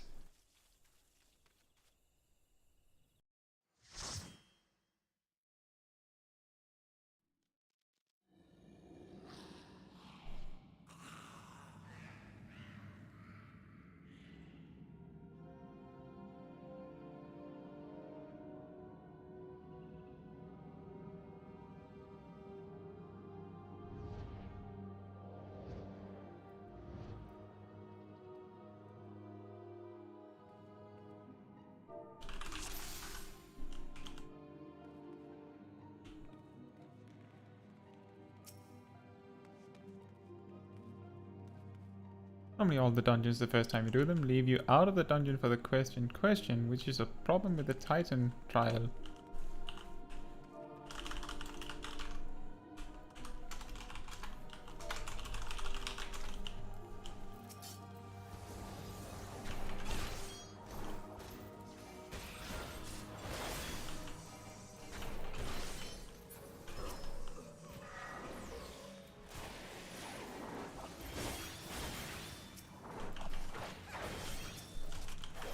This is getting a little bit chaotic.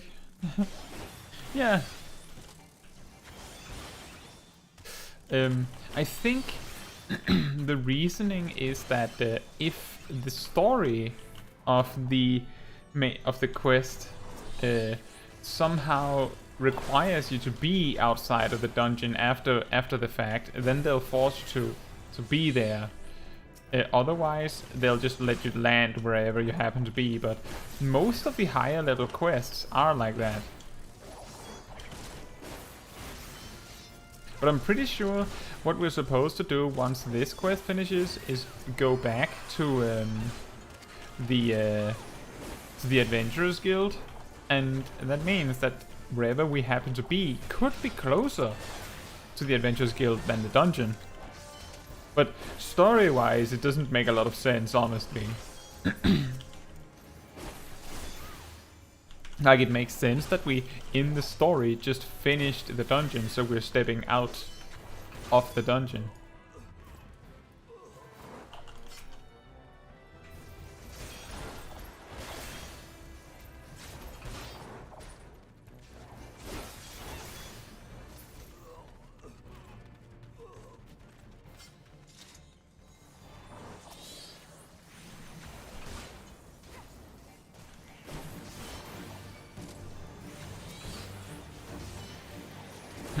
This is a very chaotic group.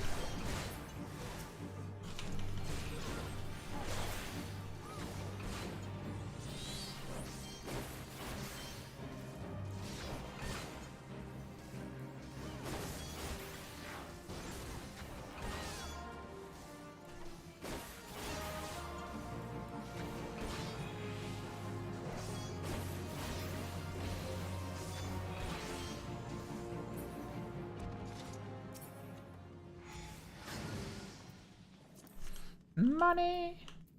Little bit of money, maybe? And we continue.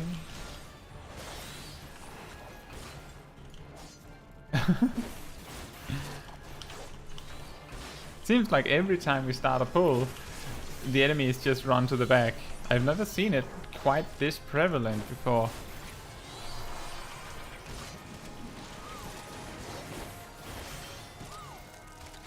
Yeah, you're right, Pokeshack. Another sage.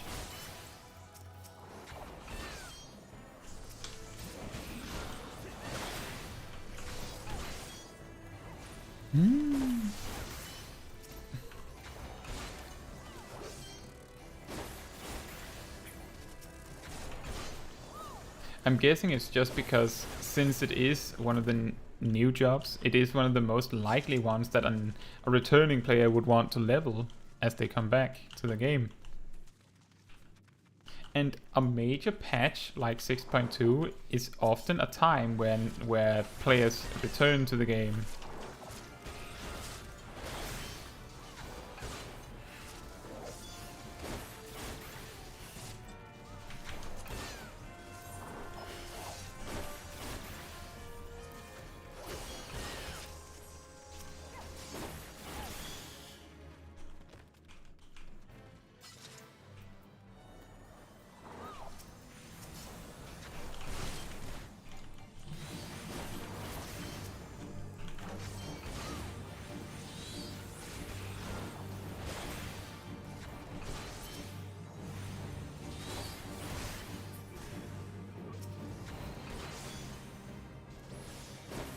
That is a good idea, Pokeshack. Maybe I'll do that. That would be a good one for like making a special banner for the chat window for for the Smol Caetsu adventures.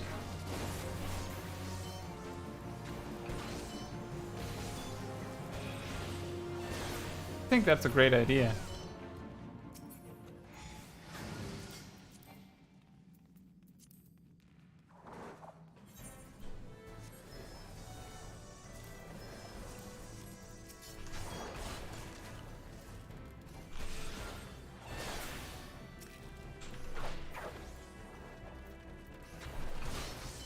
It seems like I think what's actually the problem is that the gladiator is clicking their AoE like either 1 second too early or 1 second too late, so that the enemies just barely pass them, or they don't get them covered in the initial hit.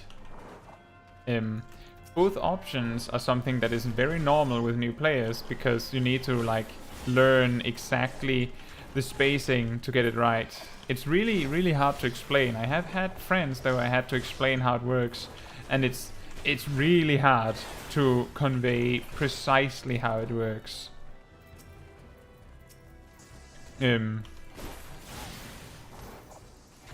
But it does seem like they do come back for the ads. It's just that because they don't have that many tools yet, it takes a little bit.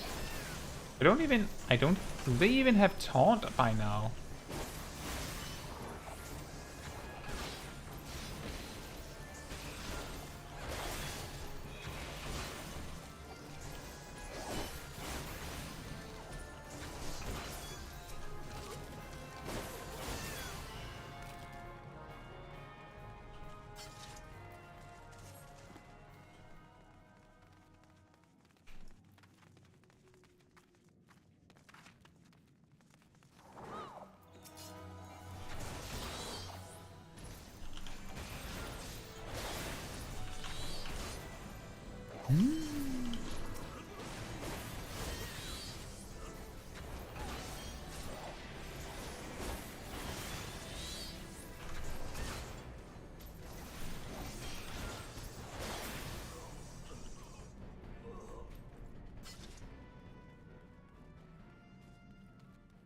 Yeah, exactly. With everything in your guides, it cost me a lot. It cost me to learn to do it, because one thing is to have the knowledge, and another one is to apply it. I think in at least some of my one of my tank guides, at least one.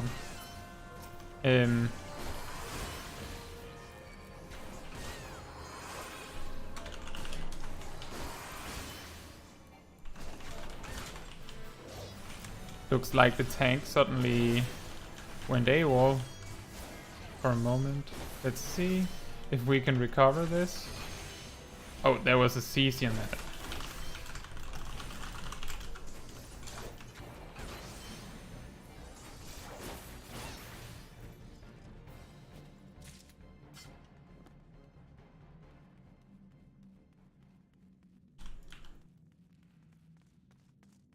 So from time to time we get to use the stance as soon as I enter the dungeon, or the ads skip me. Yeah, I have entered a dungeon and forgotten to use the stance for a moment. It happens to the best of us. Yeah, exactly. I actually went around and tried to round up the enemies in the absence of the tank. It's funny.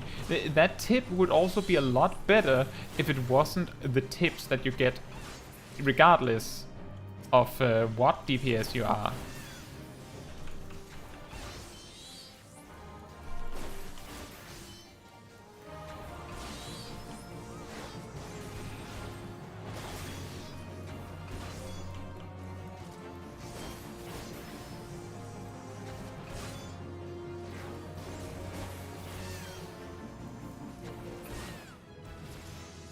Level 29!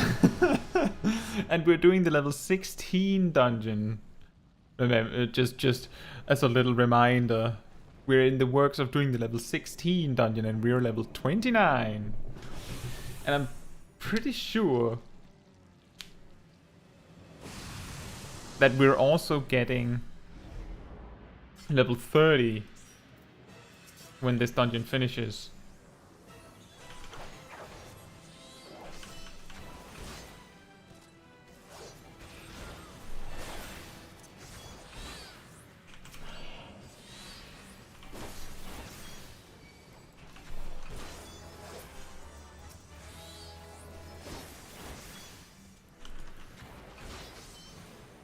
We got a loot drop.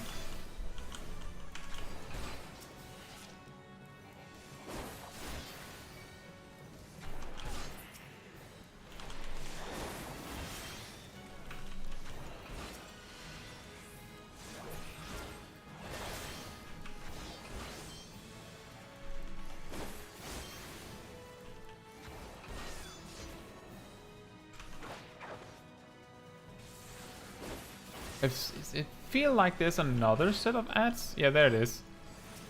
I'll use the limit break after this.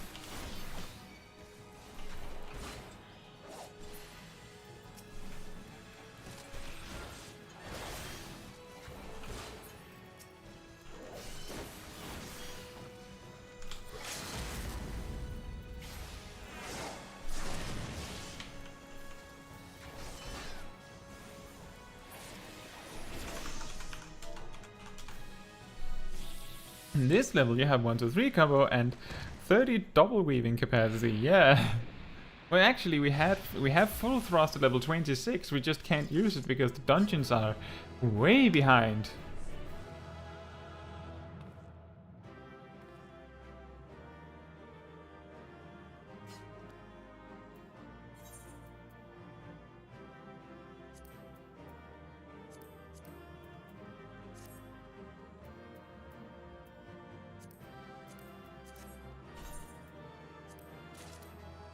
New necklace?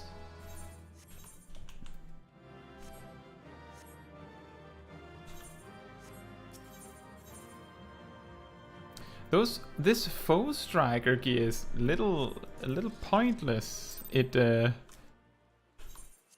we got our first commendation! But it is a little pointless because it's the same as the brand new gear. Like the stats are exactly the same. We don't even get lance charge because it's a reward for doing the quest. And we haven't even reached that quest yet.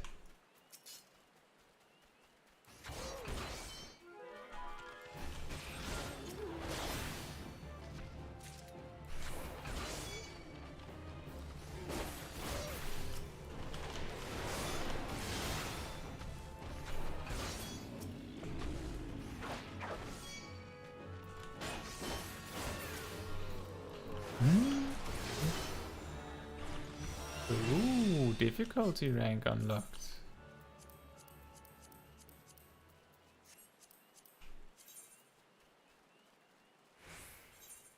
Bent branch. Well, that means we can do that one too. Tree and sap. Well, that's what I just thought, wasn't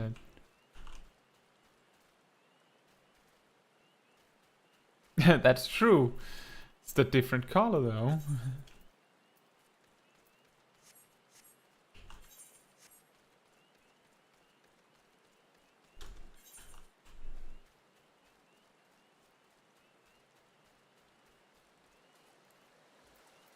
Well, let's see if we can do the specific targets in this area while we're here. It claims that the treants are supposed to be here, so I guess they're in greater concentration in this area.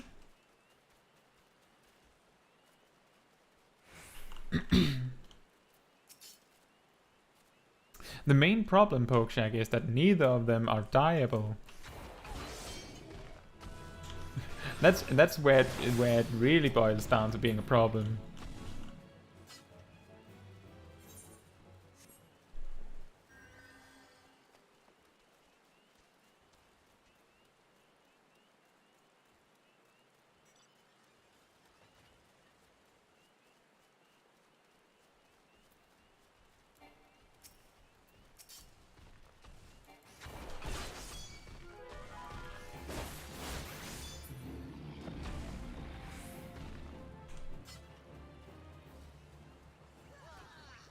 Exactly, none of them are dyeable, unfortunately.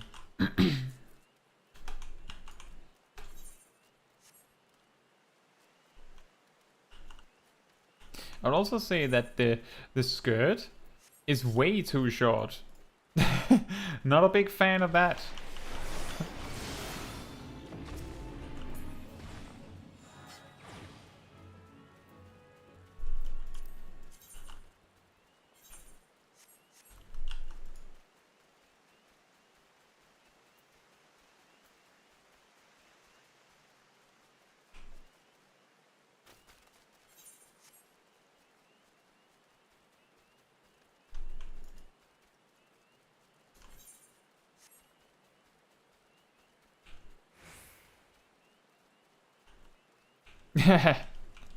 Yeah, if you've seen some of my like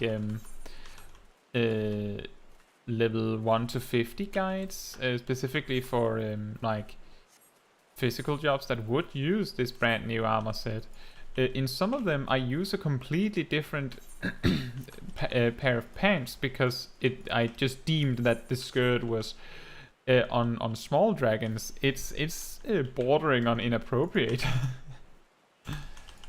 And the alternative pants that I use tend to stand out because they're, you know, they're cherry pink dye, of course.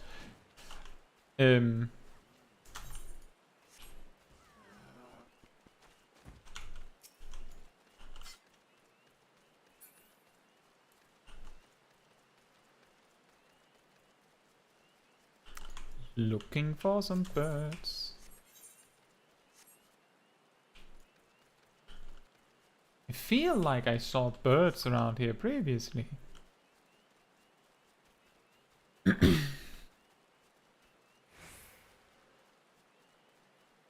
Wasn't it here?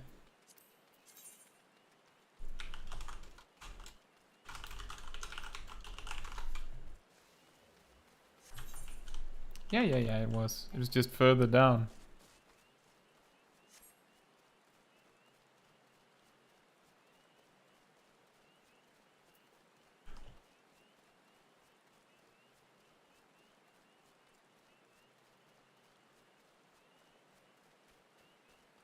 No, thank you for offering, Pokeshack. I see them now. In the distance.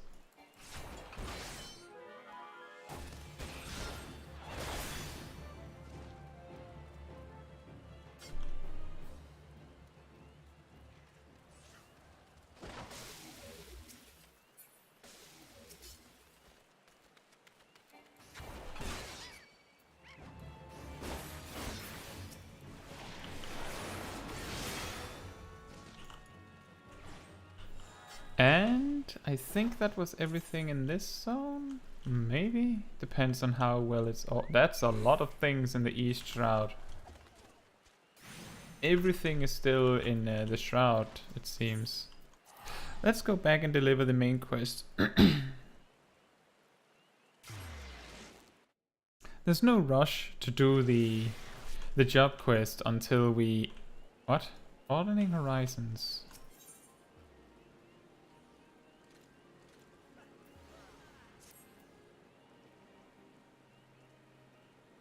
Caetsu, is it not? I've been following your exploits with great interest. You have served Gridania well, but I believe your greatest accomplishments are yet to come. It is with such lofty expectations that I would grant you passage beyond our White Wolf Gate. Take this pass and show it to Frantemonteur, the gatekeeper. Gird yourself well for the battles to come, and I am sure that news of your deeds will reach me again before long. Excellent. More experience that we really don't need.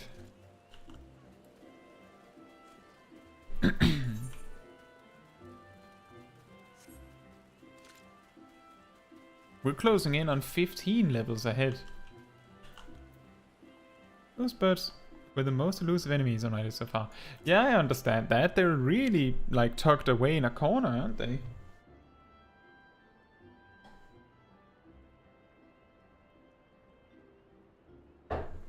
Welcome back, Caetsu. I'm reliably informed that your foray into the Deep Craft was a success. Nor did I expect anything less. You've made such a habit of succeeding that it's difficult not to take your talents for granted. Rest assured, however, Mother is impressed, even if she isn't surprised. Bowlord Levin asked me to pass on his thanks. I must say, it's something of a relief to be able to call upon such a capable adventurer. Sadly, death has become an ever more common occurrence within our fraternity of late. Times being what they are, the guild is constantly inundated with petitions, and we are hard-pressed to find enough hands to deal with them all.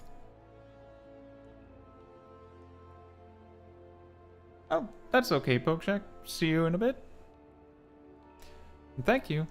While this means no shortage of work for able souls such as yourself, it also provides ample opportunity for the inexperienced to overreach themselves, with predictable consequences.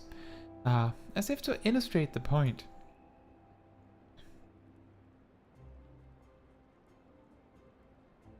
Evra is gone, and it's all your fault. If it had taken you an age to heal him, he would still be alive. I tried. He bolted out of range before I could finish the spell. You shouldn't have been so hard pressed in the first place. We should have done more to lighten his burden. To the hells with this pathetic excuse for a party. I'm leaving, and it'd be too soon if I never see your faces again. Goodbye and good riddance. I'm leaving as well. I doubt this comes as any surprise, but I never liked you. I only suffered you for your healing, but you couldn't even do that one thing right. Cruel though this may sound, you brought this upon yourself. Oh, and by way of some parting advice, get rid of Evra's head. Bury it, cremate it, do whatever the hells you like with it. But for God's sakes, stop carrying it around. It's just get rid of it, alright? Wait! Don't leave me alone, please! I'm so sorry, Evra. Please forgive me. Oh dear. Scenes like this have become all too common. That makes 12 times in half as many days. Now, you see why I'm grateful for adventures of your experience. I can send women, young ladies, like you on a mission without worrying that you might not return. Well, not so much at any rate. Speaking of missions, I wouldn't trust you with another. About a bell ago, I received a message from my counterpart in Ul'dah. She seeks the services of a reliable adventurer, and you're nothing if not reliable. If you think you might be interested in this task, say the word, and I will be glad to share the details with you. Yes. Time for the 3rd dungeon. And level 31. Immune? So, you're not averse to taking a little trip? Wonderful! As I mentioned earlier, the request comes to us from the Adventurers Guild in Ul'dah. Once you arrive, seek out Momodi, the proprietress of the Quicksand. Think of her as the Sultanet's version of myself. Chances are she'll send you into the midst of danger, but I have every confidence that you will pull through unscathed. Now, off you go, Caetsu, and good luck. Let's hand in this broadening horizons thing first.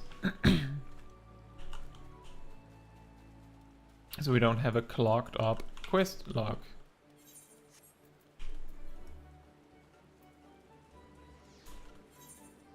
Oh, it's that way.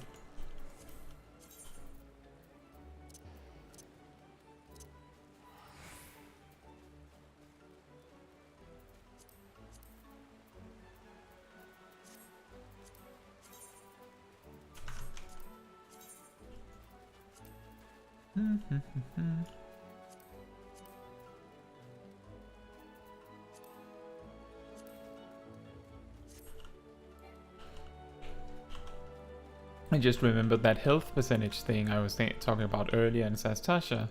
I just added it. Hello, Franchemonde. Only those who possess a gate pass may travel through the White Wolf Gate. It is for your own good. The fearsome beasts that lurk beyond would tear an unprepared adventurer limb from limb. I have a pass. You have papers. Let us see now. Yes, everything appears to be in order.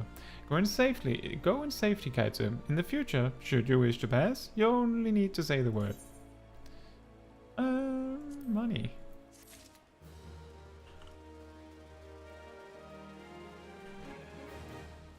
And now we go to Ul'dah.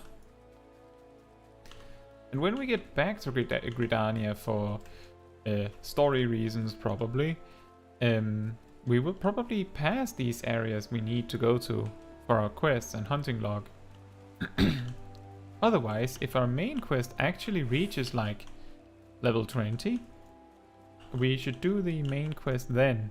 Or do the Limsa quest then, so that we can progress on to Dragoon.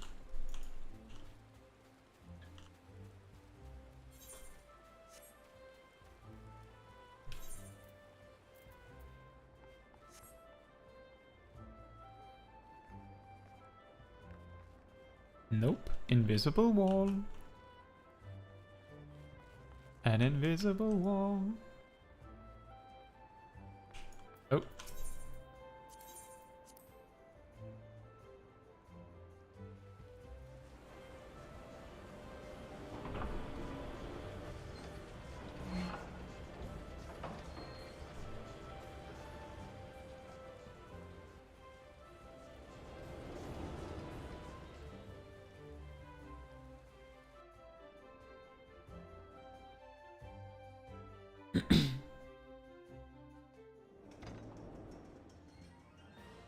And then we get to do the third dungeon.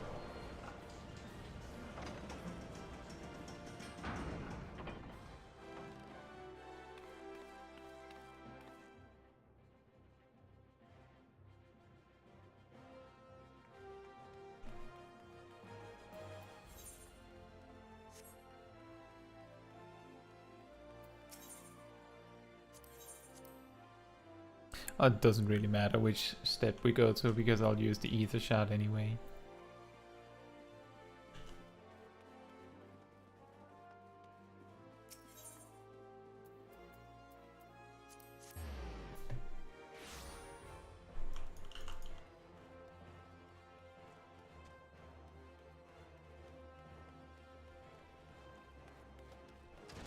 A passo. And then we go to Modi.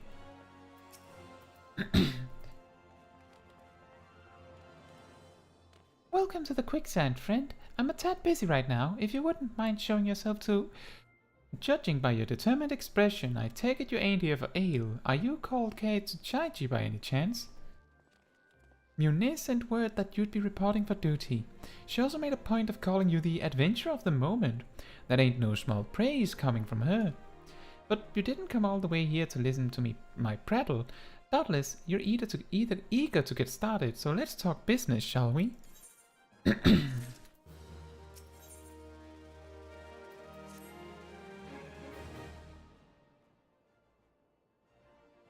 petitioner ought to be arriving any moment now.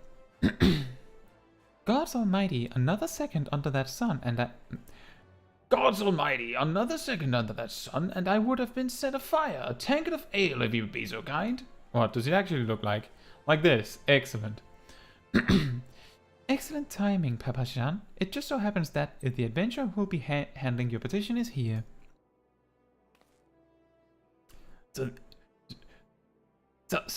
this winsome lass is the much-lauded adventurer, is she? Marvellous, marvellous. A pleasure to make your acquaintance, my lady. I am Papa Jean, formerly of the Sultan's Sworn. I thank you for agreeing to lend us your aid. Mayhap you'd like to apprise Caetsu of our mission?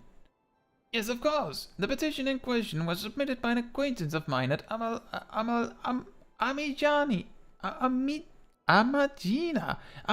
and Sons Mineral Concern. It relates to an unfortunate development at Copperbell Mines. To be plain, giants have seized control of the place. These giants are of the clan known as the Hecaton Chairis. Fearsome creatures who were sealed within the deepest depths of the mines during the bygone Thorn Dynasty. Alas, it seems they have managed to break through the layer of rock which served to imprison them and now prowl the tunnels where the miners ply their trade. The creatures are justifiably angry about their treatment at the hands of our ancestors, and their presence has forced the suspension of all mining activities on the site. It's no wonder they're angry. Didn't the Thorn Dynasty come to an end over 300 years ago? You know your history well, milady. The people of that age used the Hecaton Chairis to work their mines. By way of enchanted helms, they were able to bind the ferocious creatures to their will. But as is oft the way in such tales, these enchantments eventually failed, and then the slaves rose up against their masters. In a desperate bid to contain the unbridled fury of the Hecaton Chairis, our ancestors induced the collapse of the mine's lowermost levels. So it was that the great giant revolt was ended, buried beneath 100,000 tons of rock. Well now, that's got me thinking. I seem to recall there being an article about Copperbell in the Mithril Eye a fortnight or so ago. It said the mines were being reopened as to meet the rising demand for building materials. Like as not, our boys dug a bit too deep and freed the giants. Gods, to think the poor creatures are still alive and kicking after 3 centuries. That's a long time to nurse a grudge. They must be seething. Indeed, and that makes them a danger to us all. There will be no mining at Copperbell as so long as they remain. For the sake of both peace and prosperity, they must be subdued. This is the task which we would have you undertake. I'll not deny that the mission will be rife with danger, but our need is great, and so I beg you, put an end to this sorry business. Alright. God bless you. I feared you might have reservations, but I assure it is for the best. In case you don't know, Copperbell mines are in Western Thanalan. Do take care, you hear? Ah, and one last thing before you depart. An employee of Amagina and Sons is presently at the quicksand. The fellow's name is Painted Mesa, and he knows Copperbell mines well. It may behoove you to seek his counsel.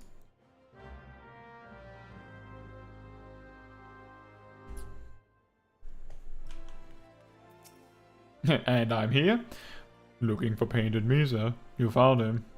So you're the adventurer who's volunteered to deal with the mess down in Copperbell, are you? You've got guts, miss. I just hope you've got skills to go with them, because things ain't pretty down there. The Hekaton Chairis left the place in the right state, and nary a week after mining resumed. I don't know if you know this, but Copperbell was old when the second Ul'dah dynasty was still young, and it was abandoned centuries ago. If it hadn't been for the shortage of materials needed for the rebuilding effort, the concern would never have thought to reopen it. We knew full well about the giants beforehand, but the project went ahead anyway. I mean, nothing could possibly survive being buried under a mountain's worth of rock for 3 centuries, right? Wrong. Our miners took up more than they bargained for. One swing of the pickaxe too many, and they found themselves in the company of giants. Unless we can subdue him, the nation's glorious recovery will grind to a halt for want of naught to build with. The stone torches are keeping watch over the entrance in case the giants fancy some sunlight and fresh air. One of them will be able to show you the way in. The hope of the nation's resting on you, friend. Best of luck. Thank you. Alright. We're going that way. We should make sure to pick up that etherite while we're there. Mainly because I think you get like etherite tickets or something to teleport to the what's it called? The Vesper Bay now. But on the off chance that we don't, it's good to have that etherite. Although it'll cost so much money. So it would probably be better to go from Limsa and use the boat. I believe it's even faster too.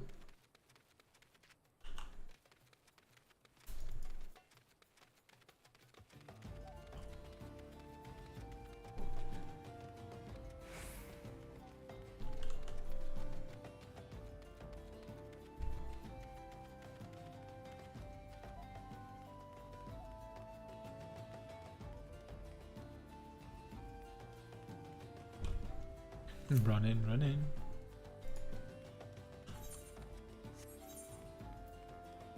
That also means the brand new ring is no longer giving us bonus XP. It's just the expansion earring.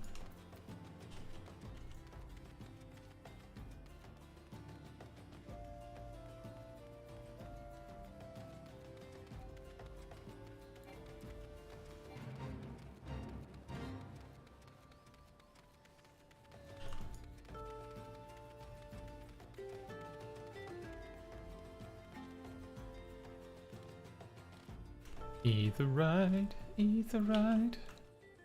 We're getting an etherite.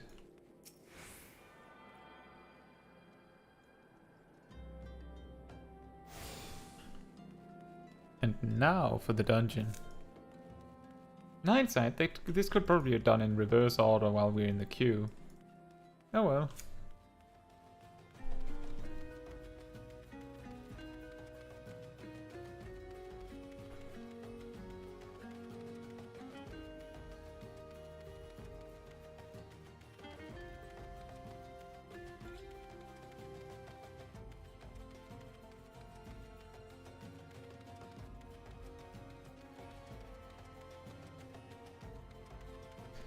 Bombs. And this is where many blue mages go to get their bomb spell for the first time.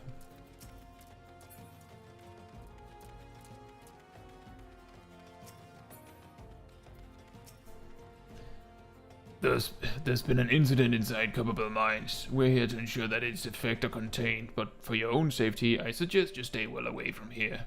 What? You're the adventurer who's volunteered to quell the Hecaton Gyres? I didn't think that Pavashan would be able to find someone so quickly, if at all. The giants are content to wreak havoc inside the mines for now, but it's only a matter of time before they think to come outside. The sooner you see them, the better. Make ready as best you can, and enter at will.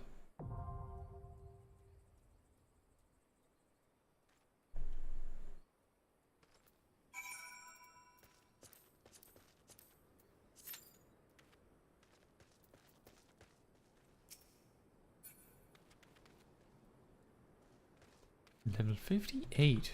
Is he also unlocking this here? I hope not. Now that makes no sense. He has warrior. He's literally a warrior. So he would have gone past this.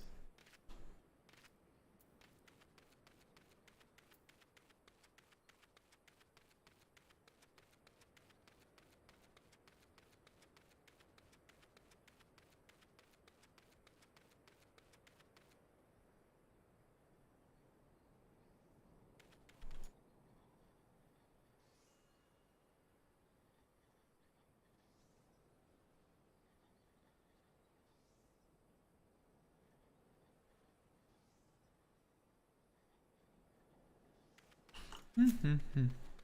5-minute queue time. Maybe it'll be 3 minutes this time again.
Well, there's a plus quest to grab here, so we'll just do that while we're waiting.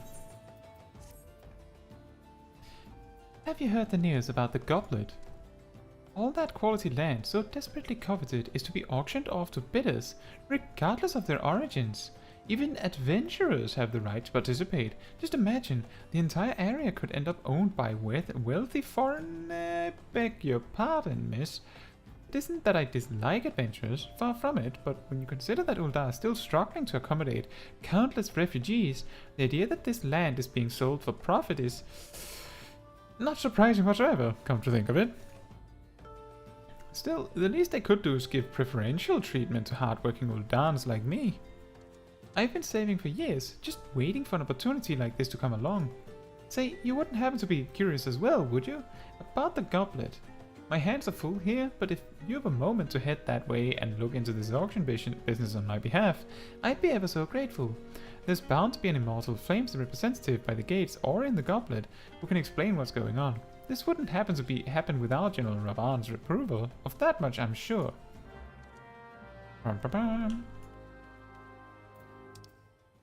That's all the way over there.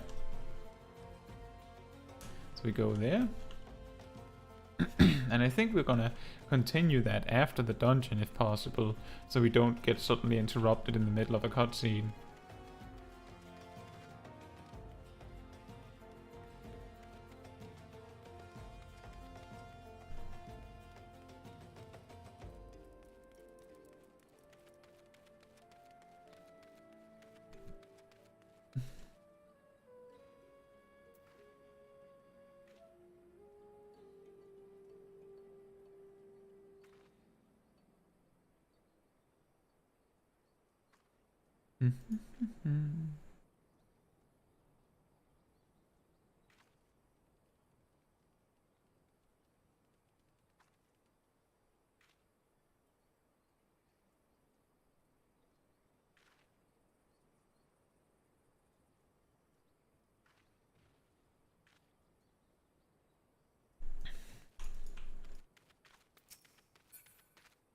Cactua.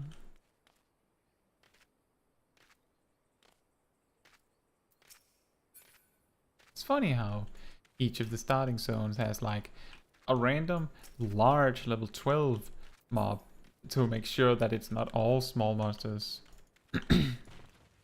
Welcome back, Pokeshack. Let's see what happened. We reached the dungeon, so I'm in queue for Copperbell Mines. I think that's pretty much it. I picked up the quest to look into the goblet, so that we have that to look at immediately after the dungeon. So that I didn't just stand around for the whole time. But it looks like there's a genuine possibility that we're going to use the duty support for this. Although that would be not as fun as players, wouldn't it?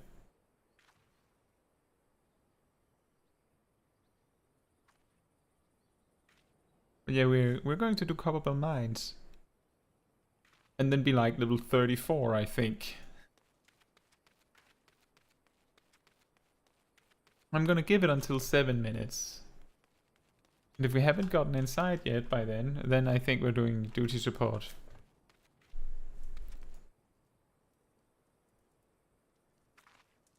So 1 more minute. Yeah. Well, it is getting a little late in Europe, so it's not too surprising that the queue times are getting long.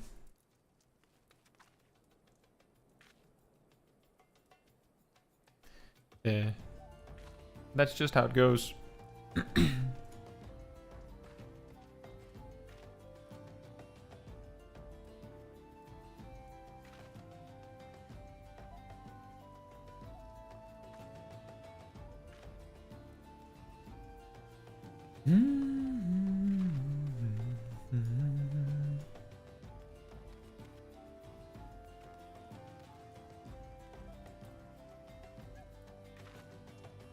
So many songs with some good music in it.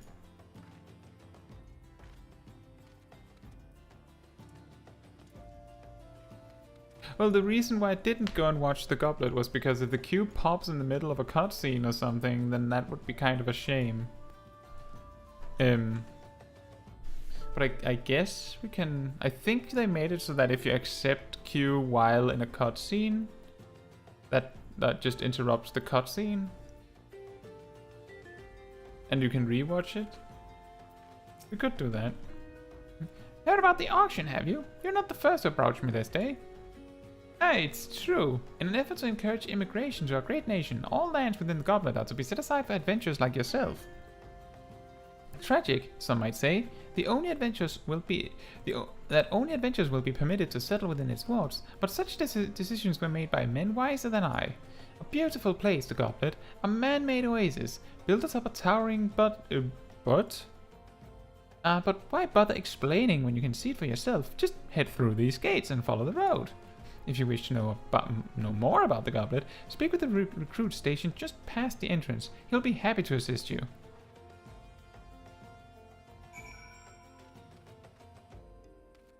That's true, Pokeshack.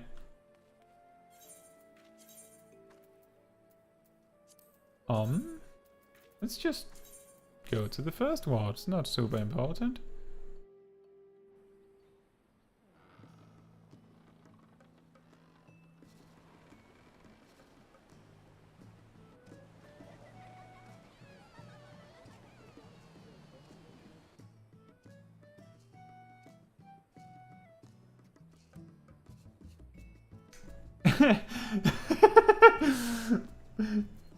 You can really tell.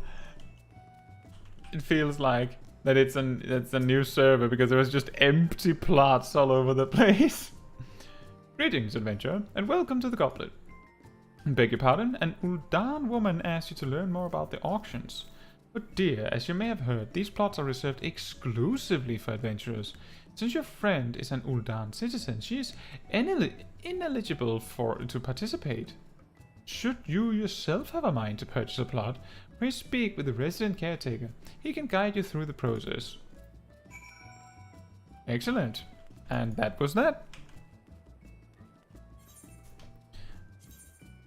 But look at this. It's just nothing. Yeah, I like the music of the housing area as well. I've just heard it a lot.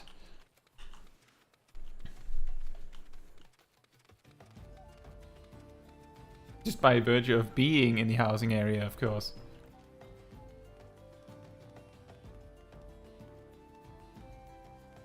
Oh, this lady is not gonna be happy about these news. You've returned. Tell me, what have you learned of the auctions? What do you mean it's reserved exclusively for adventurers? I mean, sure, times are tough and every nation is scrambling to attract formidable fighters. But what about my needs? What about my 40 acres and the chocobo? Bah, it's not fair. It's just not fair. Sorry.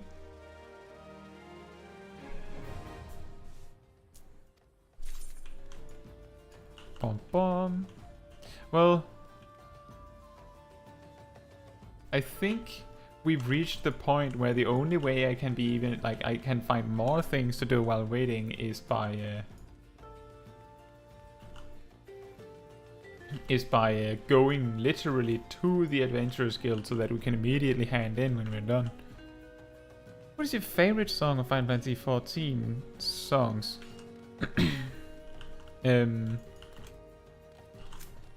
I think it would be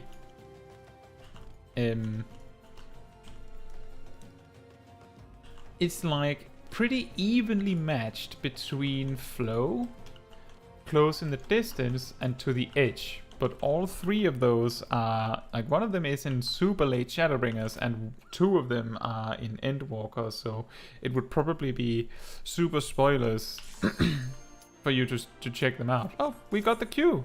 Excellent!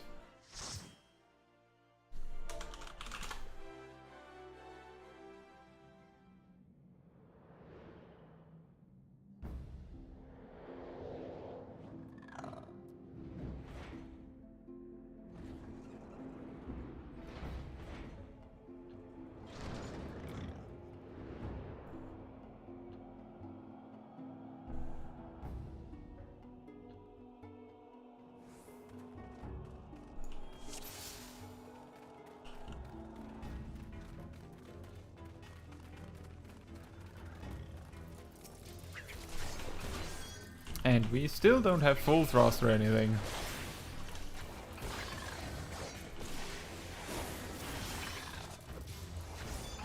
Okay, that's an option. I just feel like almost always the songs are accompanied with footage that you just can't avoid.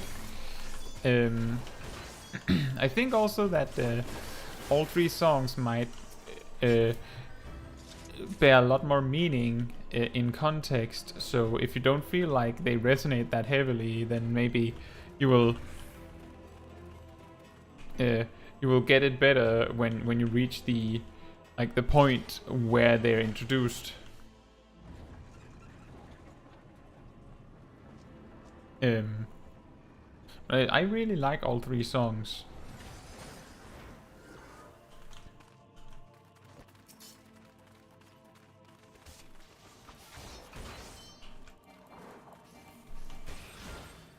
And then, of course, I also really like pretty much every single incarnation of Neath Dark Waters, which is the the song that I use for my video guides.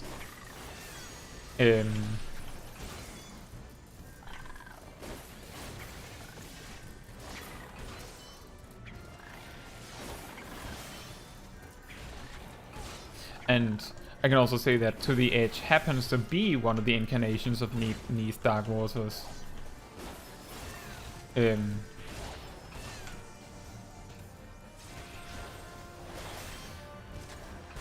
But the great news are that the music only gets better as you get further. And you might say, but I'm in Stormblood and it's already awesome. And yes, it only gets better. And that doesn't say anything bad about the music from previous expansions. It's just that it gets better than that.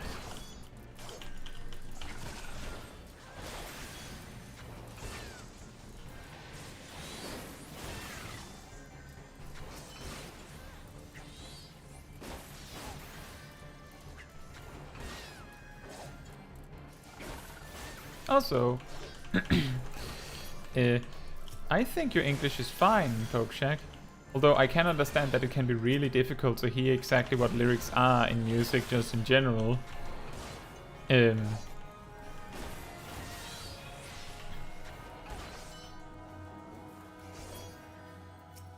I usually have to look up songs like to get the real meaning of them myself too.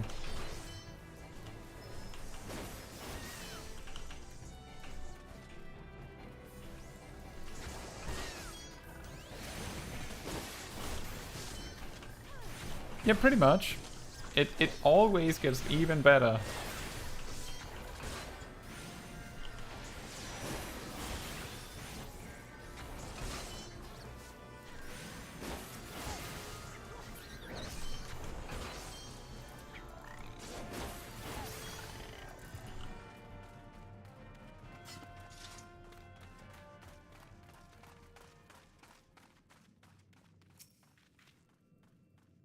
It's funny how they moved the other fire sand into this room.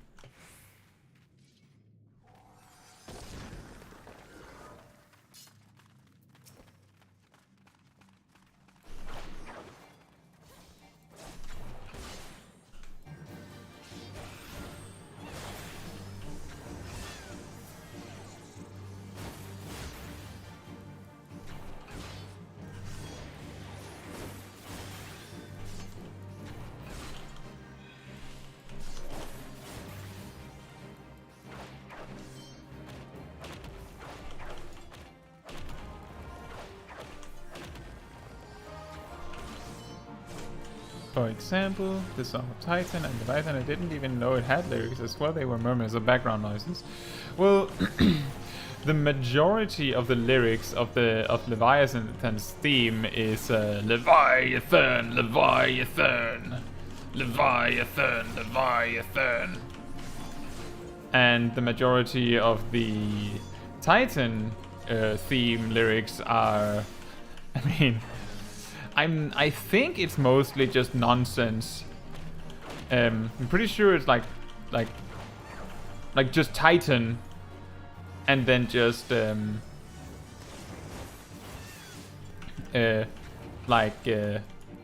just percussion, I think. Titan.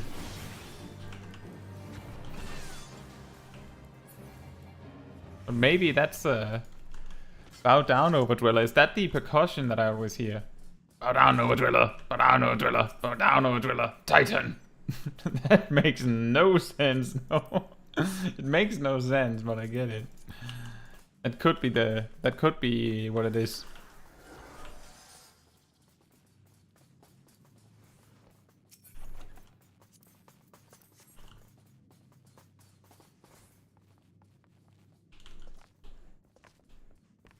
That's funny to learn.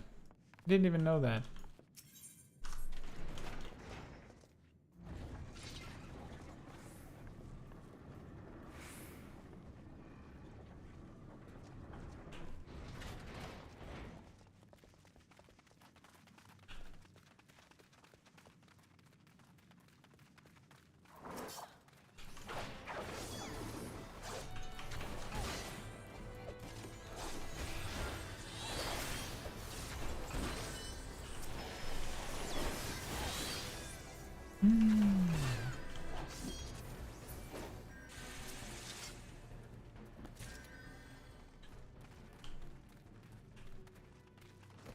Oh.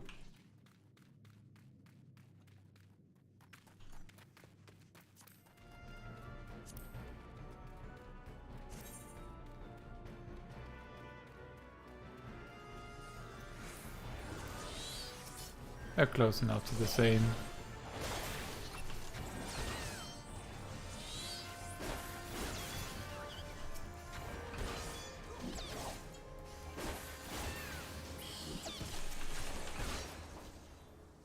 Yeah.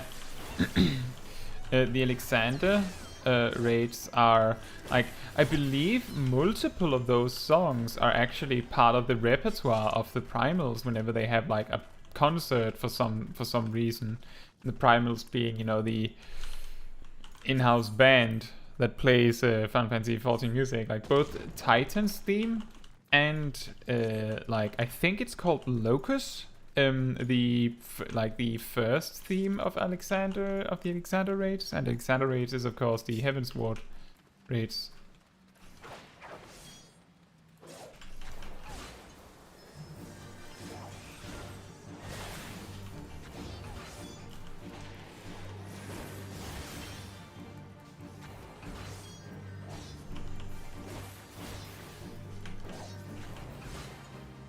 Divide.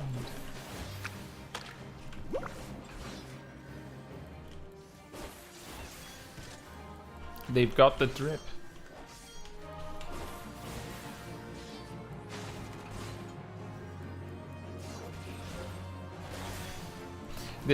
When you get into these like drawn out battles, it's really when you realize how there isn't that much in like low level Lancer rotation. Not that there's a lot more in something like a low level Samurai rotation, but it somehow just feels extra empty.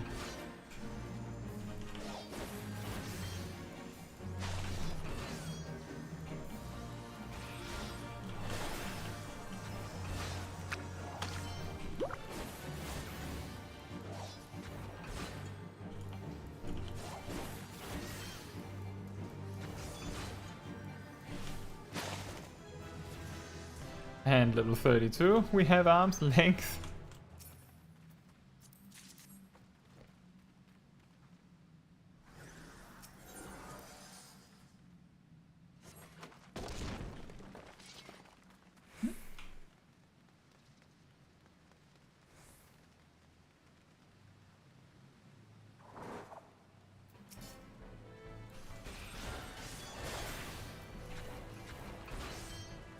Yeah, long fall.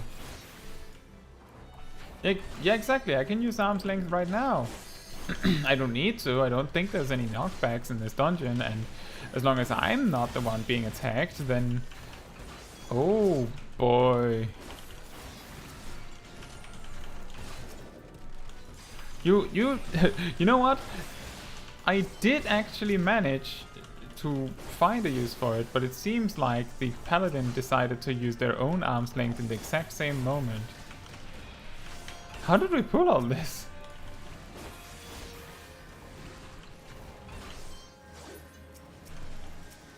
You know, I feel like when I earlier tonight I said that this tip from the smith that you should engage enemies to protect the healer was a bad tip because it's the tank's job. I feel like the game has squarely taught us, or taught me, that it was a good tip.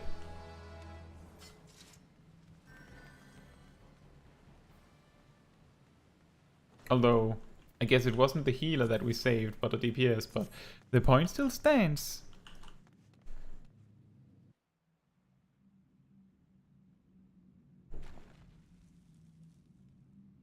Slaves no more!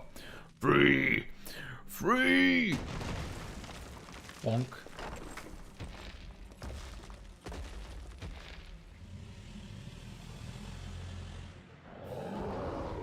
Well, they started the boss fight.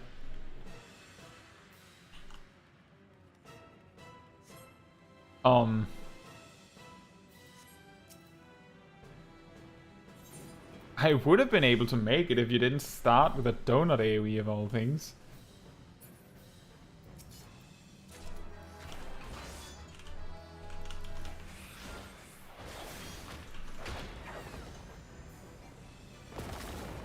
Yeah, exactly.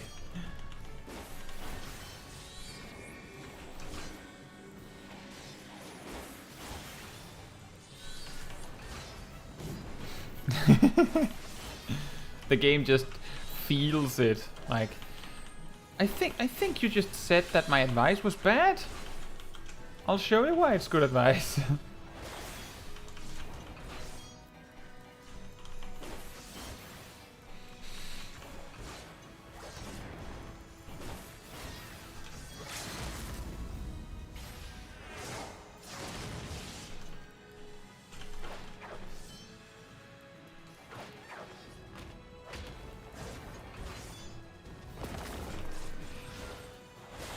I'd expect the limit break to do more than 6%, but I guess it's fine.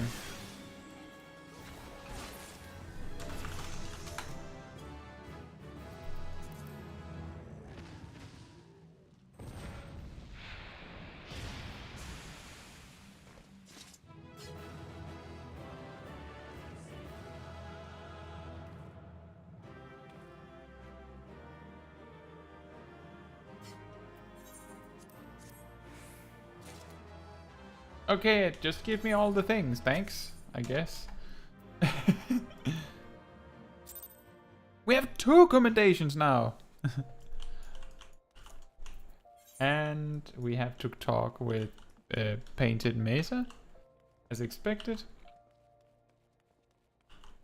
And we're level 33 and close to 34. Oh boy. Access to the season event. Oh yeah. That's a good point. We can just barely slip it in, yes. Let me just see. Hopefully it'll tell us to go to like Limsa or something now then. That would be super convenient. Or maybe not. Okay, I'll do this. And then we'll look at that.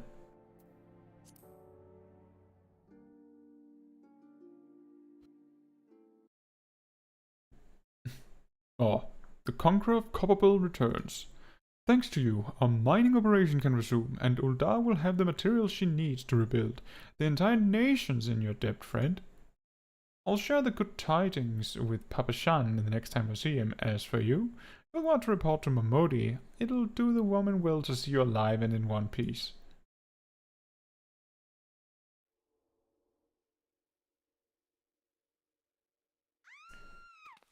Things are happening.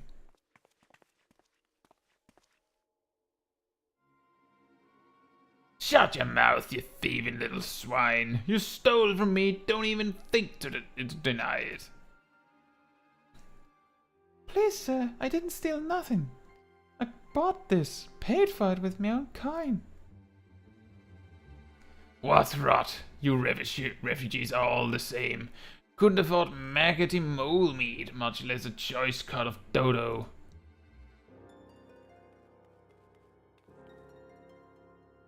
You have now other hallucinating trip. I'm going to say it one more time. Give back what you stole, I'll make you wish you'd never set foot in this city. By rights, I should turn you over to the brass blades, you know. Help keep the streets safe for law-abiding citizens. But I'm a reasonable man, if you agree to serve me in whatever capacity I require. The authorities needn't hear of your crime.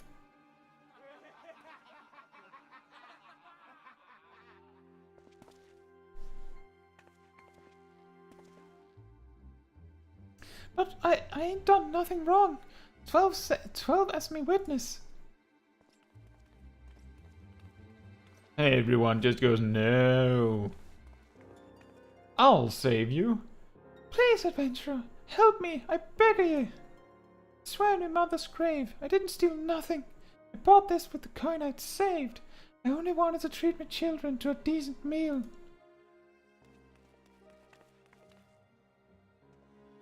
You've got it. And who the hells are you when you're at home? This dog's master? I've had enough of this mama's farce. You lot, teach them a lesson. Dun dun.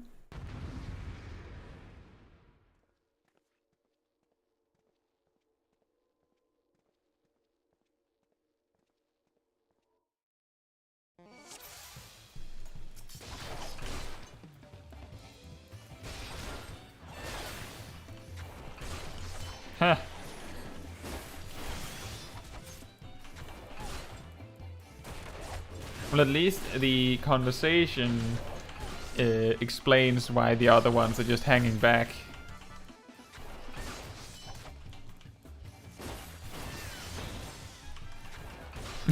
Those are bad people. I condemn them to be poked with the laser stick of the tooth picker.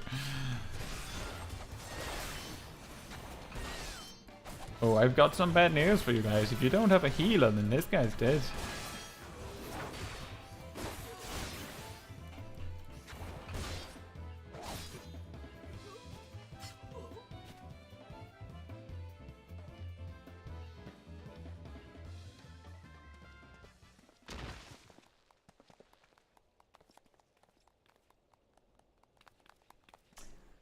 I ain't getting paid enough for this. You hardly did anything, man. Hey, wait! Where the hells do you think you're going? Thank you, kind adventurer. Thank you thrice over.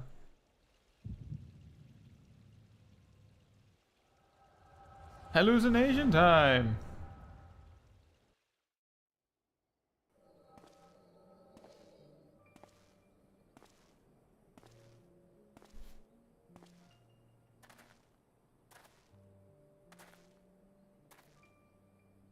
I swear there were more refugees than when I last looked.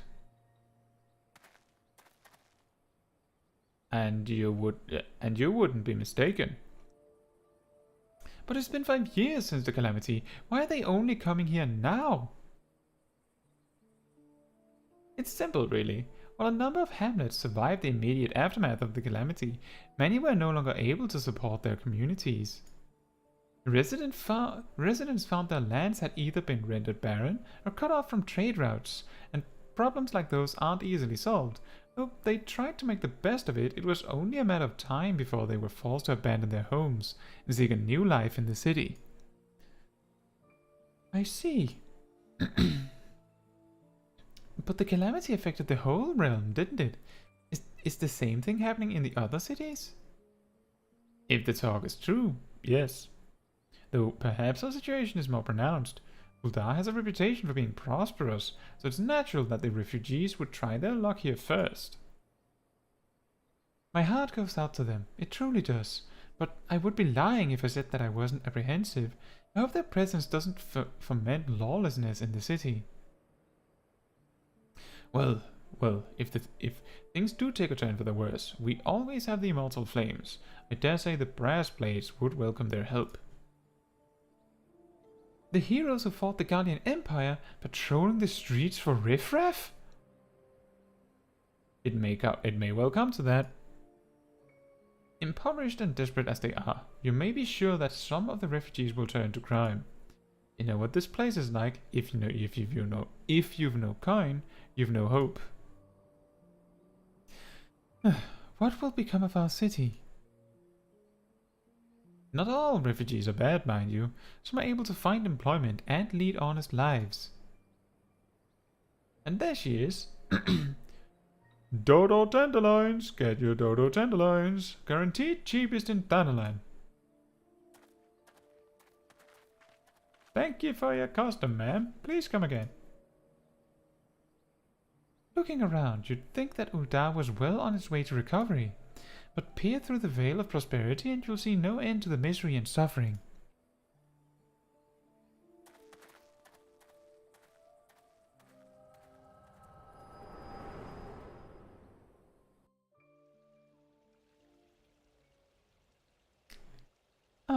Ma'am? Are you alright? No?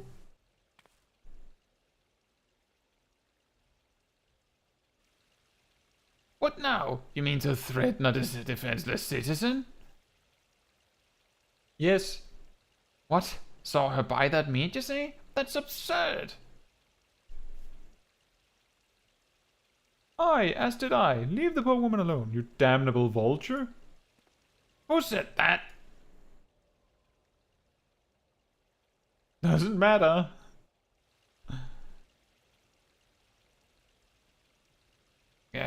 I will overlook this, but just this once. God bless you, adventure. If you hadn't come along when you did, who knows what that monster might have done. It don't bear thinking about it.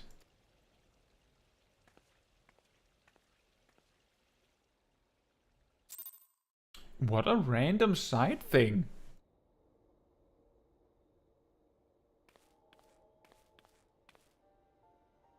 Case closed. Case closed. Hello again.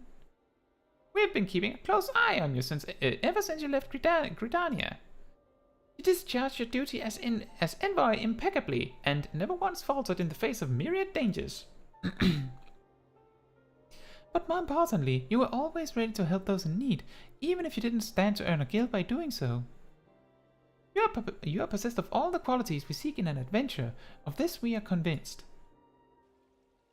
Even if you were kind of dragged into that business with the dodo meat. Yes, thank you, Ul'dah. And then there's the matter of your gift. I dare say you're curious as to the nature of the vision you bore witness to moments ago. Well, we can help you to understand it. I guess this part is different if you appear if you start in other cities. If you start in a different city, yes. I can't remember, but I think it would be. You're not the only one with that power, you know. We have a friend who has it too, and we'd love for you to meet her. And meeting her is only the beginning, for we would also have you lend your strength to our cause.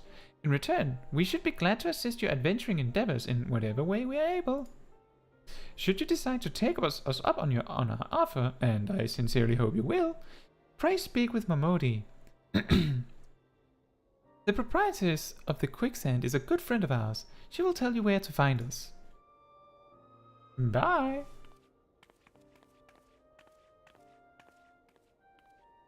Wait a minute. We haven't even told you the name of our order. We're the Scions of the Seventh Dawn, Defenders of Justice. Oh, but don't tell anyone, except for Momodi. She knows already. Cool.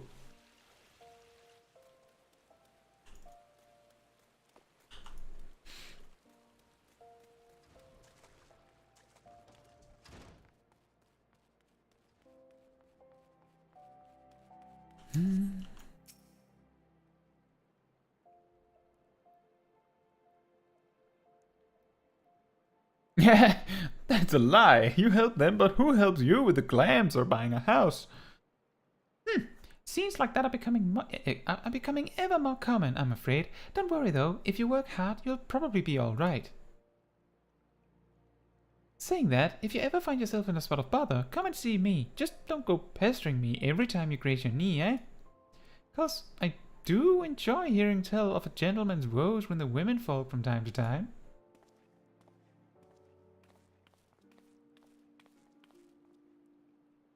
Ah, Caetsu, sorry to keep you waiting. I was just providing guidance to a fresh-off-the-carriage adventurer. But gods, it's good to see you safe and well. To look at you, no one would ever guess you'd been hard at it with giants in the dark. You're every ilm the adventurer Mune said you'd be, Caetsu. The station master will be overjoyed when he hears the news. There is actually quite a lot of these quests dialogue that makes sense that they would be slightly different depending on where you start. Oh, before I forget, there's a lass here who wants a word with you. Didn't actually know your name, but hearing her description, I knew who she meant right away. Thank you for sparing the time. I realize you don't know me, but I've been longing to speak with you for a while now. My name is Edda. I'm an adventurer like you, though I'm not very good at being one, if truth be told. Anyway, I was adventuring with my friends in Gridania when... I'm sorry, we were in Gridania when the leader of our party was killed. His name was Avir, and he and I were to be wed in the spring. You may not remember him, but to say that he remembered you would be an understatement. He would sing your praises from dawn to dusk. He saw you for what you are, you see, an adventurer's adventurer, and swore that he would be like you one day. I believe that he would have succeeded had a fiend not robbed him of the chance. Since that day, I have thought long and hard about giving up adventuring. But when I think of the woman you are, of all that you've achieved, I find that I'm inspired, just as Every once was. And so I've decided to start again as an adventurer. I'll go back to the village of my birth and begin my training anew. But I wanted to meet you first, to ask you your name. Thanks for asking. Caetsu Chaiji, I shan't forget. Thank you, Caetsu Chaiji. I pray that we will meet again. Fare you well. Adventuring can be a cruel bleeding business. Time was, I didn't know why anyone would bother. When they first asked me to take charge of the guild here, I didn't want aught to do with you lot. Though it'd be a right pain in the arse looking after you all.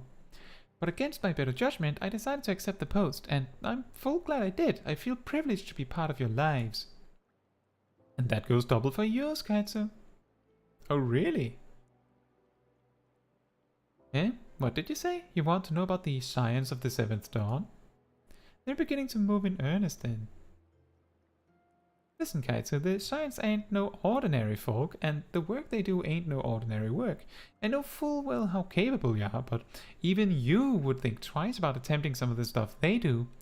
Knowing that, if you're still certain you want to get involved, I'll tell you what I can. Yeah, it's a really sad story with Edda. We pick up this quest, and oh nice, Vesper Bay Aetheryte tickets, and then we go and do the event, as you suggested. So you want to know more then, do you? Well, ain't that a surprise? I swear if I painted certain death on one door and limitless wealth on another, 9 out of 10 adventurers would go through the first, and the other bloke wouldn't be able to choose on account of being Ul'dah. Anyway, don't say I didn't warn you. First of all, if you're wondering whether you can trust these Scions of the Seventh Dawn, you can. They're good people who've made it their mission to solve some of Eorzea's most pressing problems, because that ain't no small task, and so they're always looking for dependable individuals to join them. Individuals like you, Caetsu.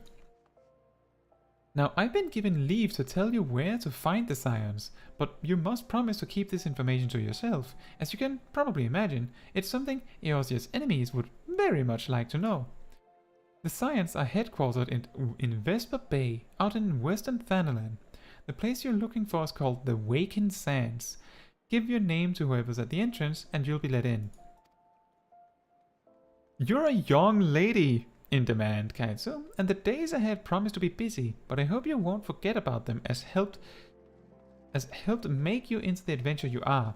Drop in and tell them how you're faring from time to time, you hear? Right, well, I've said my piece. Off you go. And off we go to Limsa.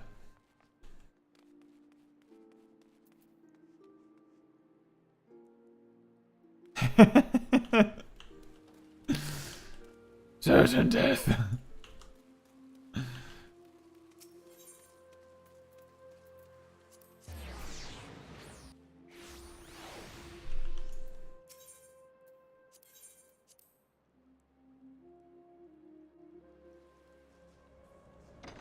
Funny enough, going to Lominsa and then the ship to Vesper Bay is faster, assuming we can do that the first time. So this is efficient. Although we're going to Lominsa for different context.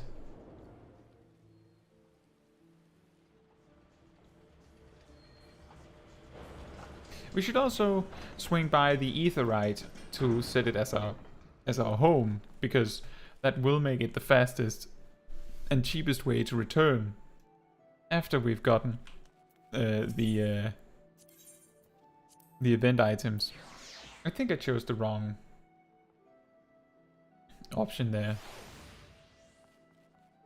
Oh well, just run over.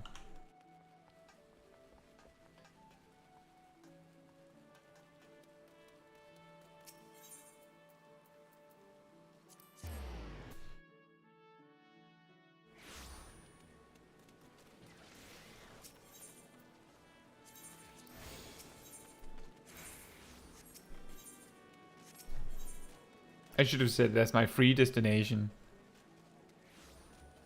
That would have made way more sense.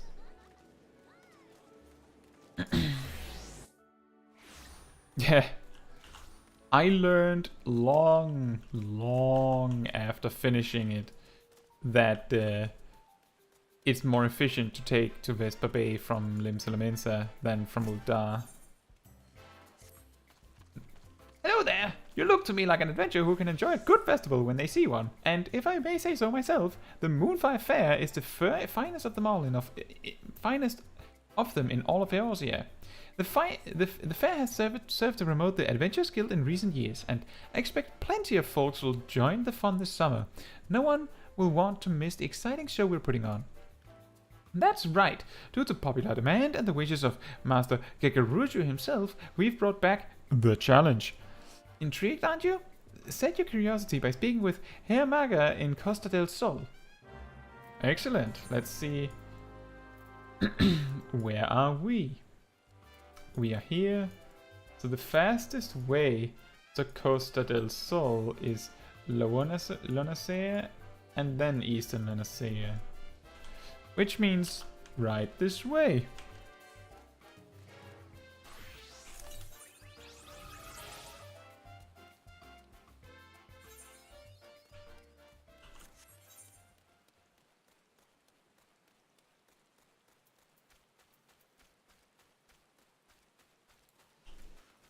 Let's see. I think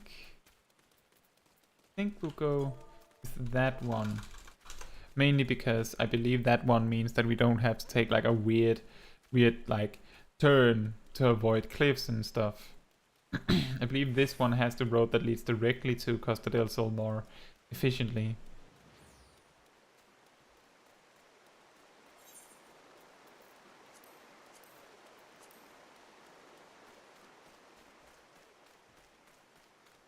Well, the right one, you know what? I'll take your word for it, Pokeshack. It's been a long time since I actually went this way. Like 99.9% of the time, I'll just teleport to wherever I need to go. Now, I really would like if there was like an ether right here, but there isn't.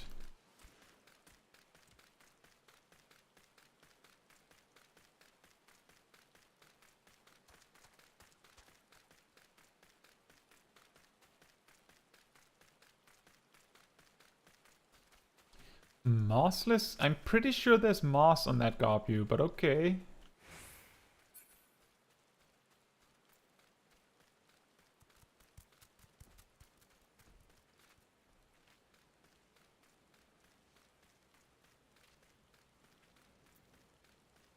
It's gonna be awesome when we get mounts, right?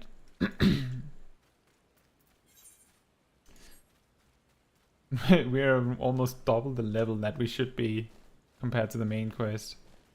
So far ahead that it feels like there isn't really any point to doing the job quest because we can't use it for anything.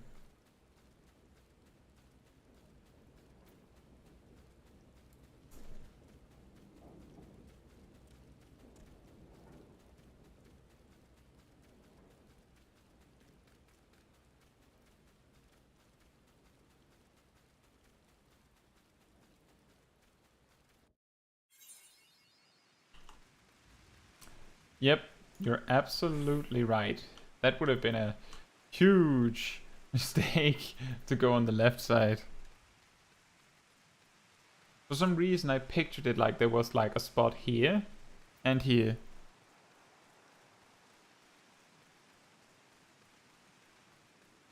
And I had this like imagined that this path led to a completely other path of lower land, like not even lower Lominsa, like something that wasn't lower Lominsa. But I don't know what it would have been.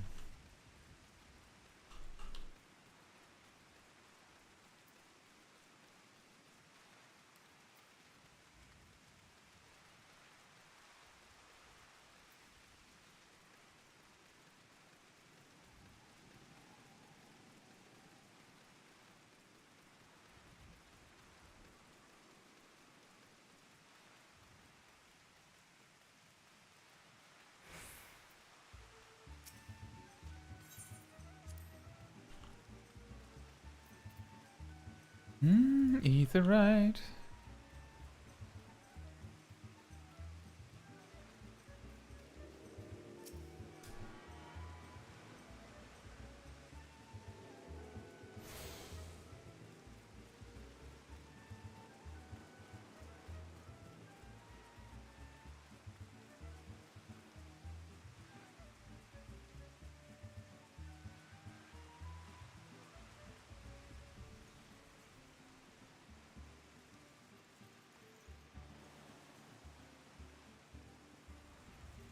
Where does this ferry skipper go to? That would be interesting to know.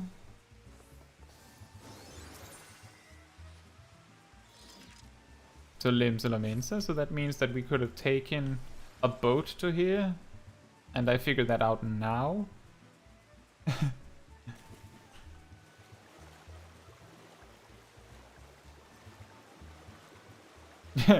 Swim!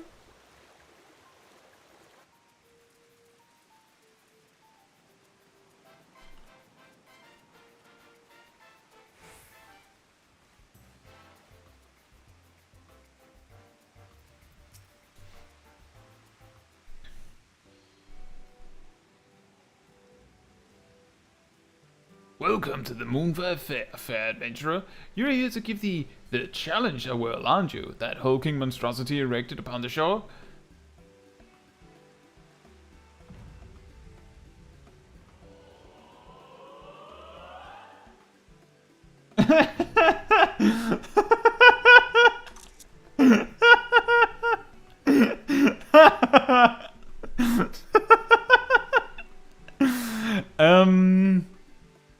Only we could see it, Hamaga. I wish.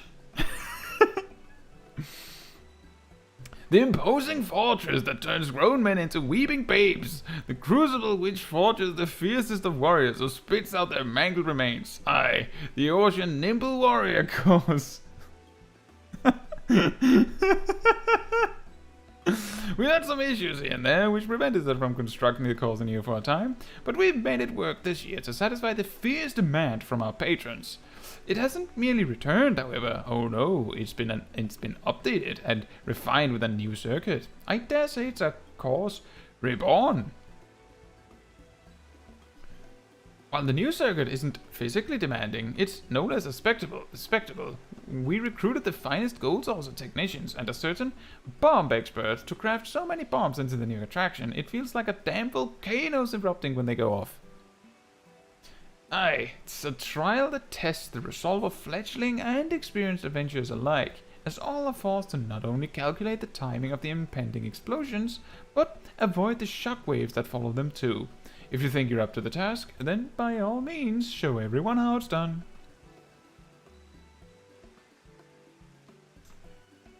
I will. You look eager to try your hand at it despite all the risks, and yet I don't get the sense that you're underestimating the challenge before you either. It would do the young lad good to see the temperament of a veteran like yourself. Would that he could learn from your example. A veteran?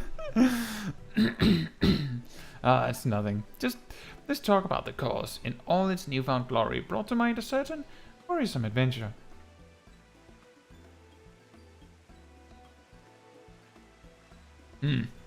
Look, you wouldn't mind lending me a hand with something, would you? When you're not busy running the course, naturally. Give me a shout after this if you're interested.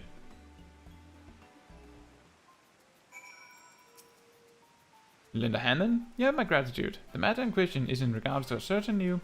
Suppose he isn't new anymore. Well, anyway, I want you to act as a model of sorts for a certain young adventurer. The lad's name is Refugee. He comes to the Moonfire Faire regularly with his little sister Ramacha and seems to be a well-meaning fellow for the most part. Recently, though. Well, to be frank, he's putting on airs. You'd better see him for yourself to get the real picture. I saw him heading to the north of the island with his sister earlier. You should be able to find him there. While he has his issues, there's no doubt in my mind that he has a promising future as an adventurer. I'll leave it up to you to decide how you want to go about it, but guide him back onto the right path, would you? Investors paid and you did nothing? Are you doing tax evasion? I literally can't see it from here.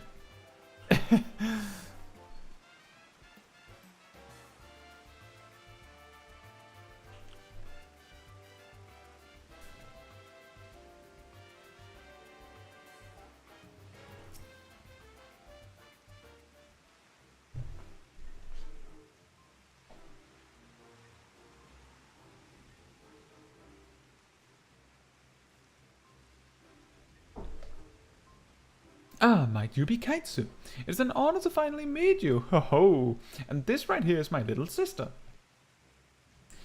Pleased to meet you, Miss Adventure. My name is Ramaja. Will you be playing with us today? Since you're here, there's something I want to tell you. Though I've only been an adventurer for a few summers, I've already made a name for myself. Else, I even have a pair of apprentices. I suppose you'd expect as much for someone of my obvious talent, eh? Anyway, where was I? Oh right, my apprentices. Go on, introduce yourselves.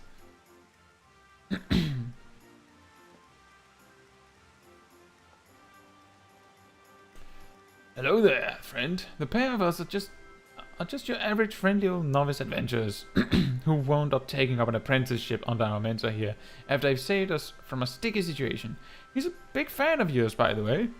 The mentor we respects you, so if you really think about it, we ought to respect you too. And anyone who commands that much respect is clearly incredible. It's an honor, miss. Truly. I've heard all kinds of amazing rumors about you, Caetsu. It's a pleasure to finally make your acquaintance.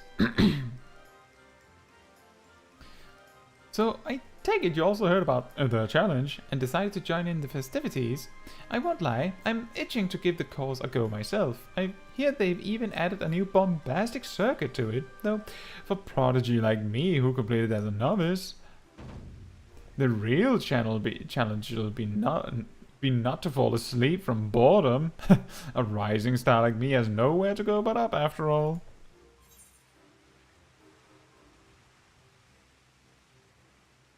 Yeah, I think a lot of people agreed that they preferred if the women could have the same bottoms as the men. It's not like women need another pair of swim underwear like that. And yeah, this quest is extremely random. The reason why it makes no sense is that because I'm pretty sure you're supposed to be much further in the story by now. I think you meet Refugee at some point in the story. I can't remember when though. You could try, not being cocky as well. Nonsense! I'm being confident, not cocky. It just comes naturally to me. I guess this is what happens when you become a respectable adventurer, eh? Watch me out there, Caetsu. When I tear through that course, you'll understand what I'm capable of. Are you sure you're okay, fool? You've been acting odd lately.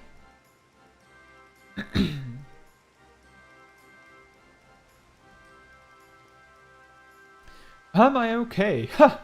I'm better than ever. Don't you worry one bit, Manya. Your big brother's a fully fledged adventurer now. I'll give the crowd a show and be back before you know it.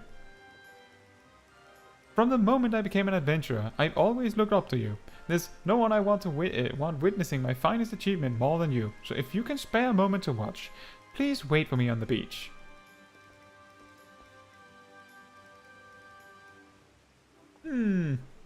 Cool. It'll be okay, Manya. It's your brother after all. He'll pull through, surely.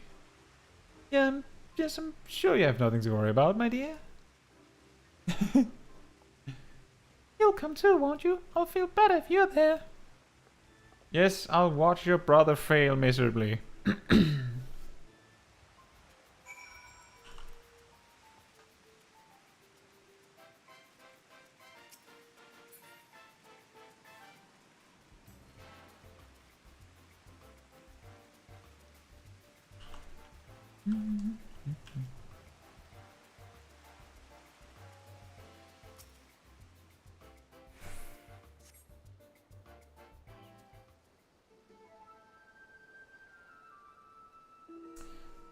Do you see my brother? I can't see anything from here. Oh yeah, the weather's cleared up. Aha! You see, I sense a damsel in distress. Fear not, young maiden, for we are here to the rescue.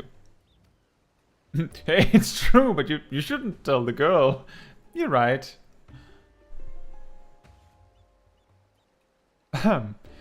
Let the games begin. I, Bird Fong, will humbly serve as herald of the proceedings. And I, Hermaga, have been unjustly nominated to assist him. Together, not even the slightest happening shall escape our ardent observation. He needs different pants. It's just different pants. Now then, let us look upon our contestant, the up-and-coming adventurer Refugee. With such a daunting trial before him, who knows what could be running through his mind right now? What do those stern blue eyes of yours see, Omega? The lad looks eager to get up at it, and at it. And in terms of physique, he looks to be in fine shape. That said, I can't help but notice some nervous energy in him as well. My eyes! Thank you, Omega. Let's wish him the best of luck. Out. The contestant has just took off at a run and is presently making his way to the first jet of water. Welcome back, Greenbliss. And he soars through the sky expertly. Wow, just look at that landing! A splendid feat indeed. He managed it all without losing his footing. This is proof of his experience as an adventurer. He's well accustomed to moving under pressure, or above it, as it were. Woohoo!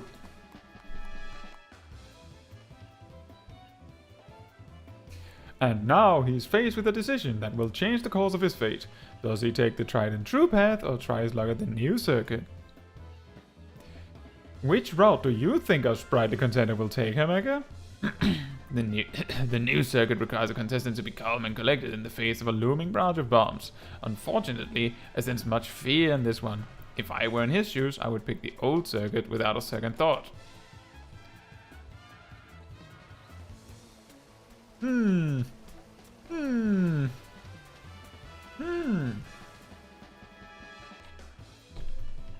And he's on the move. It seems he's made his decision. The new circuit.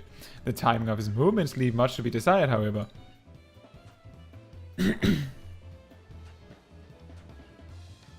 Even the slightest moment's hesitation could lead to a messy result, and I fear he cheated for too long. Cover your eyes, folks. This could get ugly. He managed to dodge the first explosion, and the second, the third, and the... Gods be good! The shockwave of the fourth explosion has sent him flying like a shooting star! Ding!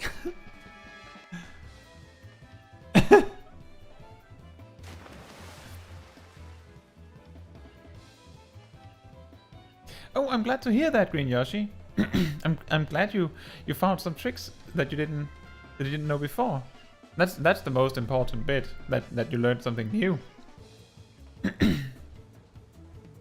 Ladies and gentlemen, even as the seawater salts his wounds, I regret to inform you that our contestant has been disqualified.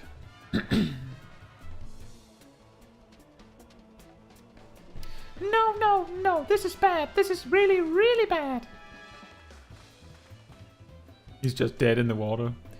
Well, there goes our audience. This seems as fine a place as any to end the commentary. Please go. Refugee needs your help. Right, I hope you haven't forgotten my request. I'm counting on you.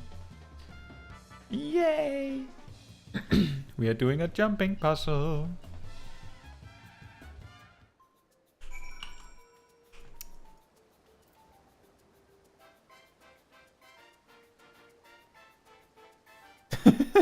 It goes, and how the dignity of this country went and fell into the sea.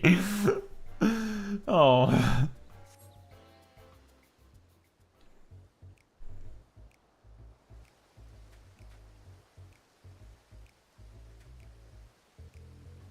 I owe you one, Caetsu. I don't know what I did. I just stood there. Lest you misunderstand, that wasn't a serious attempt. If I really wanted to complete the course, I could have done it with my hands behind my back. But it'd hardly be entertaining if I just finished it in an instant. There's no drama. Now, when I go back and complete it with ease, the crowd will go wild. Genius, eh? Wait a minute, Refugee. Is that what you really care about? If so, you're not the person I thought you were. The person I respected. I mean, I'm not just your average adventurer, you know? I need to amaze everyone. No, Refugee, you're wrong. I guess you never understood what we admired about you. I'm sorry, but this is farewell. Narrate Hildebrand, oh boy. That'll happen one day. We just have to reach that point too first. What? What did I do wrong?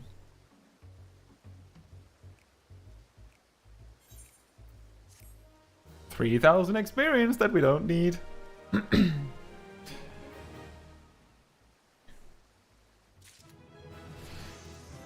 We have almost reached our rested experience, but just to catch up, by the way, Green Yoshi, we have gained like 13 levels today and moved our main quest 3 levels. Why? What did I do wrong? He's too upset to listen. Maybe you could try to comfort him? You're his hero, so if that doesn't work, I don't know what will. Kenshin prayer. Well, I'm glad you guys enjoy the voice acting, because I don't know if I'm doing well.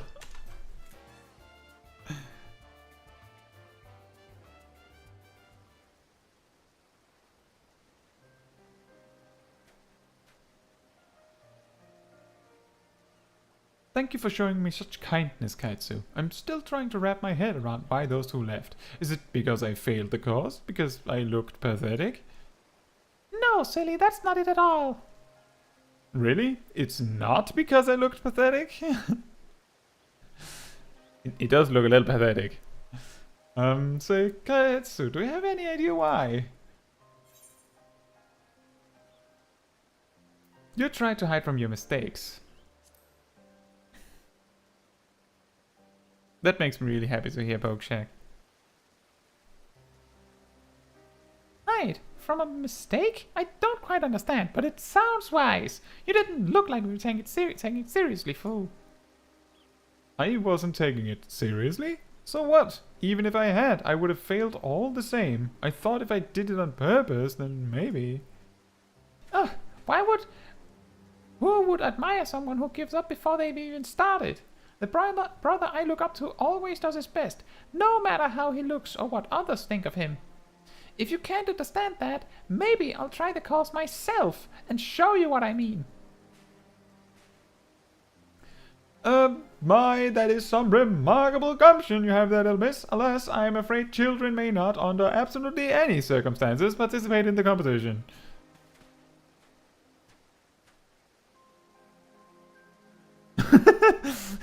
I sure didn't look pathetic, because I'm sure I did look... Are you sure I didn't look pathetic? Because I'm sure I did look pathetic. Do you want to see me do it again?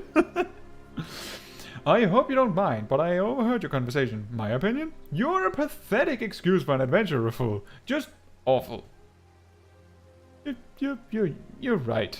You taught me so much, yet I put on such a miserable performance. Everyone must think I'm so very pitiful. Just listen to yourself, lad. You want to know what your problem is? Vanity. You have lost sight of what's truly important.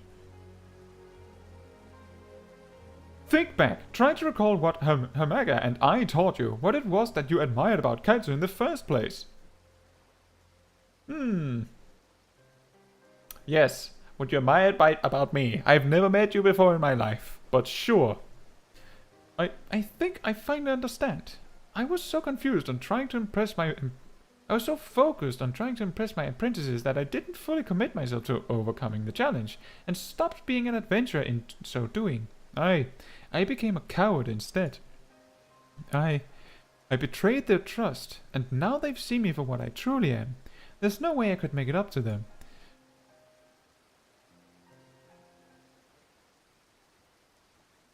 But the Lalas are children, Bird of Wine.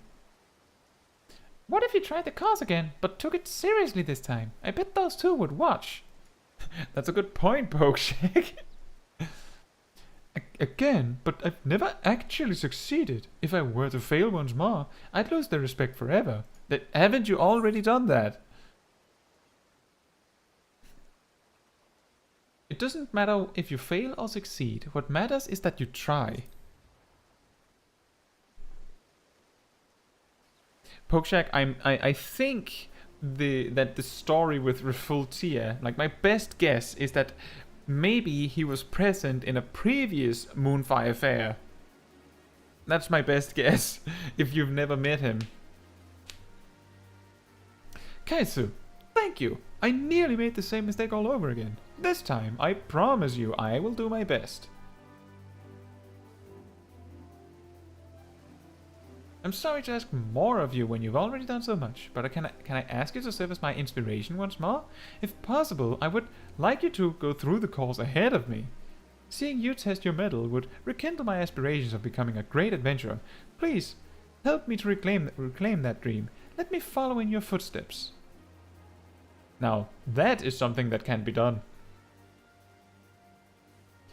You doing this? It means the world to me, Caetsu. I will follow after you with everything I have. Welcome back, Ralu. Parkour Master. Well, let's see. I don't think I'll be doing the big tower.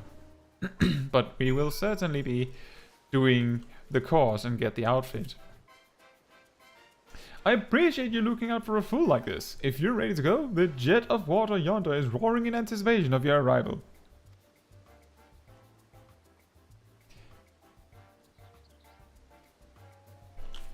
Dun dun dun dun dun. So I did the old course on my main, so I guess we'll have to do this one.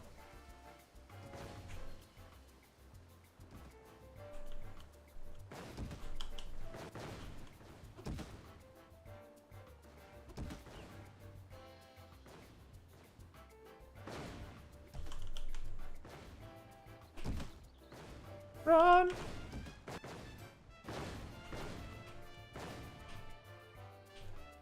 Dun dun! Godefroy kept me abreast of the situation, and after seeing the way you have carried yourself through the course so far, Raful's gotta be fired up. You're already at the halfway point, so it's not like you need to hear it from me, but good luck! Bum, bum, bum, bum. I believe I did this one on the main, so we're doing this one here. I might have done both on the main.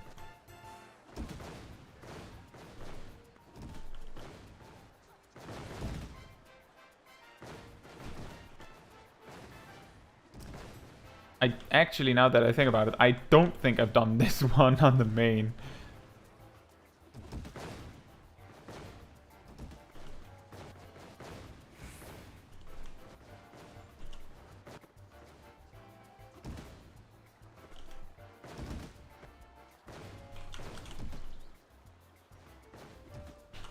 First try.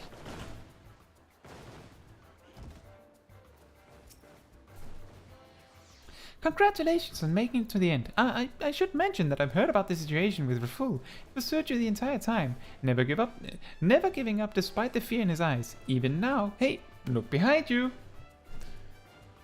And here he comes.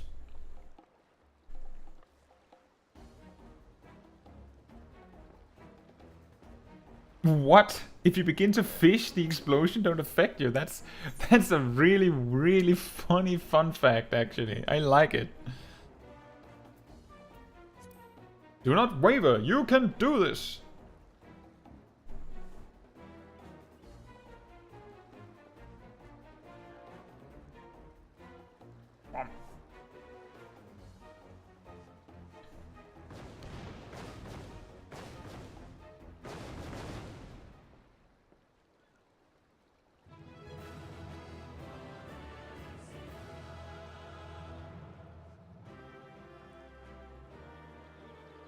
And there he is. I did it, Caetsu. I really did it. Thank you for leading the way. You're welcome.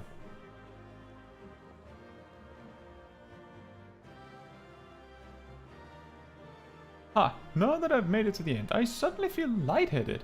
Forgive me, I will return after I've had a moment to catch my breath. Would you mind relaying the good news to Malia?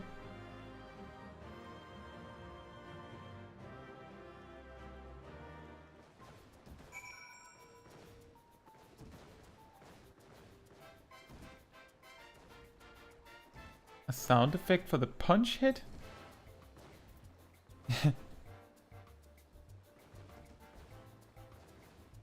Oh, I'm glad to hear that, Ralu. Okay, so I'll give it...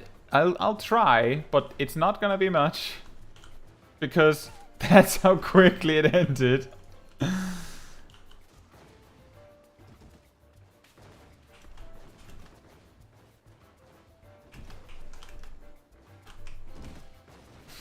Nah.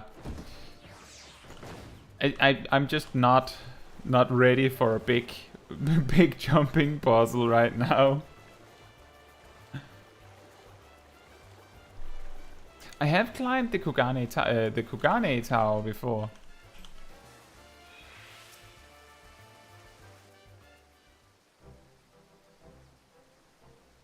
Oh, you're back? How'd it go? Beautiful and Hamaga were comment trading. Comment trading. But I want to hear about it from you. Comment trading. He did it. He really did it. I always believed Full could, but he never believed it himself. I'm so happy.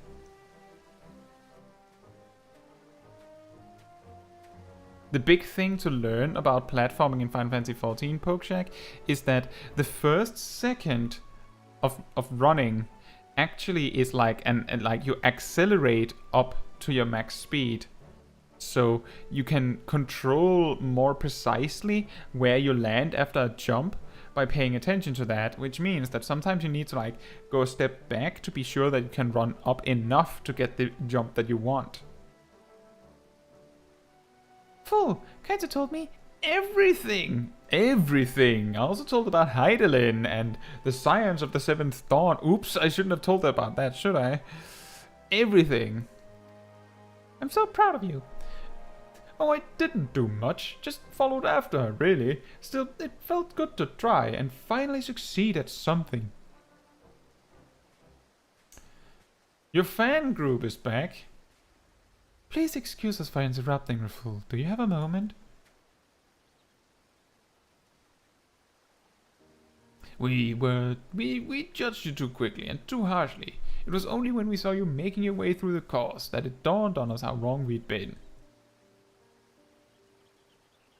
That's why.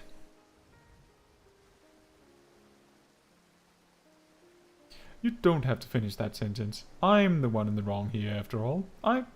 I'm so very sorry, both of you. I let my desire for recognition cloud my judgment and lost sight of myself in the process. It's little wonder you both reacted the way you did. That's why I'm starting over. This time, I will not waver from the path. Nay, I shall follow wherever it leads, as a true adventurer should. With that said, do you think you could forgive me?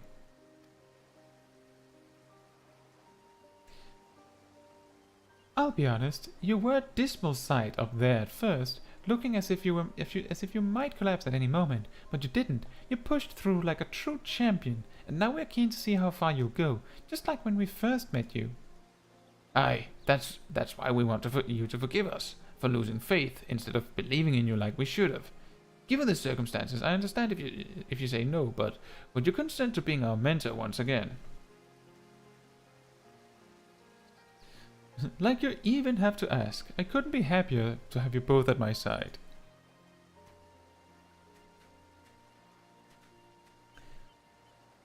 Pokejack says, my money friend, do the Kugane parkour and wait for me in the lamp. Oh!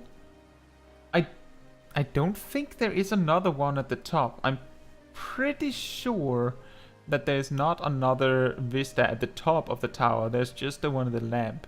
But you can. I'm sure you can beat it. It's not too difficult. The Gridania Tower is a great jumping puzzle.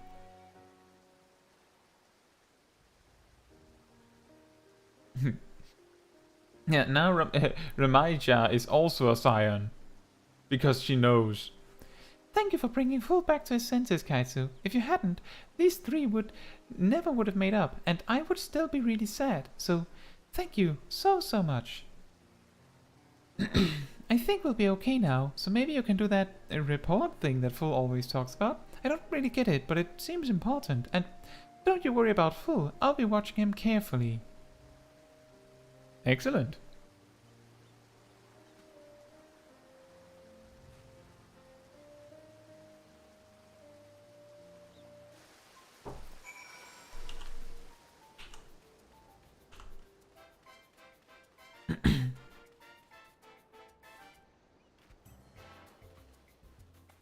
Ha! That's really funny. That dance was a reward from last year's Moonfire Faire, if I remember correctly. And that outfit came with it.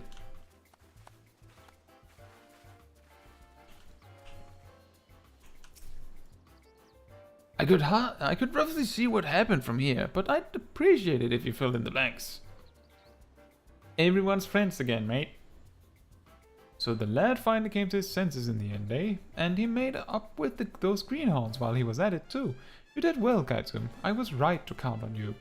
With that, he's truly made his first step as a proper adventurer. And better yet, I don't have to feel anxious about leaving the three of them to their own devices anymore. Speaking of adventurers, I owe you a reward, don't I? Please take this. You've more than earned it. And do try to enjoy the Moonfire Faire while it's around. Thanks.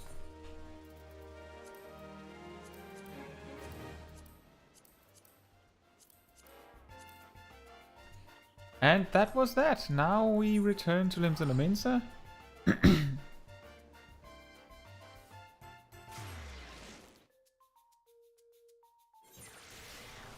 Yeah, that's true. That storm where we just couldn't see a thing, but we were supposed to see the whole jumping puzzle situation.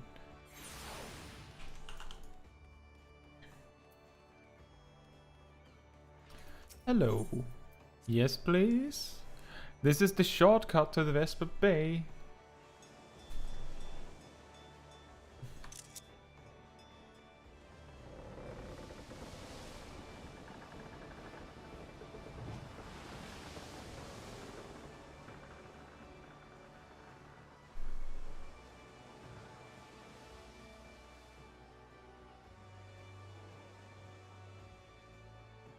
I wonder how far the main quest will be by the time we reach level 50.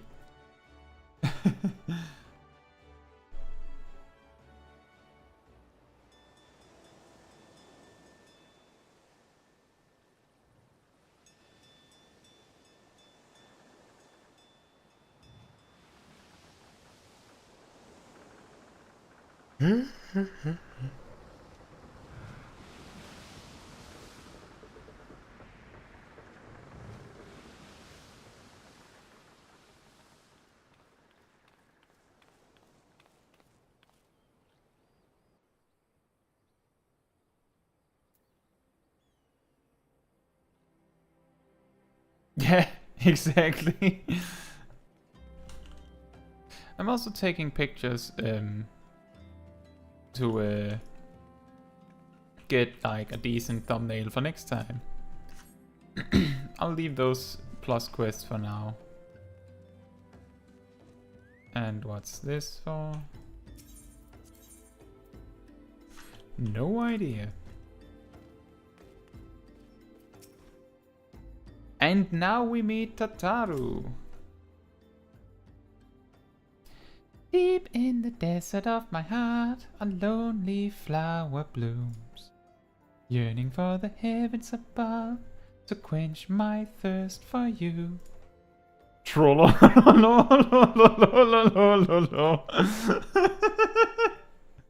No!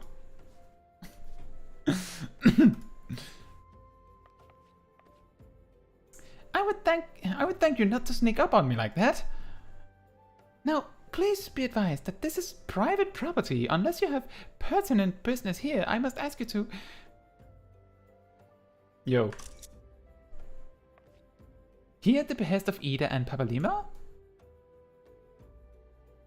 My sincerest apologies. May I please have your name?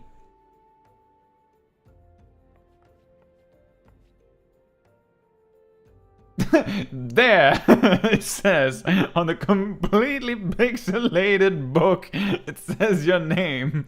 It says Caetsu Chaiji right there. I bid you welcome to the Waking Sands, headquarters of the Scions of the Seventh Dawn. My name is Tataru, and I look forward to assisting you during your time with us. The antecedent is within the solar. I shall let her know to expect you.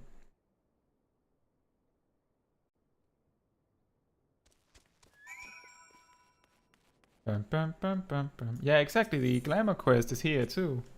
I'll pick it up.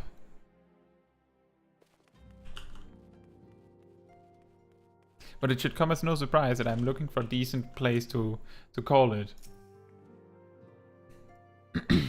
I take it you're Caetsu Chaiji. Tataru sent word that you had arrived. Okay. Lady Minfilia has eagerly awaited your coming. This way, if you please. Money, I guess.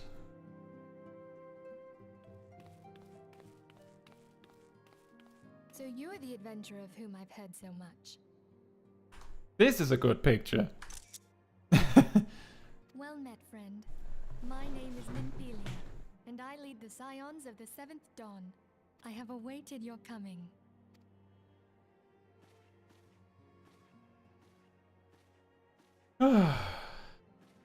And now begins... Be at ease. You are among friends here.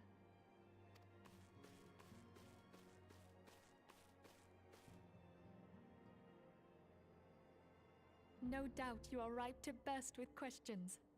But have patience. All will be revealed in time. First, let me begin by telling you who we are and what we do. We are the Scions of the Seventh Dawn, an order that transcends political boundaries.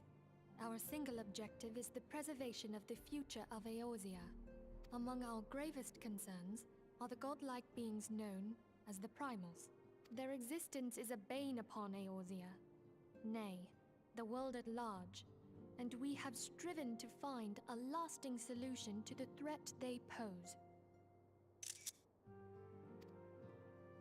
Our order is home to a number of individuals who, like you, possess a rare and special talent. This talent takes various forms, but one holds particular interest for us. Tell me, have you ever experienced a sudden, inexplicable loss of consciousness? That sounds incredibly useful in combat. Have you ever had the sensation of being pulled away from reality? Felt as though you were hovering in space, a mind without a body? All these things are the manifestations of your talent. Yours is the power to transcend the boundaries of the soul, a power known as the Echo. The Echo allows you to pass through the walls of a man's soul and hear the resonations of his past. You will be there in his memories and see things as he saw them. You may even interact with that which you see, though you cannot change the outcome of events. For another blessing, the Echo will enable you to know a man's mind even if you cannot comprehend his words. And my talent is licking blue candy. In short, the Echo is a truly extraordinary power, and this power is strong within you. It is only a shame that we cannot use it whensoever we choose. That's right. I too possess the Echo. I have it too. I hold it. That established, let us return to the subject of the Primals. So long as they exist, the realm cannot take so much as a single step towards true peace. Measures must be taken, Measures which transcend boundaries, be they of faction, race, language, or creed. And to do so, the Scions require the aid of those with our talent. Make no mistake, the Echo will be instrumental in dealing with the primal threat. Without it, we cannot hope to save the realm. I know not what it is you desire for yourself, nor what it was that first brought you to Eorzea. But I firmly believe that the power we possess was given to us for a purpose. Why else would the gods entrust man with a gift so extraordinary, if not to have him use it? And so I implore you, lend us your power. You can have my toothpick! Naturally, your aid will not go unrewarded. We are fortunate to have a number of influential allies, and at a word from me, they will gladly afford you certain privileges that might otherwise be denied you.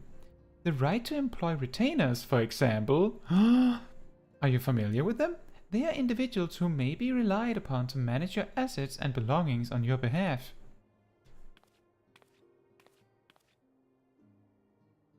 The papers you requested, my lady?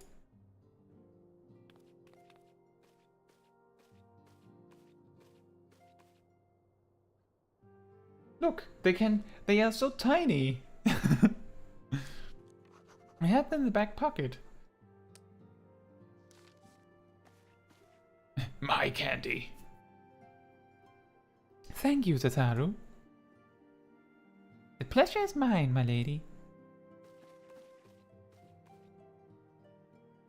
By way of a welcoming gift, I've taken the liberty of adding your name to the retainer's registry. As of now, you are entitled to employ the services of a retainer. You will need to consult a retainer advocate regarding the particulars of this arrangement, but believe me when I say that retainers will prove invaluable to you in your adventuring endeavors. Let this gesture serve as evidence of our commitment to do all in our power to facilitate your personal objectives. In return, we ask that you aid us to the fullest extent of your talents. A mutually beneficial relationship, I am sure you will agree, and one which serves the greater good besides. Well, that was a very veritable lecture, was it not? Forgive me, but it is important that all concerned are aware of what is expected of them. Now, you know our purpose and what we can offer you. I invite you to consider joining us. When you've come to a decision, you may tell me without fear of censure.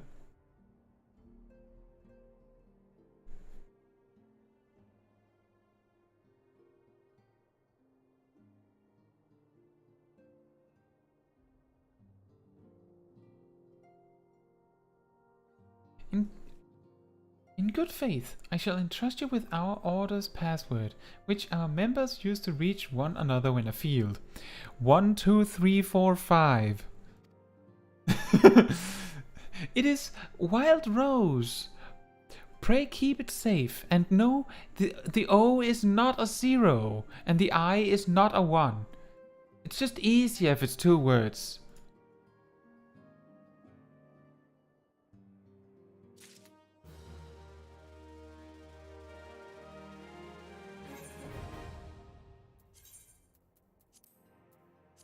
So people that say that the Scions never give you anything has to now come to terms with the fact that you would not have retainers if not for them.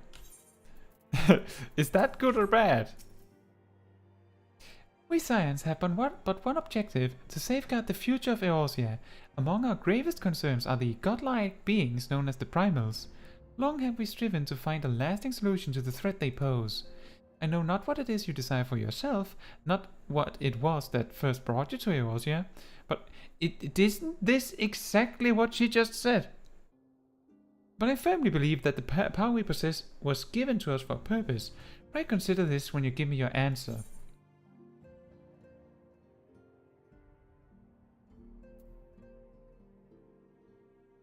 I will go whither the wild rose blooms. The password is Heidelin123. You will help us. Wonderful. I knew you wouldn't let us down. But come, I would introduce you to your friends in the Order. Tell me, does the name Sharlayan ring any bells? It used to be one of Eorzea's 6 city-states, and was situated in the northwest of Aldenard. The Sharlayans were the keepers of wisdom both old and new. Their mastery over magic and ether was unsurpassed, and even the Garleans knew to fear them.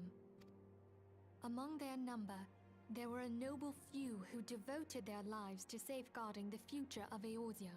When the realm began its descent into chaos, and their countrymen fled for the motherland, they alone chose to remain here. These noble men and women were called the Archons. Those same brave souls stand before you now. The masked woman is Ida, and beside her is Popalimo. The two are charged with surveying the Twelveswood. Hello there. Welcome.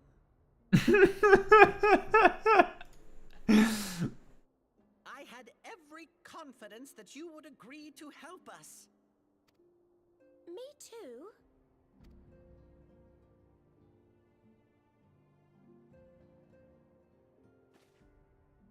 Okay, my turn to introduce someone. That there is Thancred. In free trial, you don't have access to retainers. In other words, they don't give you anything. True. At least not yet. They've given you 12 tickets to come back here.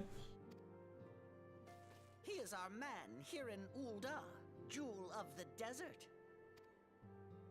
Welcome to the team.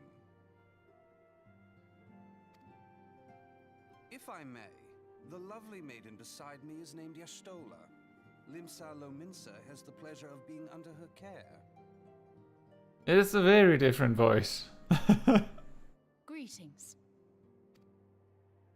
Last but not least is Urianger, who presides over all affairs within these halls. Pray seek him out whenever you have questions. Dawn may banish even the darkest night. The words of a dear friend. I'm glad of our meeting. At the Battle of Carteneau, our leader was taken from us. But we did not stray from our purpose. We sought out Minfilia and others with her talent, and together established the Scions of the Seventh Dawn. Along with the Archons, those blessed with the Echo play a pivotal role in our endeavor to forge a brighter tomorrow for the realm. Oh, I should also introduce you to Tataru, our clerk. She ensures that everything runs smoothly. Tataru. I've always said Tataru. What?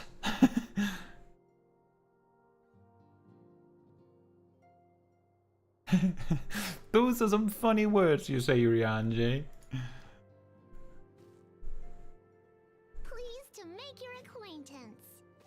Oh boy. In time, I hope you will come to think of us as family. But without further ado, I would assign you your first task. Urianger, have the documents arrived from the students of Baldessian? Aye, my lady. They arrived but recently.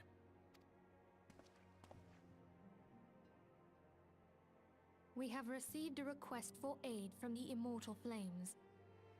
Yeah, exactly. That Tataru voice is really different. The Thancred one, I could tell it was different, but it still worked. But Tataru was like, whoa, okay. Thancred, would you do the honors? It would be my pleasure. Some days ago, a crystal caravan registered to Amagina & Sons mineral concern was waylaid and divested of its cargo. But there is more. Within a bell of the robbery, several people were reported missing from the shantytown outside the city. I think the way I'm gonna see it is that, like, for instance, Thancred has gone through a lot, so I'm guessing that he's like a little bit more posh accent that he's got here. like, it's gone when we get to Heavensward, as I recall. And that makes sense, given how much he's been through already by then. Like, he's completely lost all care in being suave, sexy man. At a glance, one would assume the involvement of bandits, kidnappers, and coincidence. Such crimes are hardly uncommon, and the Immortal Flames deal with their like almost every day. However, this time we have reason to believe that a primal is involved.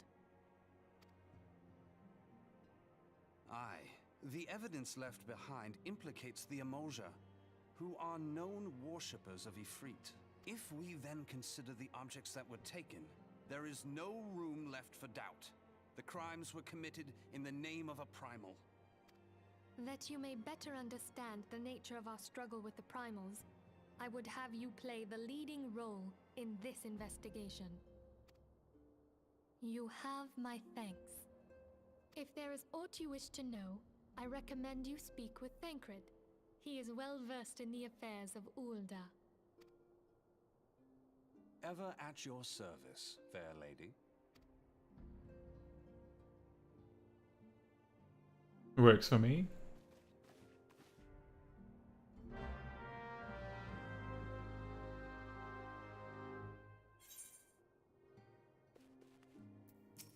Look at this man leaning. Ready to begin, Aoi? That's the spirit. So then your mission is to investigate a crystal robbery and a spate of abductions.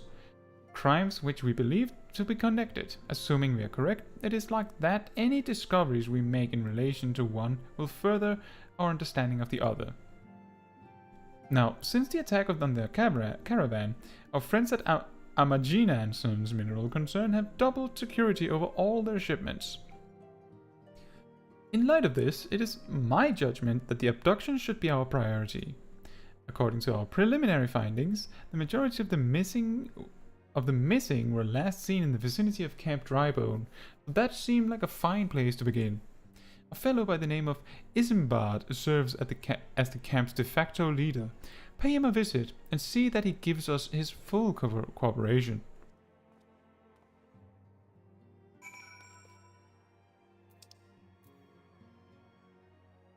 Okay, well, we have to go all the way back there.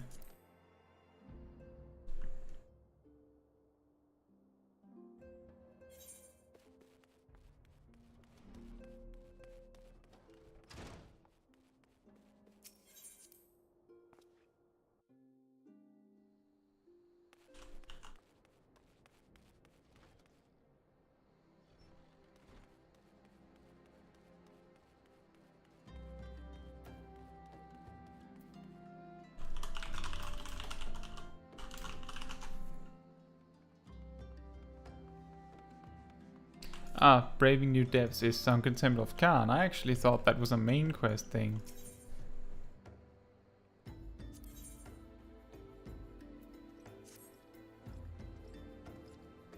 You there! Yes, you! The decisively unfashionable... Whoa!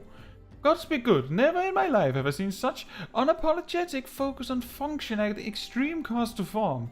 The mere sight of you fair makes my eyes bleed. As a lover of all things aesthetically pleasing, I cannot in good conscience allow you to continue roaming the realm in that sorry state. I believe your appearance can yet be salvaged through the use of color. I will teach you how to go about dyeing your outfit, but first I must have a drink. The heat has given me a vicious thirst, and I won't be able to talk for any length of time. Be a dear and buy me a bottle of orange juice at the stall by the northern gates, would you? Once I've moistened my throat, we shall see to the business of remedying your appearance. Well, I don't have many options to climb over it, Zip.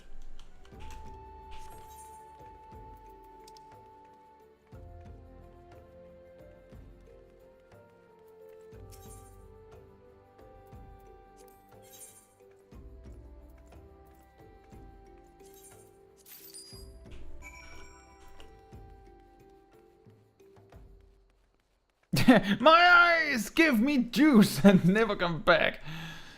Rachel, have you brought my orange juice? Orange juice? Lest you have forgotten, the merchant who sells it can be found just inside the northern gates. There you go.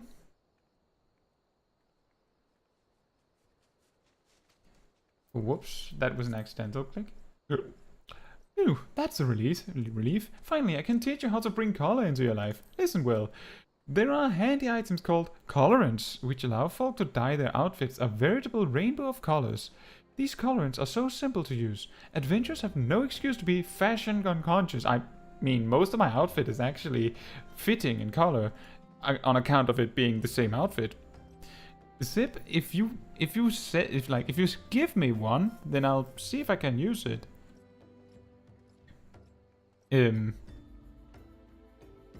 Like if you're offering so openly, and yeah, exactly, because like cherry pink dye, cherry pink dye. Lest you worry that dyeing will affect your garment's precious properties, you may rest assured it will not.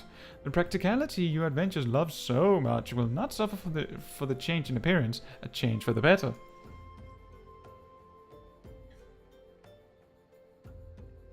It should also gladden you to know that garments can be dyed repeatedly, so there's no fear of getting locked into one color. The garish pink that seemed like such a wonderful idea after a dozen glasses of red can be undone. I don't know what you're talking about. It's always a good idea. And that is all you need to know about dyeing gear. Now, what are you waiting for? Get out there and bring some color into your life. My outfit is not dyeable. It's literally not dyeable. And now glamour blades. Oh dear, dear, dear. This will never do. My sense of aesthetics simply won't allow it. How can you go out dressed like that? Your picture for me? You have a picture for me? My dear, if only you'd spare a thought for style and coordination. I hope your garb holds up during that scuffle, because there's little else going for it. Yeah, finally you can bring some color into your life. You mean like pink? I would like to bring pink colors into my life. I would like that. That's it. I've made up my mind. From this day forth, I'll take it upon myself to save you from any more fashion disasters. Let me see. So much that needs to be addressed. Where to even begin? Be a dear and get me a drink. I'm feeling rather parched, and this is a matter best discussed over a glass of something cold. Just go to the pissed paste and ask Falkland. I'll have some blood orange juice. And tell her to make sure there's no pulp in it. Now, off you go. What a name.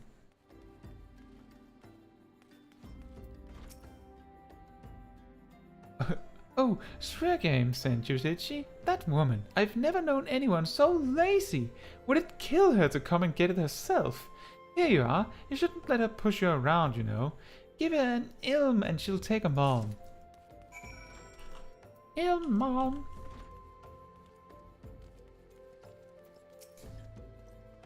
So how's that drink coming along? Here you are, orange juice addict. Oh, delicious. Nothing better on a hot day. It's a night. Some say I have expensive tastes, but life's too short to settle for something for second best. Of course, this extends to my choice of wardrobe too. Now that I'm feeling refreshed, so we get started. Do you know, you'd look a lot less drab if you knew how to apply glamours. What's a glamour, you ask? Well, they use a glamour prism as a catalyst to project the image of one item onto another. It's just an illusion, mind, but very convincing.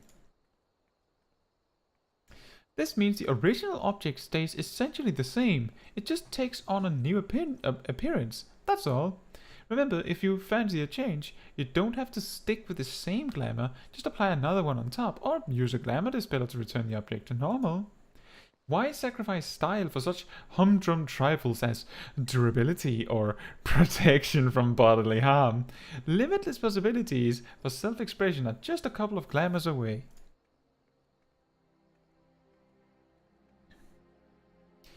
Go ahead, give it a try, and do make it quick, dear. For my sake, I'm finding your uninspired attire more and more offensive with each passing moment. Holy moly, she's mad.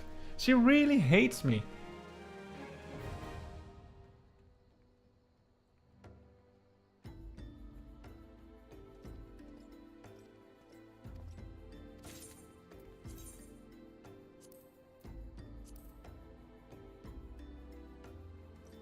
Pokeshak says, what? I was going to tell you to buy the Empress pieces for glam, and I realized something. In my head, the Caetsu glasses are part of the hairstyle, and I've never seen it without them. Yeah, exactly. It is pretty much part of her. She kind of looks weird when she isn't wearing the glasses, like when I'm using my crafter or gatherer outfits. Well, I'm looking forward to a creation, Sip. And yeah, there might have been more in that second orange juice. What? She has more quests. Ah, it's for crafting them, I'm pretty sure.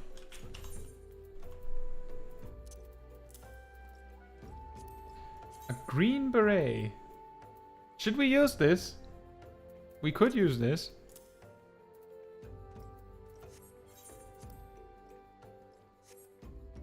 On the other hand, we should probably use our first few glamour prisms on making a glamour plate instead, so that we can like preserve them a little longer. Yeah, exactly. Kai always has glasses and pink outfit. That's like just the way she looks.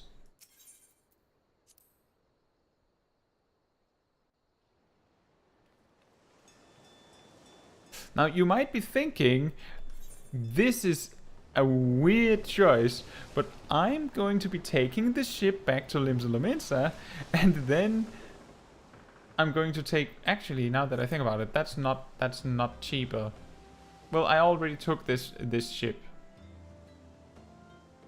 Oh well, it's fine.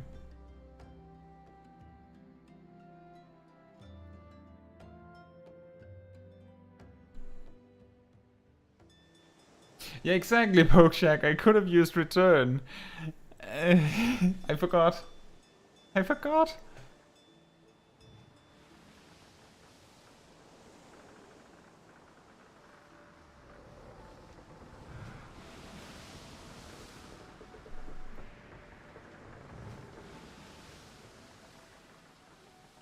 So the game plan is, because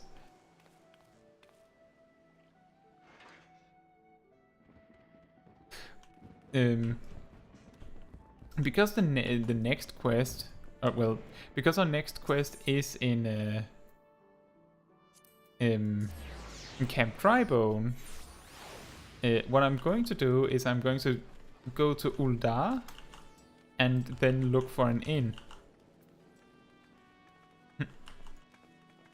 And I think that's where we're going to call it, pretty much. It's getting really late.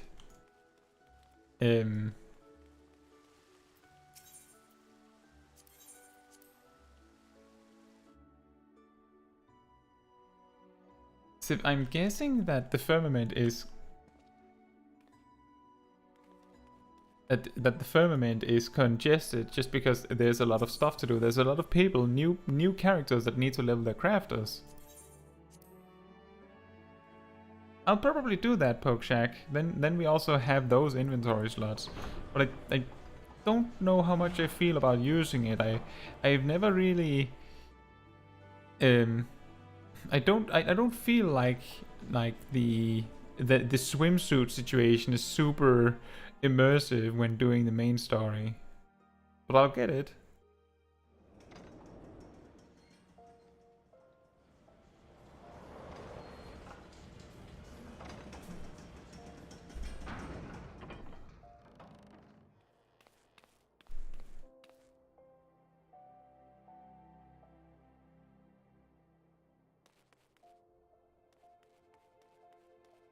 By the way, Zip, why are you in the firmament on Alpha?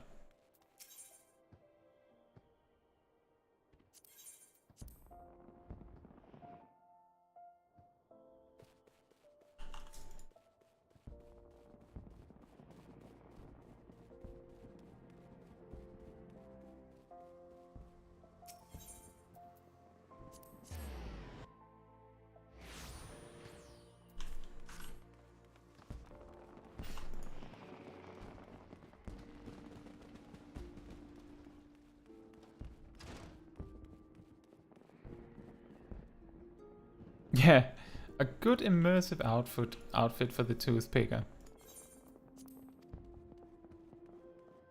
Oh, Zip, I'll come out again. I'm just gonna put off some items.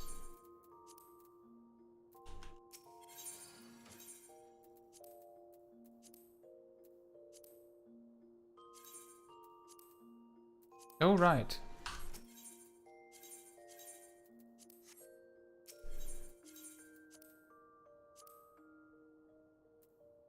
Oh yeah, we can clear up a bunch of items here.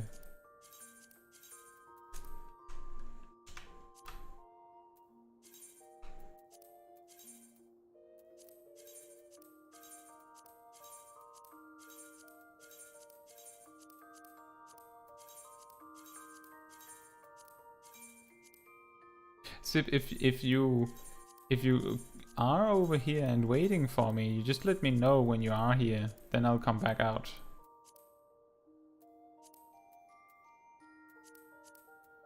Well, we could stash this. We have the better one.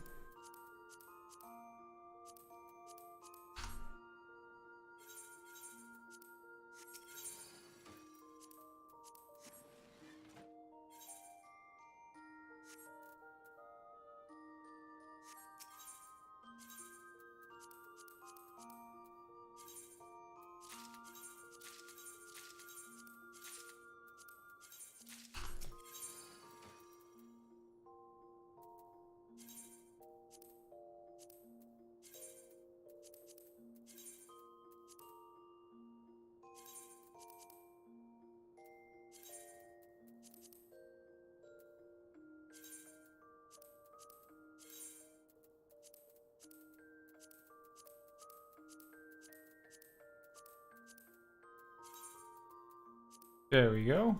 Now we have it saved.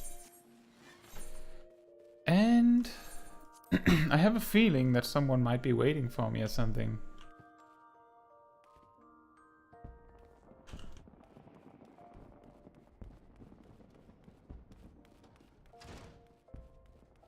Zip, did you need me? Did you need something from me?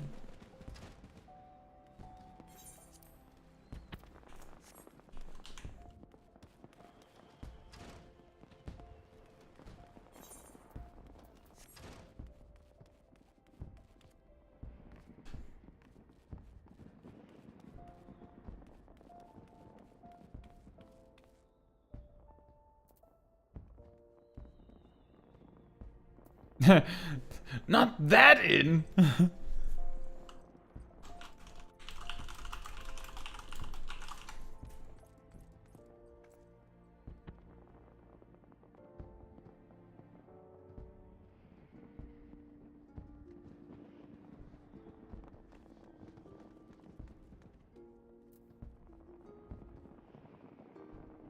The item.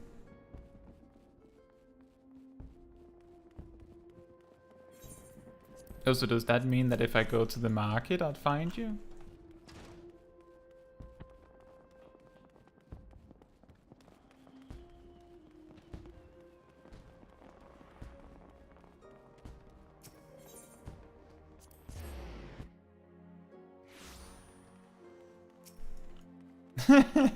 There he is. He's on the move. You never buy anything off the market.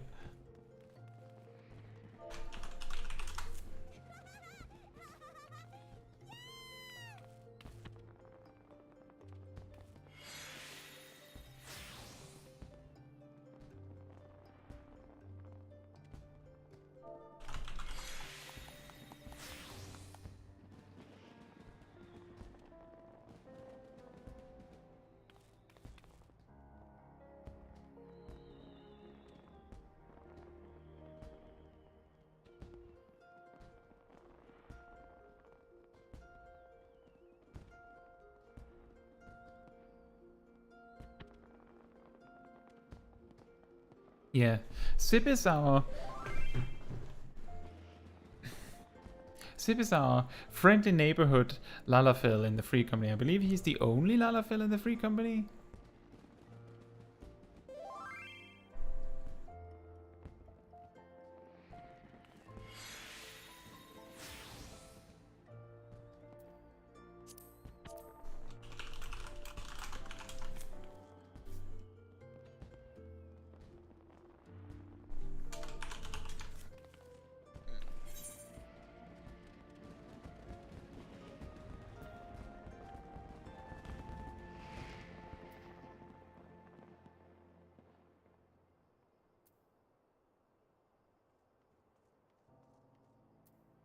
Aww.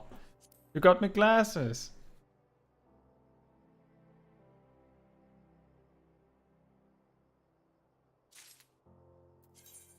High quality items.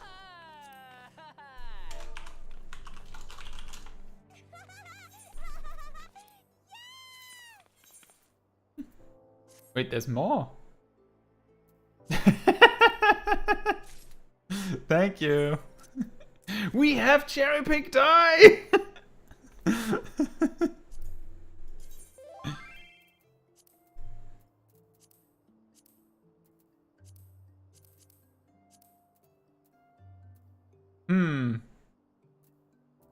Don't have any gloves.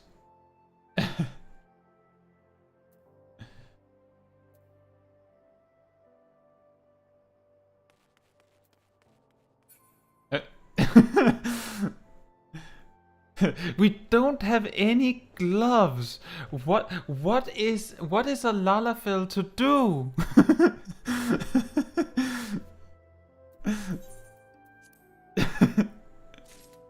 Thank you.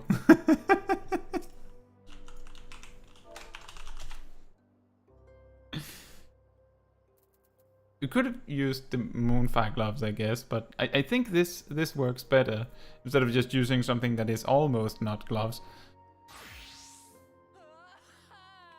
Well, I guess I should go and make a glamour plate out of this. Thank you, Sid.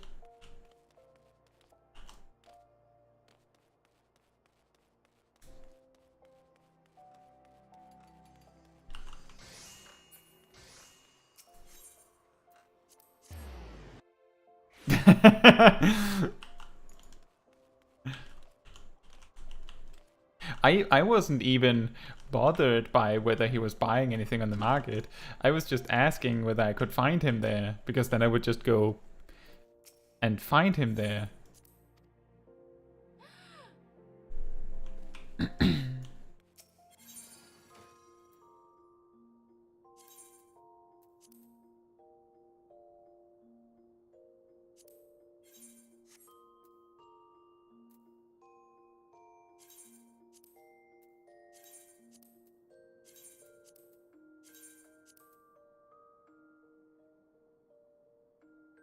Yes, Sip is actually really good at making his own guild. In fact, the reason why I added the part about the firmament in my in my money making tips video today was because of all the times that I've heard about Sip's successes with it. So I probably wouldn't have mentioned that without his recommending it. Look at that.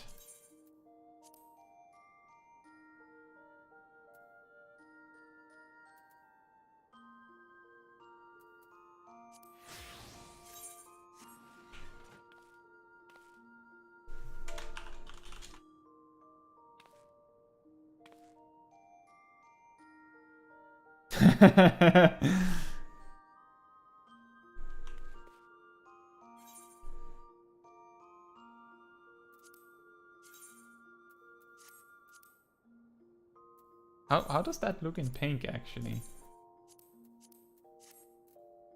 Nah, the glasses are better. I'll be able to see myself in dungeons, that's true. Finally, I won't be lost on the screen.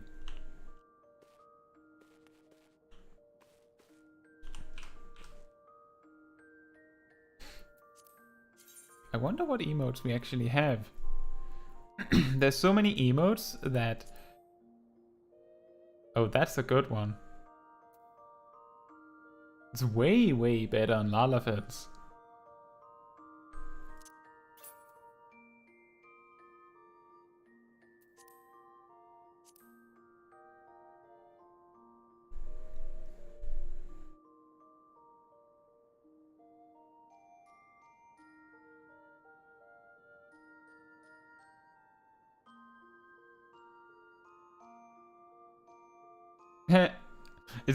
It's a copy of your own first Lalafell outfit, Sip. That's funny.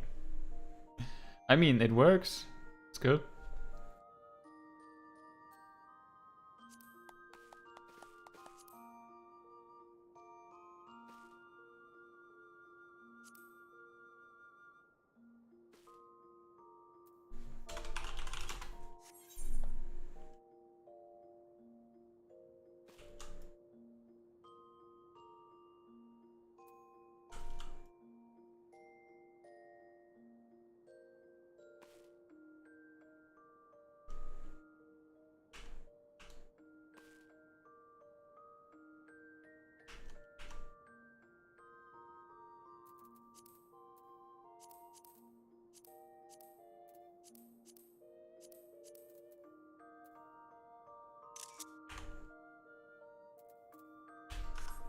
That's gonna be a good picture. And then I really like the salute. That's cute.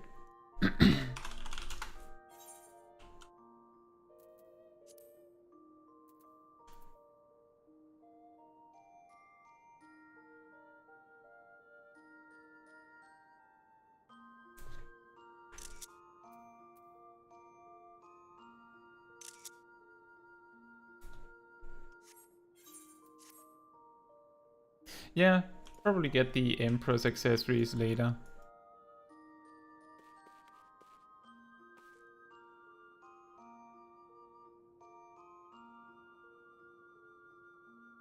Zip with his pure white dye, it's so expensive. Like, you think that me having everything dyed in cherry pink might get a little bit expensive?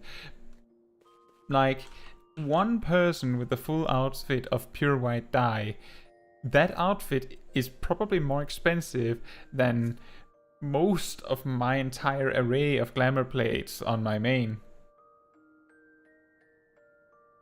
Oh, okay. The gifted pure white dye.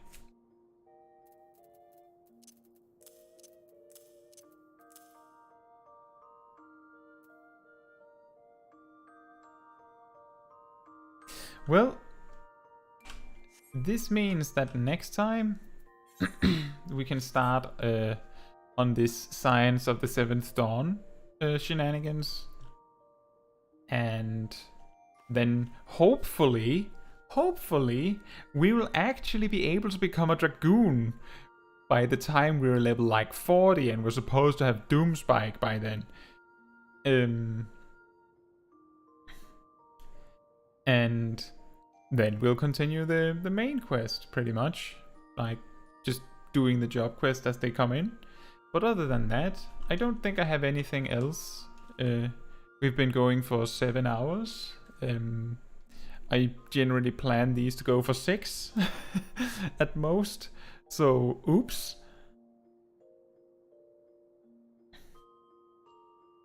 Yeah, look at that. Zip with glamour sets that cost the same as a small house.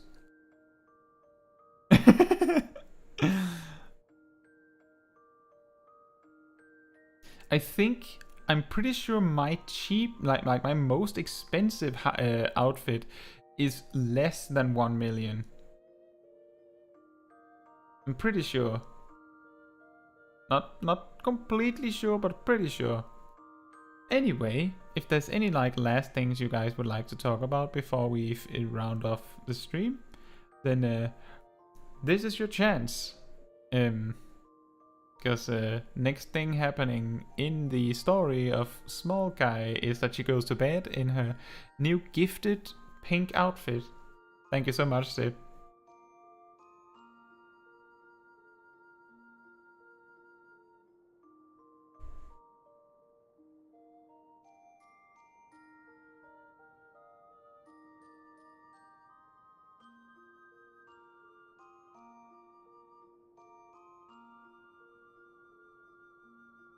That was a very sudden complete stop in the chat. Alright. A dream of a week for the next... Yeah, exactly, for the next episode. Kai needs to pick up a lot of sleep to really build up the energy to do it.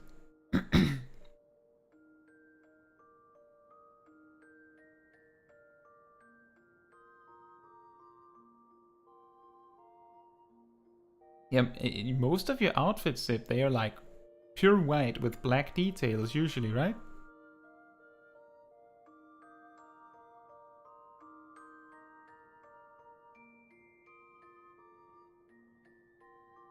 Meanwhile, I like to make like a few glamour sets and just never look at it again.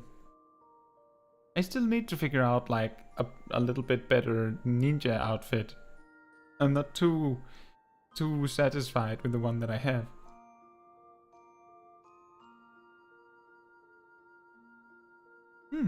I was sure that most of your outfits were like... Okay, fair, that's a good point. You know, Pokeshack, I had like one outfit that I used when I got to level 17 Stormblood, and that I made a glamour plate out of. I didn't actually bother making multiple outfits before I had leveled most jobs to 80 in Shadowbringers. So you'll figure out when you wanna do glams. Eventually you'll find it, and eventually you'll have the guild to be able to afford it. There's no stress.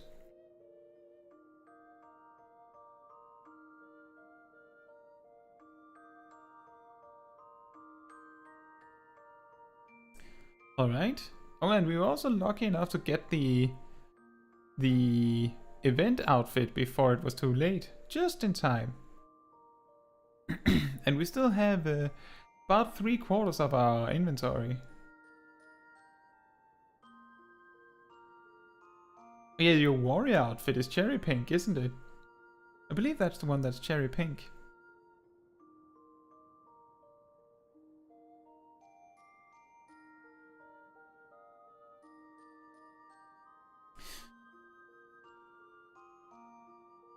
Yeah, exactly.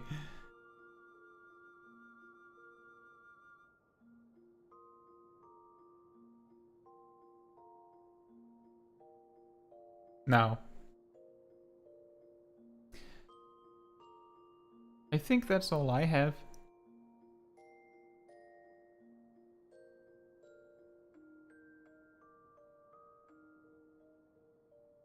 Oh yeah, the casual code, that's true. We have like matching outfits for that one. Yep. I think that's everything. I think I might have a stream on like around Tuesday, or like in commemoration of the 6.2 stuff. But I guess that's going to be super spoilery, so it might be difficult for you to watch along, Pokeshack. But I thought I'd mention it. Anyway. A party invite. That wasn't me. Now, I'm going to be finishing up here. So, thank you guys. Thanks everyone who came throughout the stream for watching. And thank whoever might be watching in the future. Really nice stream. Always love to have a nice conversation with you guys. And good night, and good morning, and good afternoon, depending on where in the world you are. Bye.